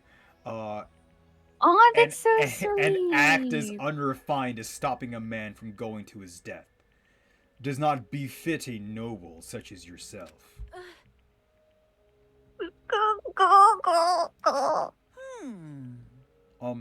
If a fine to thoughtful will, right?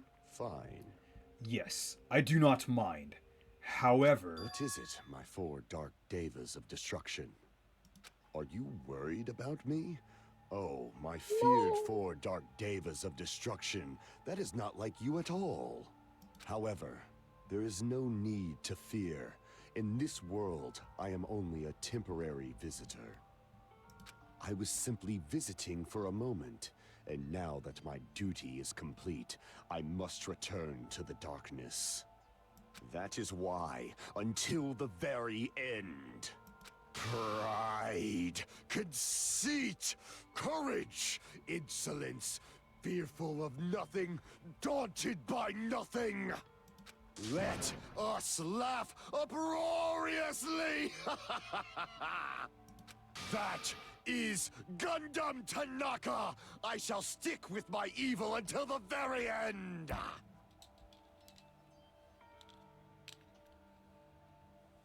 Open sesame pandemonium!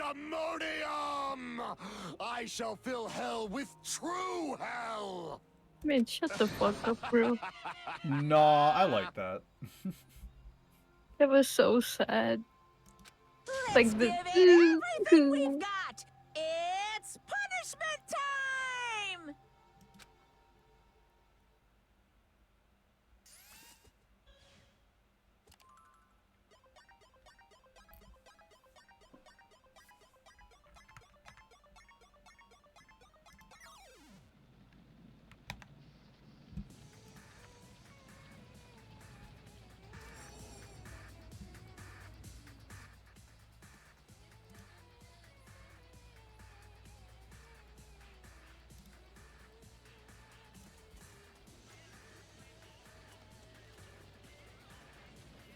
Ooh. Okay, good. I thought the hamsters were gonna die with him. What? He rides all of that and he just gets trampled to death. Yep, I think so. Like...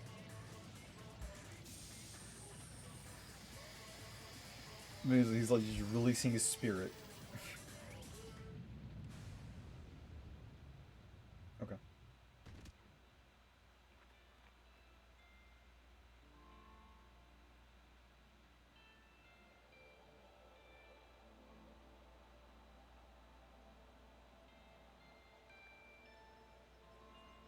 Are those all the animals he bred?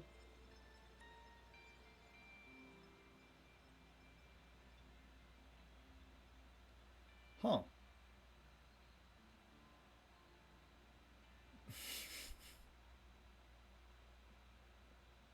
Wait, was that Fist of the North Star? Kind of felt like it. That was a lot more like honorable of a death than Monokuma usually allows. Usually it's like a lot more raw, like, huh. But that was like really respectful for a Gundam. Like usually it's like really fucking bad. Yeah, which is odd for Monokuma, but Yeah. Alright. I don't blame it. I guess maybe Monokuma can have some respect. No. No.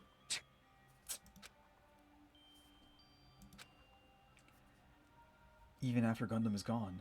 The spirit of his parting words still lingered deep in our chests. Don't give up on life. Did I misunderstand what he meant? No! You shouldn't have fucking done that in the first place, Hachime, you fucking idiot. And waifu, too! Like, what the fuck? It's like, all of you are starving to death. Then what's the right thing to do? Not die. I don't know.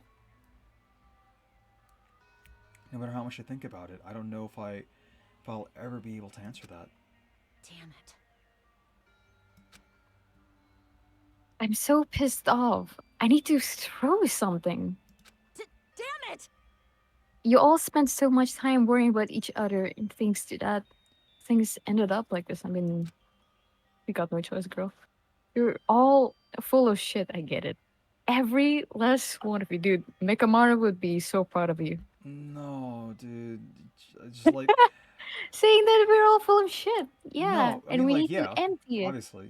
Nekomaru would be like, fuck yeah, girl. But, like, at the same time, fucking... This coming from you, Akane? But the biggest piece of shit is me. Okay, thank you. The worst. She might actually be self-aware. Damn it. Why am I so weak? Does Akane grow as a character, or is she gonna be, like, fucking garbage the entire time? How did they make Aoi but worse? Oh. Maybe we should deflate her boobs so she can grow as a character. It's such a downer, clearly. I mean, we can't, like, have her grow as a character if you just remove what little remains of her character.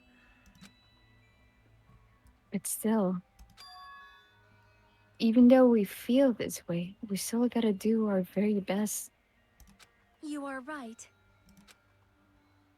This time around, we must move forward. We must continue to live and believe in our friends. If not, You are right.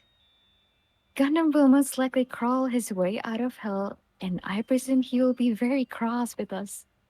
Oh, she's crying. You're right. You're right. We shouldn't just stand here. I mean, it's not like this is over. We still have to do it. We still have to finish this. For the sake of our friends who have died, we need to finish this once and for all. So, don't just stand there. Stand up and walk. Move forward. Live. If you don't, everyone who fought and died will have died in vain. We can't allow that. Hey! Hey! So, how long are you guys just gonna stand around chattering? The class trial is over, so it's okay for you to hurry back over to Jabberwock Island. However, the killing school trip will proceed as usual, so make sure you know that. Wait! Hold on. How much longer are you gonna keep doing this, Monomi? That's a good question. Like, how Really? how few students are we gonna have left? I guess, like, it's not much of a spoiler. Like, it could be a spoiler for you, but seriously, how long is he going to keep doing this? How long is it going to continue? Now then.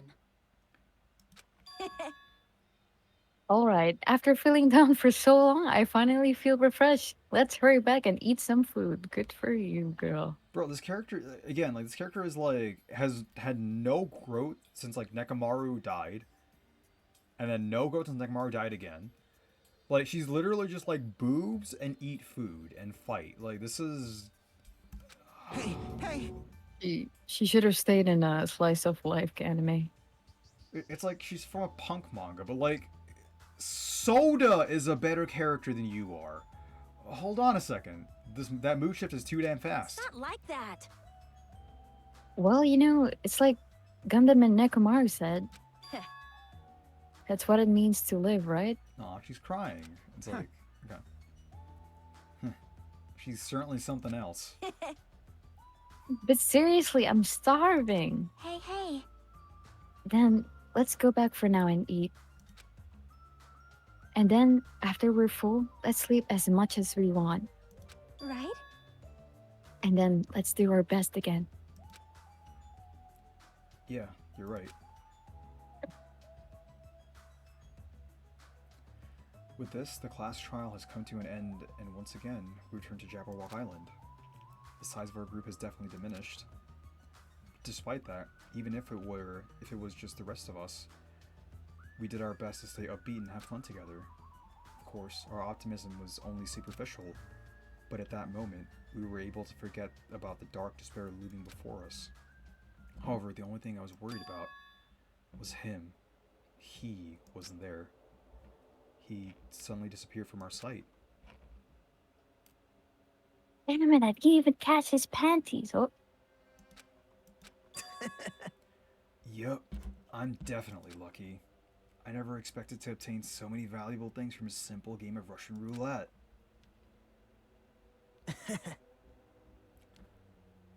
Who? That expression looks familiar, but like from somewhere else. Who smiled like that?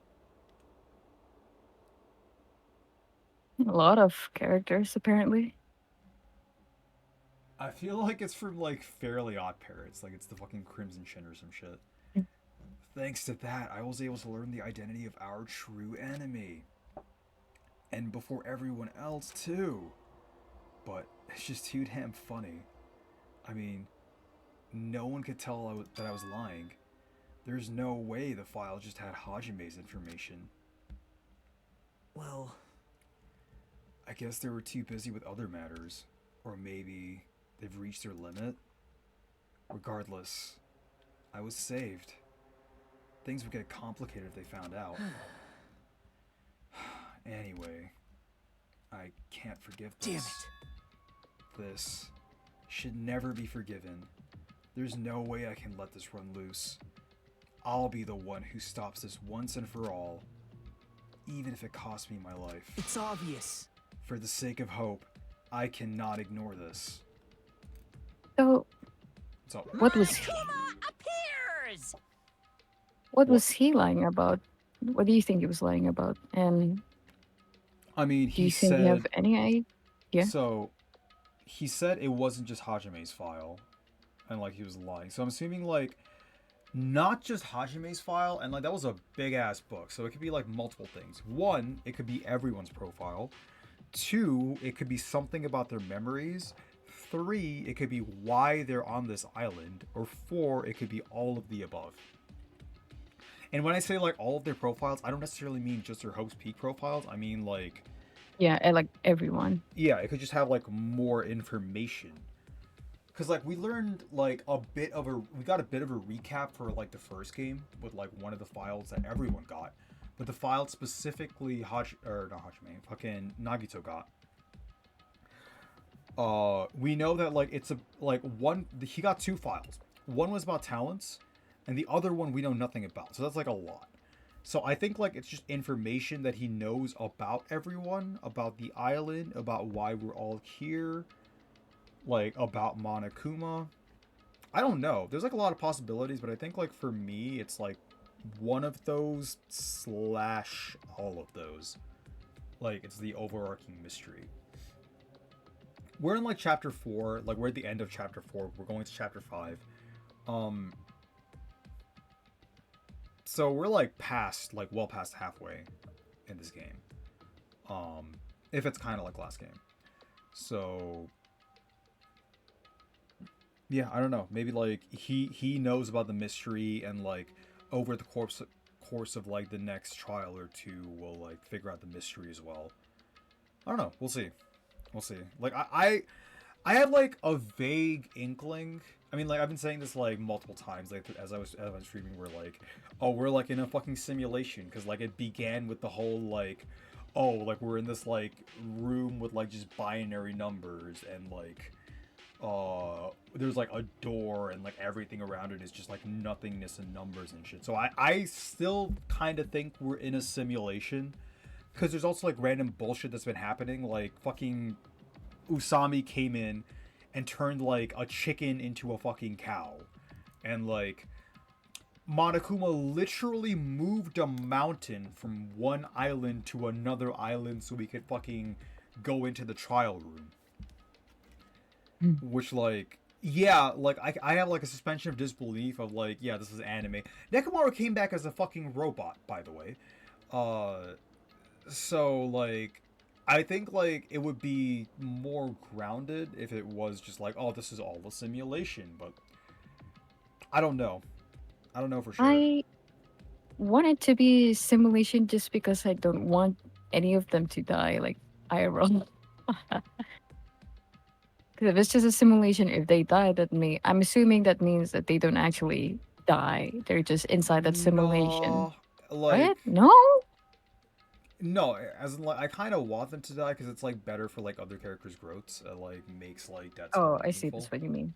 No, like from a story perspective, like characters dying is like good, and this is true for like a lot of the characters that I particularly like as well. Going from like if you haven't played Crisis Core, I'm probably not gonna bring it up. Have you played Crisis Core? Like Final Fantasy No. 7 or any of it? Okay. Are you planning on playing it? Crisis. Which one is Crisis? Oh, It's Crisis Core. Is it at Final Fantasy 7? it's a spin-off game for Final Fantasy 7, yes. It's fine. You can spoil it. Okay, so that has my single favorite character in the entire history of every single piece of Final Fantasy media, and I've played a lot of Final Fantasy. Because it has Zack.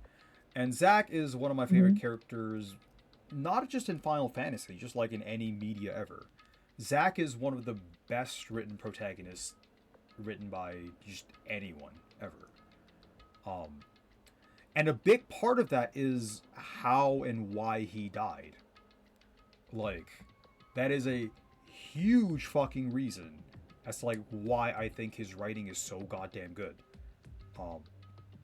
So no, I can like the characters, but I think like the characters being characters need to have like some story progression to be like well written, well rounded, and there has to be like an ending, and their death being meaningful sort of like eternalizes the characters as like good characters versus like, oh, like death being meaningless kind of takes the weight out of a story.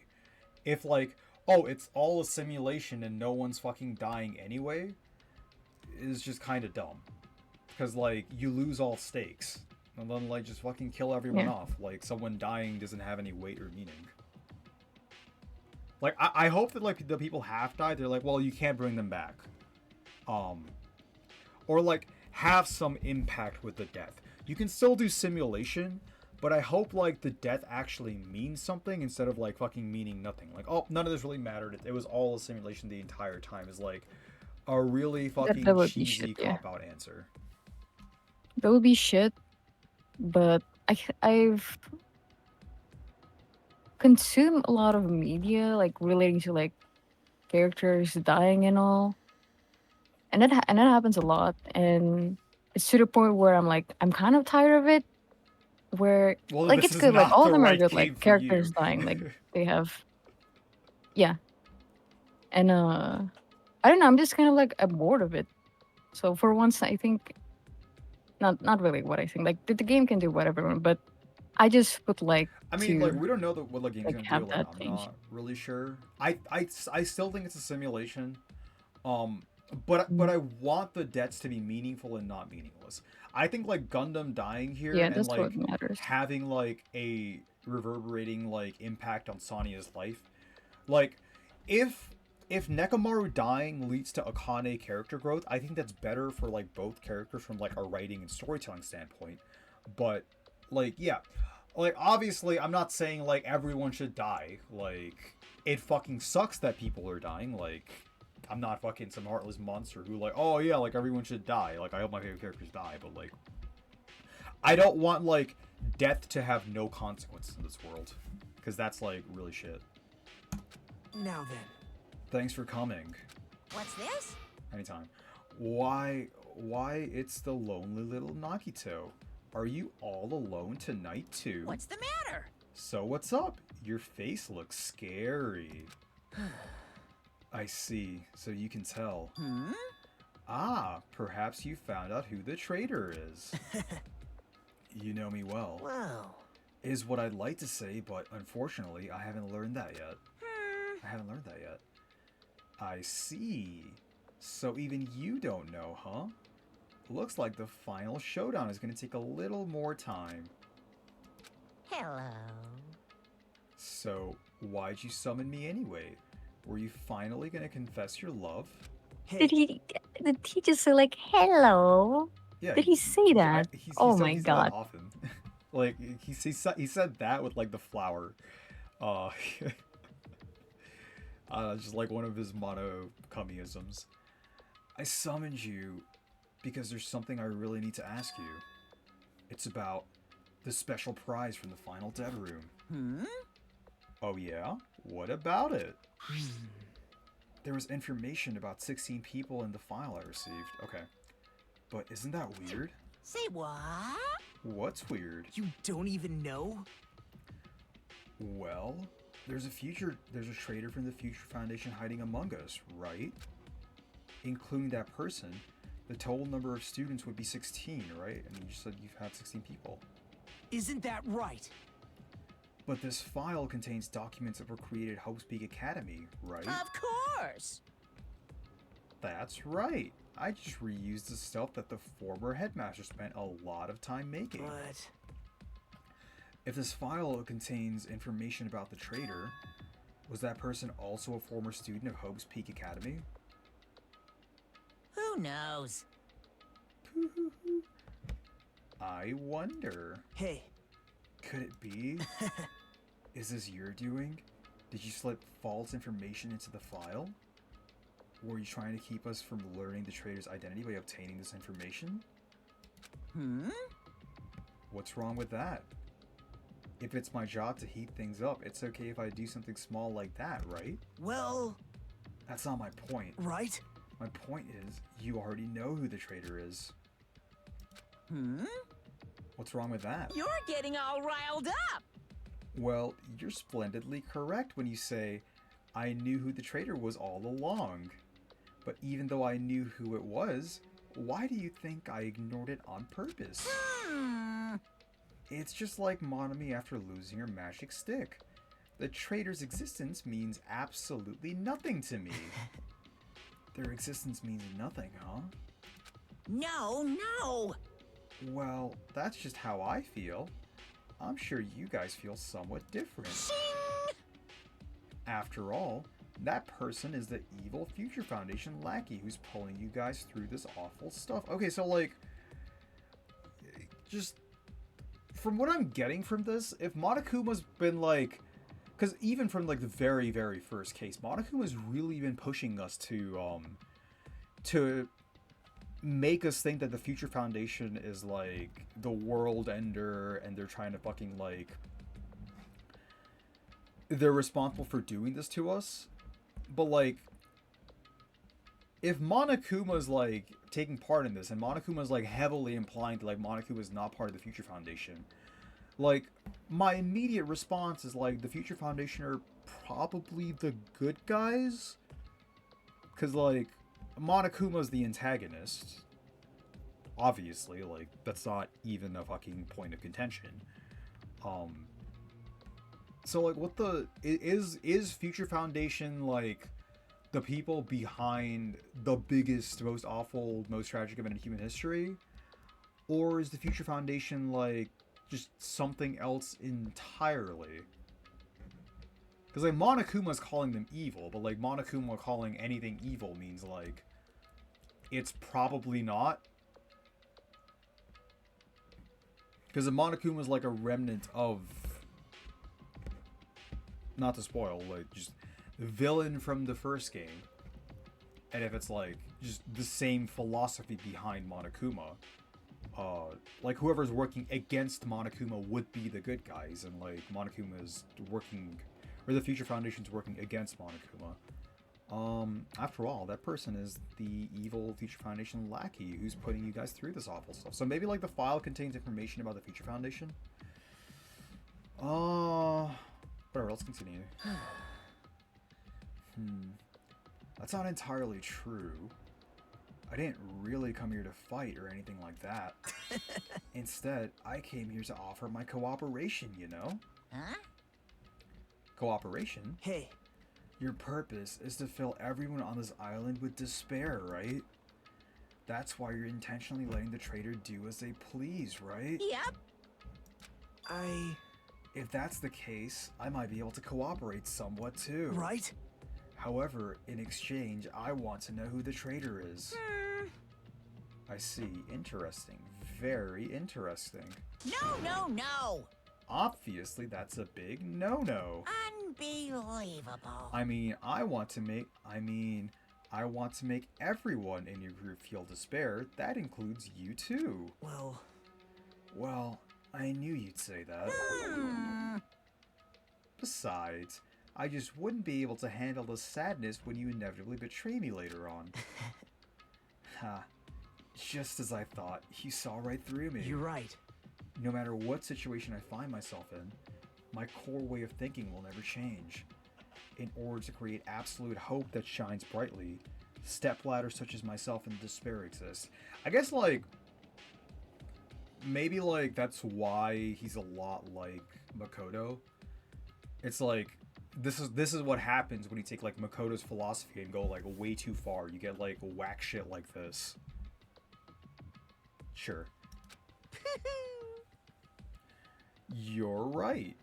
You're a true believer of hope, after all. I must say, that belief reminds me of that person for some reason. Huh? Reminds you? I don't know who you're talking about, but if someone as worthless as me reminds you of some other person, they must be extremely unlucky. Like... But you're just as unlucky, right? I mean, the fact that you're even involved in something like this. Wow. Am I? I actually think I'm very lucky. Say what? Huh? You don't know? Wouldn't you say that coming across this much despair is a rather rare opportunity? I can't rely on anyone on this island. That's why I have to be the one who does it. If I can eliminate despair from this island, I won't be a stepladder anymore. I'll become a real ladder. I'll become an existence that could even be called the ultimate hope. The two of you are alike. You definitely remind me of him. Hey, there's one more thing I want to ask you. See? Who are you waiting for on this island? Huh? Looks like I'm right again. You're definitely waiting for someone on this island. Is the person you're waiting for already on this island? Hey. Well, answer my question. That's... If that's the case, if that person is already on this island, wouldn't that be exciting?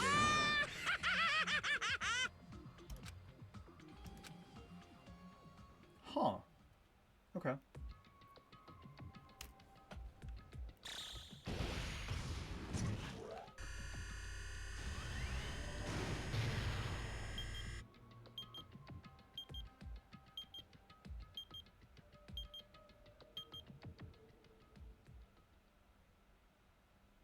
It would be 3 days left, I guess. Yeah, it's like 5 days left. 5 days and Like already 11 hours. something hours left. I see. Yeah, so there's Thought 7 it was students left, so like I don't know how there's like that many more killings, like, because last time it was like 6. Are we gonna get down to like 5? 15 to present. The Hellhound Earring. Just save yes.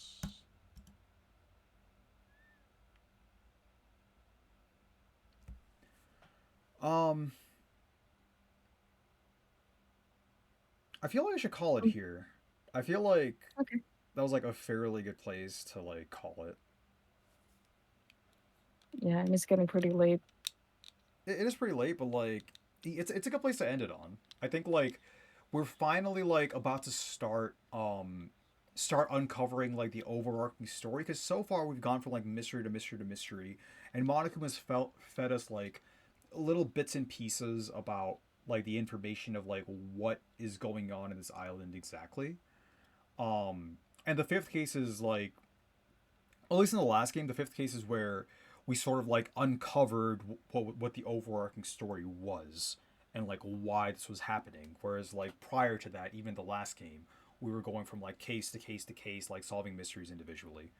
So I don't know. I'm like I feel like I want to like uncover that tomorrow and like have like maybe like a little longer of a stream. Maybe like I'll start a little earlier and then like just go like the extra mile. So I'm excited for tomorrow. I'm excited to see where it goes. I wonder like who the next killing's gonna be. I guess we can like predict that before like I head out.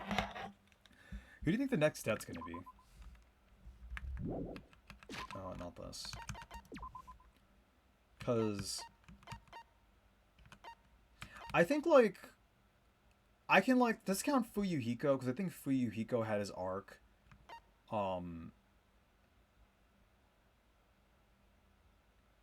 I can't actually picture like any of the remaining characters like dying. Maybe like Soda and Akane. Because I think we're like late enough into the game where like the fucking plot armor for Akane no longer applies. Soda has not had like a character arc at all.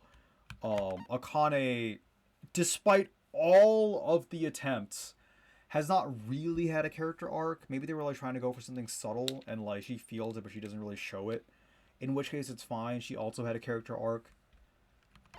Maybe Sonya, but like I think like Sonya kind of had a character arc, but I don't think Sonya had a character arc. I think like last case Gundam had a character arc, but Sonya is pretty much kind of like a character that's just there.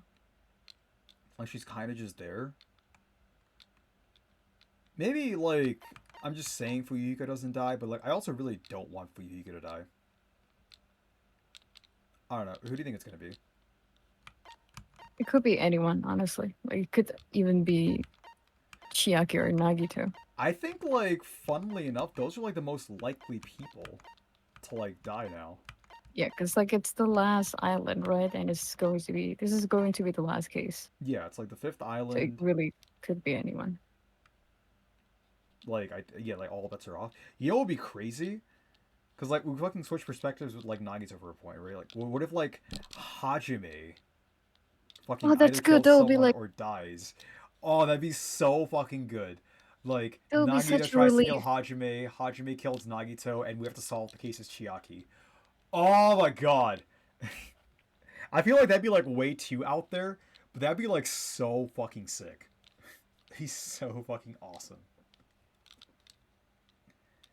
And that's why like Chiaki was like always sort of portrayed as like one of the more smart characters. But no, we just found out that like Hajime is literally a reserve corps student who has no talent. So I think like Hajime is going to be around because like I don't think that's all there was to Hajime. Plus like the last game never even mentioned a reserve department, so like I'm assuming that's going to be relevant to the overarching plot. I mean like you didn't play the last game, but like the last game just never brought up like a reserve department or like different departments for the school at all. They just said that like, oh, they just like take in all these different like ultimate talents and then like they research them at the school. I'm not familiar with the reserve department thing. Is that something I'm supposed to know? No, they just brought it up in the last case. Like there's essentially Hope's Peak Academy has a reserve department where you can apply and get in instead of like the usual thing where like Hope's Peak Academy only scouts the ultimates, but there's like a very heavy fee and you have to like pay like basically American college amounts of money to go to Hope's Peak Academy, but you can like take an entrance exam, pass it, and like get in with money. So one, we found out Hajime's rich, and two, we found out that Hajime's like a reserve corps student who doesn't have like an ultimate talent. He's just like a normal dude that it was going to Hope's Peak Academy. There's Hajime has no drip. Huh? And Hajime has no drip. Hajime's got Giga Drip, bro. Like Hajime's like actually pulling off like the tie and shirt outfit pretty clean. You're just hating. But I think barring that, we don't actually know. I don't know why you're hating on Hajime. Hajime has like mega pleasant boy vibes. Like just like a chill dude. I mean, compared to like others, he just seemed dripless. That's what I'm saying. Nah, I don't know. It just like I think his what? overall clothes and design are just a bit plain. It's just a tie, I shirt, mean, I feel like and that's trousers. intentional. Because, like, Definitely, because he's the main character. no, because, like, maybe they were trying to, like, hit subtly that, like, yeah, like, he doesn't actually have a talent. But, like, Yeah, which is good. uh, Still dripless. I don't know. I mean, like, I thought it was fine. I mean, like, people had, like, plain outfits, too. Like, Peko, Yeah, like aside from, Akane. like, Akane. Yeah, I mean, Akane is just, like, a shirt and a skirt, too. Like, Akane has other things on her that make her more interesting, but like her fucking fit was literally like a shirt and a skirt. Like Peko was like wearing like a regular sailor outfit. She just had a sword on her. That was like the difference. Sonny's also kind of like just wearing a school outfit. I don't know. Hell, fucking Soda is like wearing a jumpsuit and a beanie. What? No, you're fucking trolling. Um, like Hajime is like wearing more of like a standard school outfit, which is fair, which is fair. Um,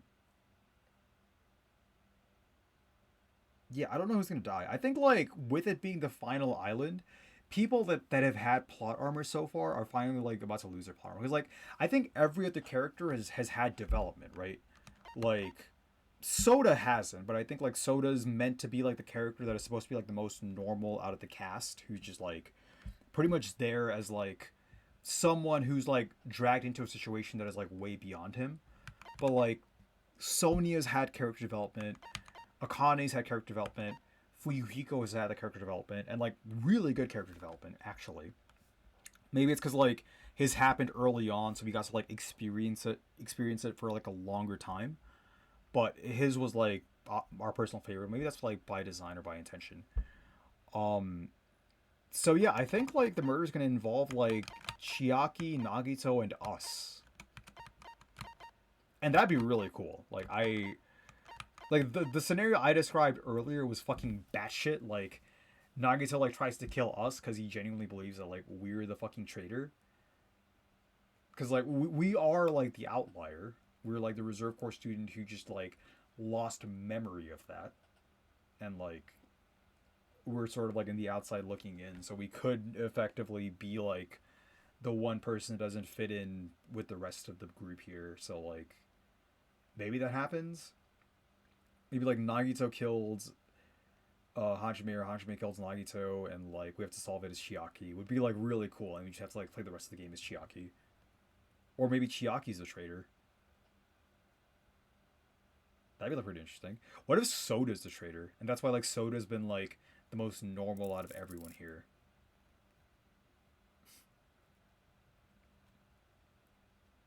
I love this like speculation part of it.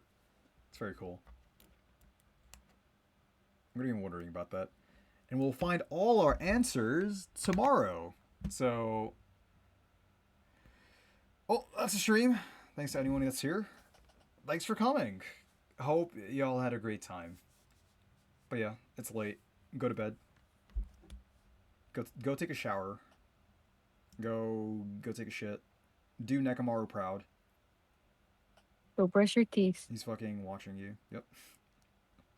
Anyway, have a good night. And hopefully, I'll see you guys tomorrow. Later. Good night.